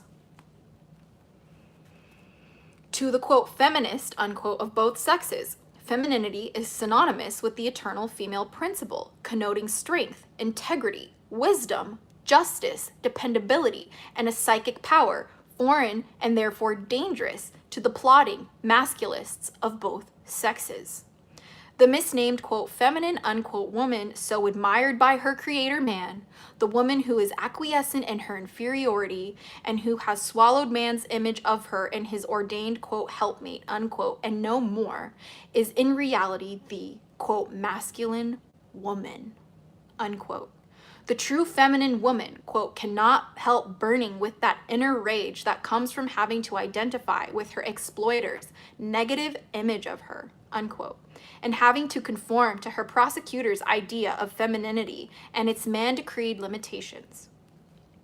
These latter are the women who, quote, are determined that they will no longer endure the arrogant egoism of men, nor continence in themselves or other women, the craft and servility.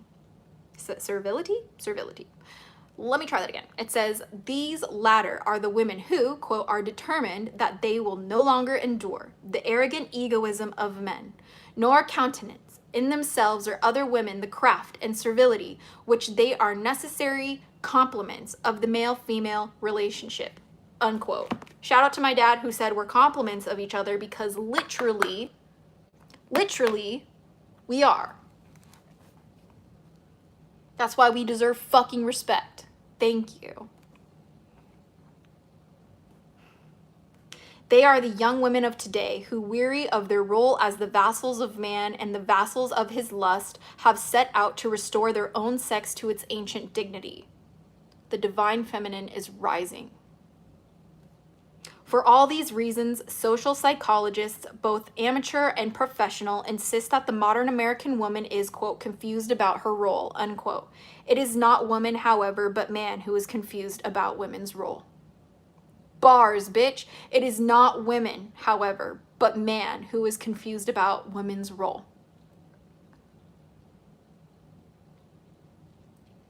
It is not, wow. Man, not woman, clings to the outmoded patriarchal concept of women as merely a helpmate to man. Woman looks further back over the heads of the patriarchs, and she sees herself as nature intended her to be, the primary force in human advancement. Ever since man first abrogated to himself the role of God on earth and proclaimed himself the master of women, he has sought to mold her to his desires. And as Mill says, by clipping here and watering there, by first freezing and then burning off unwanted growth, quote, he has cultivated woman for the benefit and pleasure of her master. And now I indolently believes that the tree grows of itself in the way that he has made it grow, unquote.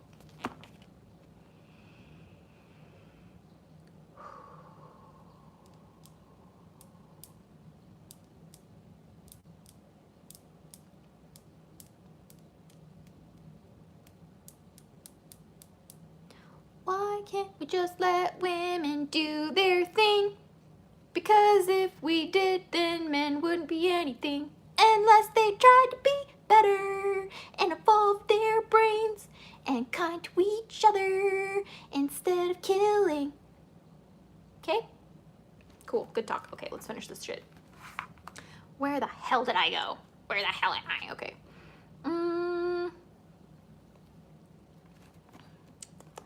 I do not remember where I am.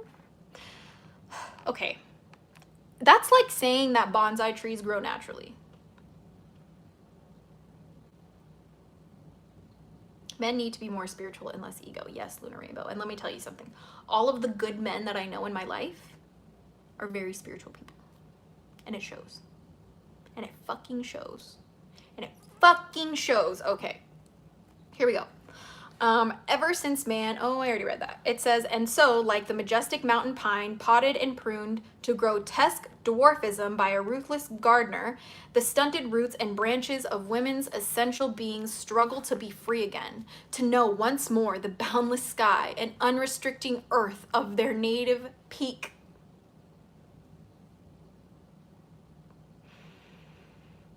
During the most of man's history on earth, woman was the leader. Even in the brief period of historical times before the invention of property and its complement of war and plunder, brains, insight, and understanding were far more important for survival than was brute strength. If brute strength had been the secret of survival, man would long ago have succumbed to the larger animals that coexisted with him. But force was not a necessary for survival. But force was not a necessity for survival. But force was not a necessity for survival. But force was not a necessity for survival. But force was not a necessity for survival. Perception, foresight, intuition, and intelligence were. And in these more important qualities, women excelled. It was to the women that men looked for guidance, for the interpretation of natural phenomena. and for the communication with nature and with divinity. Woman was prophet. Woman was prophet. Woman was priest. Woman was arbiter. Woman was medicine man. Woman was queen. And woman was goddess. Fuck, that was beautiful. That was beautiful. Man's eventual discovery that force, physical coercion, and brutality could cow not only the smaller animals, but even his own mental and spiritual superior, woman, was no doubt the, quote, knowledge of evil, unquote, that constitutes man's, quote, original sin, unquote, his, quote, fall from grace, unquote.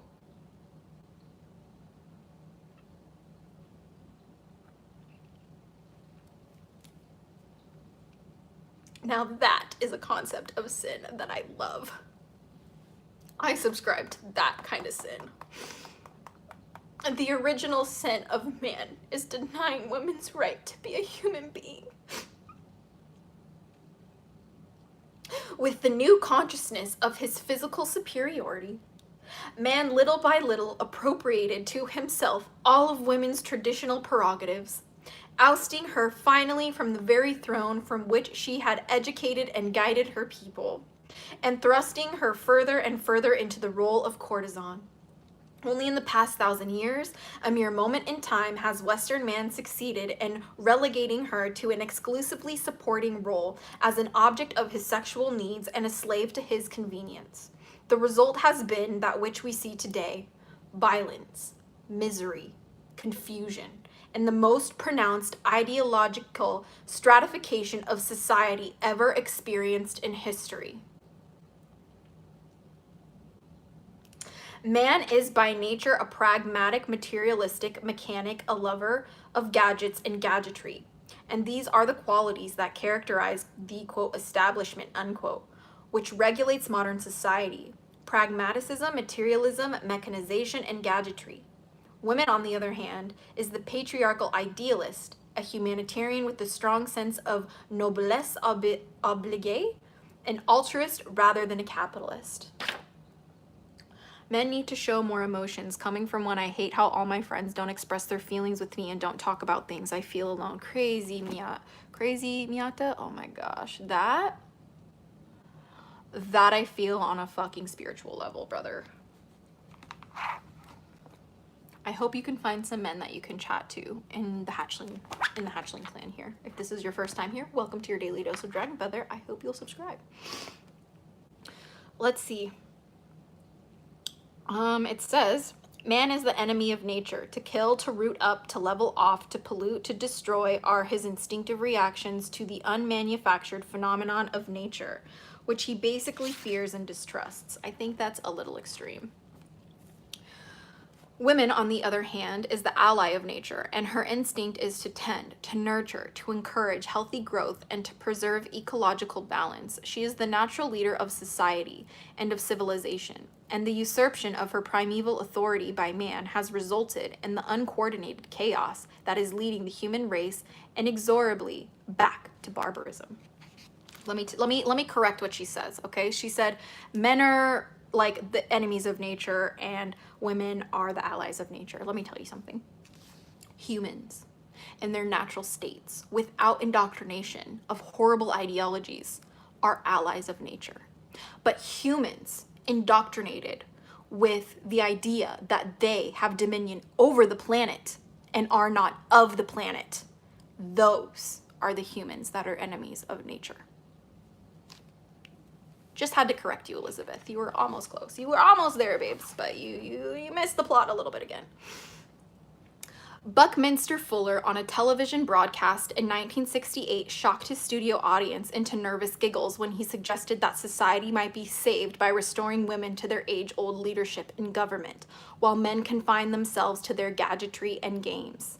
This is excellent advice, and its heeding may constitute the last hope for mankind.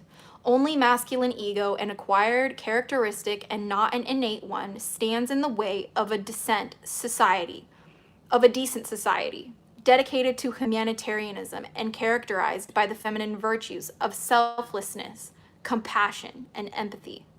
When man became enamored of his own image, the masculine defects of arrogance, conceit, pugnancy, and selfishness were transmuted into virtues by the alchemy of his own self-love, while their opposites, humility, gentleness, patience, concern, were debased into false characteristics of the weaker sex.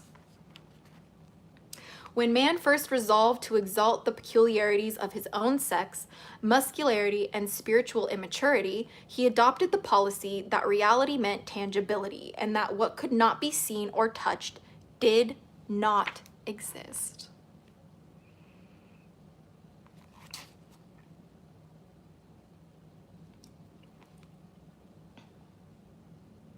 Wow. Quote, anything that was imperceptible to his senses was declared a doubtful or fictitious pseudo-value, unquote. As Pittagrim's Socran says, by discrediting the mystic power of women, man cut himself off from the higher things, the, quote, internal verities, unquote, the sense of which had distinguished him from the lower animals. By crushing every manifestation of supersensory or extrasensory truth and worshiping only sensate matter, man made of himself a mere biological organism and denied to himself the divine ray that once upon a time woman had revealed to him. Woman as magician, she who had allowed him to see himself with the rudimentary halo and a faint aura of immortality, now had to be declared of no value. Her animal body, however, remained a necessary adjunct to his new physical man, and he set about to remold her from his own base material into a mere biological organism like himself, a fit mate, a help, quote, meet, unquote, for him, his biological complement. Through the long centuries, he succeeded in brainwashing her to believe that she was indeed made from his rib, that she was formed to be a comfort to him, the receptacle of his seed, and the incubator of his heirs, who were the perpetrators of his name. Thus the sacred flame of her primordial and divine authority was banked and dampened and finally smothered almost to extinction. Almost. We're not gone yet. We're not gone yet. Throughout the Aryan and Piscean ages of strife and materialism, man's denser nature held sway while women's etheric light lay hidden under the bushel of masculine domination. We are on the threshold of the new age of Aquarius, whom the Greeks call Hydrakus, the water bearer, the renewer, the reviver, the requencher of raging fire and of thirst. It was at the dawn of another Aquarian age, 52,000 years ago, that Basilia, the great queen, brought order and justice to a chaotic world aflame with lawlessness and strife, a world similar to our own of the 20th century. Today, as then, women are in the vanguard of the aborting civilization, and it is to the women that we look for salvation in the healing and restorative waters of Aquarius. It is to such a new age that we look now with hope, and the present age of masculism succeeds in destroying itself, as have all its predecessors in the incredibly long history of civilizations on our globe. The oldest written history we have today tells of the Sumerian goddess Tiamat, who many thousand years ago restored civilization into a dying race of men. The oldest written history we have today tells of the Sumerian goddess Tiamat, who many thousands of years ago restored civilization to a dying race of men. In Egypt, the great queen goddess Isis, or Aset, brought a new and revived civilization after Typhon and Osiris in their wars had destroyed an earlier civilization. Plato writes that the goddess Athene created the new race of Greeks after the Titans had brought the old order crashing to a fiery end. And the Polynesian myth, the goddess Atia, recreated the world after the sky had fallen in flames, lit by a terrible war of the old gods. In the 1930s and 40s, Pitram Sokran, the Harvard sociologist, foresaw the present socio-cultural revolution of the 60s and 70s and predicted that it would mark the end of civilization as we have known it in historical times, that it would herald, quote, one of the great transitions in human history from one of its main forms of cultures to another, unquote. Sorokin describes in his New Culture in terms that agree to an amazing extent with other men's descriptions of matriarchy, a utopia founded on love and trust, mutual respect and concern, in which all men and women were truly brothers and sisters under the just guidance of a beneficent deity, where the laws are enforced by persuasion and goodwill rather than the force of coercion, excuse me. In Critias, Plato says that the goddess Athene, quote, tended us human beings as a shepherd tends her sheep, not with blows or bodily force, but by the rudder of persuasion. Thus did she guide her moral creation, unquote. During the golden and silver ages of goddess rule, writes Hesiod, quote, men lived without cares, never growing old or weary, dancing and laughing much. Death to them was no more terrible than sleep, unquote. Contrarily, after the demise of the goddesses, quote, the optimistic conception of the new world in which mankind had believed in resurrection and the bosom of the great goddess gave way to gloomy pessimism. With the retreat of the primitive maternal world and the appearance of the new male gods, the world grew ugly, unquote. The rot of masculist materialism has indeed permeated all spheres of 20th century life and now attacks its very core. The only remedy for the invading and consuming rot is a return to the values of the matriarchates, and the rediscovery of the non-material universe that had so humanizing an influence on the awakening minds of our ancestors. Physicists of many nations are today gaining a new understanding of this invisible world as they discover almost daily some new phenomenon of nature that cannot be explained by our accepted laws of physics. Shout out to quantum physics. There is apparently a physics of the supernatural whose laws modern man has been totally unaware of and to which he is only now becoming attuned.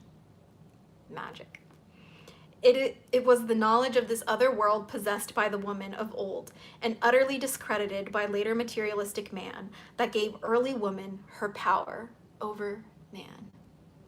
And here we have a little excerpt.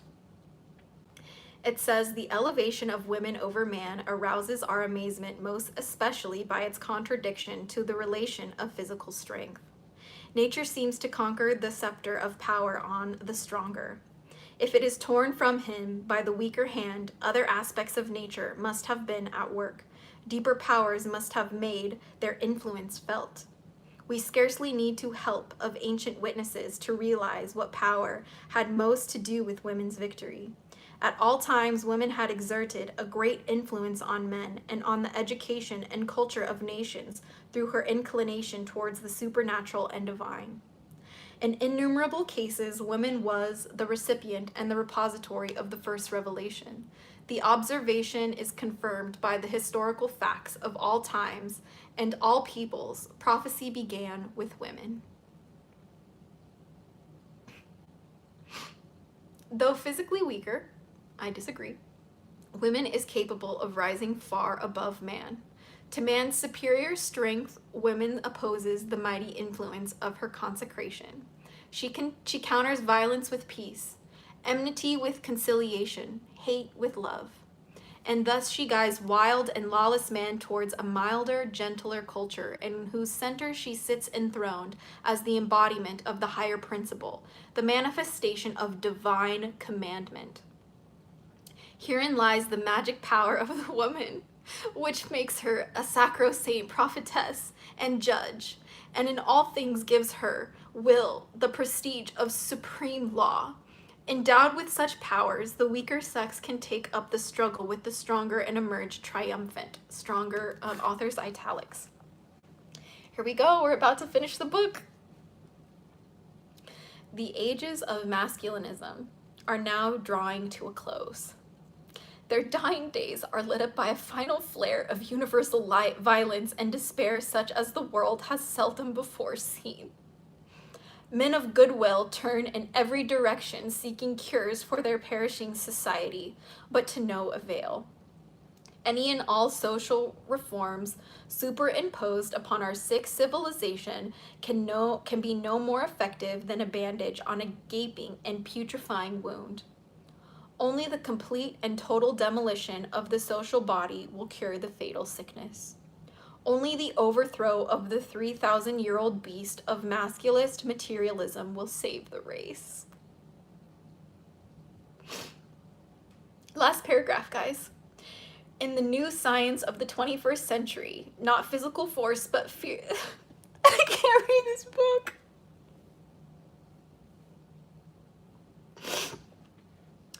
In the new science of the 21st century, not physical force, but spiritual force will lead the way. In the new science of the 21st century, not physical force, but spiritual force will lead the way. Mashallah. Mental and spiritual gifts will be more in demand than gifts of physical nature. Extrasensory perception will take precedence over sensory perception. And in this sphere, women will again predominate. She, who was revered and worshipped by early man because of her power to see the unseen, will once again be the pivot, not as sex, but as divine woman, about whom the next civilization will, as of old, revolve. And that is The First Sex by Elizabeth Gould David. And I just wanted to say thank you, Mr. Rogers. Thank you, Mr. Rogers, for the tip. You are so sweet. Yay for getting through that monstrosity. You are so sweet. But yes, that was the happy ending I needed with that book, okay? That was 100% the happy ending I needed for that book. Wow. Wow. What did you guys think? What did you guys think? I think that I have never had more hope for the future. I think I have never been more grateful to be a woman. I am so happy and grateful God made me a woman. I love being a woman. Oh, how I love being a woman. And we're fucking beautiful, okay? I love myself as a woman. And if you're a woman watching this and you have ever felt shame for being a woman, I want to challenge you to be so proud of yourself for being born a woman, because being proud to be a woman is an act of defiance to all of the forces that be that want to keep you subjugated, sweet, and silent. I want to stick to it, that book by having a woman president. Mr. Rogers, I know Kamala Harris is not perfect, but she has my vote, because I know that she will keep my rights. And I know that Donald Trump won in 2016 mostly because so many people voted for Jill Stein. As much as I love Jill Stein and as much as I appreciate her for supporting Palestine, we need a woman. We need a woman. And I am so grateful to be a woman in 2024, because had I been born in any other time, I would not have the right to vote. I would not have the right to an abortion. Some women in my country and other countries around the world do not have a right to an abortion, do not have the right to determine their own destiny, their own family, their own future.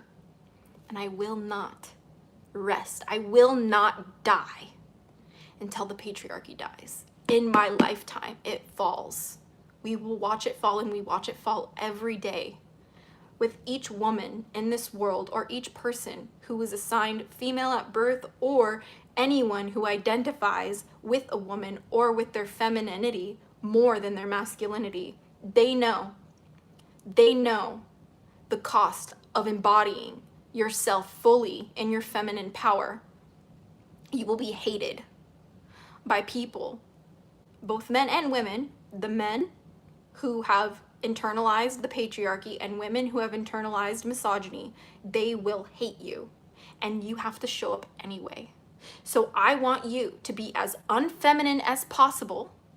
Okay? Make weird faces. Okay? So what? I'm a beautiful girl. I can make fucking weird faces. I'm still a woman. Go ahead. Go ahead. Kamala is going to win. Trump has alienated women and people of color, so he shot himself in the foot. Nightmare Fuel Studios, you're 100% correct. The year of the dragon, we're getting a fucking woman in that office. Do you understand me? Do you understand me? And guess what? When we get her in that office, we're gonna be ruthless as fuck to her, to show her what it really fucking means to be an American. Liberty, justice, and freedom for all. That's what it means to me to be an American. And I will fight with everything I have in me until everybody is free. Because we deserve that. We have been in such despair. We have been controlled. We have been conditioned out of our human nature for so long. It ends with us. It ends with us. Everything that is born must die. The Ouroboros eating its own tail. And right now we are coming to a close of the cycle that is ready to die. And you guys are ready to help me kill it. And the way we kill it is not by anything else other than pouring love into ourselves. Change the world one heart at a time, one mind at a time, okay? The second you believe you are worthy and you don't need anyone else outside of you to determine your value, you won the game. You won the game. Take me. I am literally proof. Okay? I hated myself so much. There's so much time I wished I was a man to be able to do what I do. And it took me so much time learning how to love and accept myself as a woman, to bring myself up, to be like, you know what? I don't have to listen to what the Bible says. I don't have to listen to what the politicians say. I don't have to listen to what the church told me. I can tell myself who I am as a woman. I have the right to determine who I am as a woman. I have the right to determine God's word for me as a woman, and I do not care who else disagrees with that. That is my life, and you guys have the same exact opportunity. You guys, especially as women, you have a very rare opportunity in this world right now. You have the opportunity to be as fearlessly yourself as possible before it's too late. And it won't be too late. They would like to make you think that you are out of time, that women are going back to the dark ages, but that's just a fantasy of a dying ideology. And to all of the women, especially, I really want to reach out to the women right now who are watching me. I need you to know that you are goddesses incarnated, okay? I don't care what anyone says. God is goddess. And you are goddess, okay? You are the creator of your own reality. You are the creator of your own mentality. You are the creator of your own life. You are the creator of your own ideology. You are the creator of your own spirituality. You are the creator of your own version and connection to God. You are. You are. And women deserve the space to be safe, and women deserve the space to explore and express themselves, because guess what? When women equate themselves to God, we don't abuse people. We use that responsibility to help and nurture and create life. Please know that this doesn't mean that women are superior to men. Though if you are a woman, you are more than welcome to believe that you are superior to men. Because how long have they been doing that to you? How long have they been doing that to you? If you are a woman and it is safer for you to hate men than to try and connect with them, that is okay. And you can choose that. And I support that. If you are a woman who works with men and loves men and wants to connect with them because you believe in them and you love them and you have hope with them and you want to co-create with them, you are absolutely right. And I support you, no matter what.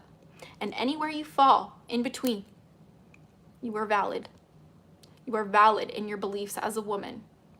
Because I can guarantee it that you do not believe that your way should be impressed upon other people. You don't believe in the subjugation of men.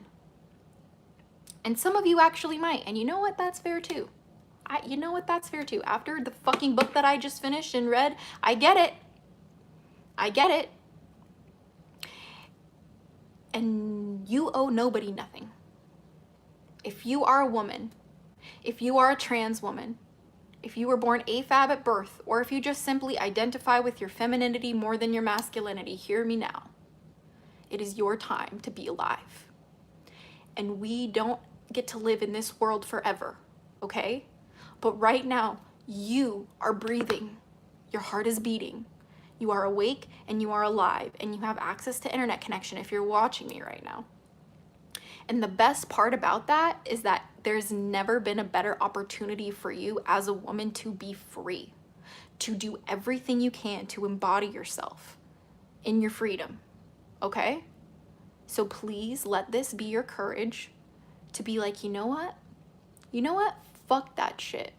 I'm not gonna be afraid to be myself anymore. You know what? Fuck that shit. I don't care if they want to label me as bitchy. I don't care if they want to label me as unfeminine. In fact, I take that as a fucking honor. I'm honored when men call me bitchy. I'm honored when men call me arrogant. I'm honored when men call me sassy. Because yes, the fuck I am. Okay? So, my darling loves, I hope you enjoyed this book today. It kicked my ass. I'm sure it kicked yours too. But, you know, my Dragon Guardian Pickle Chips told me that I had a happy ending, and I'm very grateful that it did have a happy ending. I thought it was going to be a troll happy ending because we all know how much of a fucking snarky little shit he is. But I'm really grateful that they definitely, you know, made it happen. And if it wasn't for Pickle Chips, I wouldn't have this book. So I'm just a girl who follows her dragons, singing songs along the way.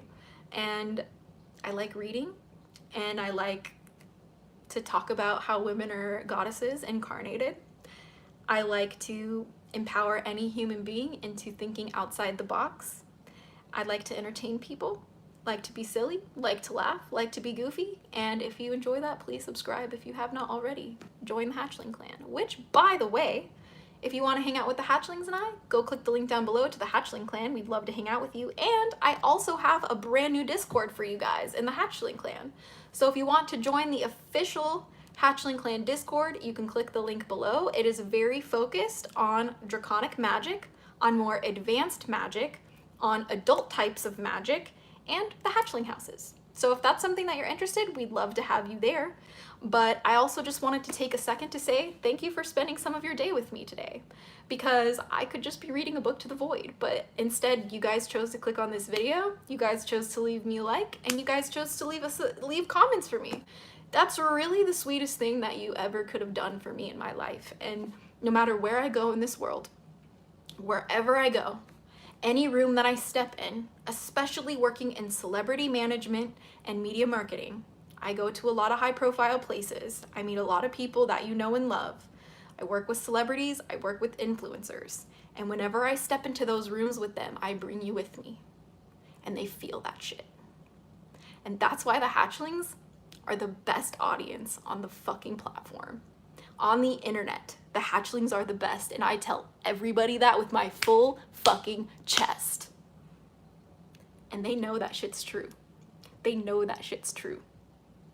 Alan, I'm subscribing. So glad I found you. I'm so glad you found us. Welcome to the Hatchling clan. We love you so much. We hope that you will stay forever because you cannot get rid of us. Welcome to Baby Bird, Alva Salvatore. Welcome to the membership. We are so happy to have you with us. Well, I honestly must say this was one of my favorite streams I've ever done. If you just came in here, please click the playlist tab on my channel that says My Bible, the First Sex Book Breakdown. If you would like to read the whole book with me, it is now available for you to do so. I'd love to hear your comments in the post if you're watching this after the live. It would be amazing to have, you know, your little commentary. I love responding to you guys. It's my favorite thing in this world, truly. And until next time, stay geeky, cheeky, and freaky, little hatchlings. Oh yeah.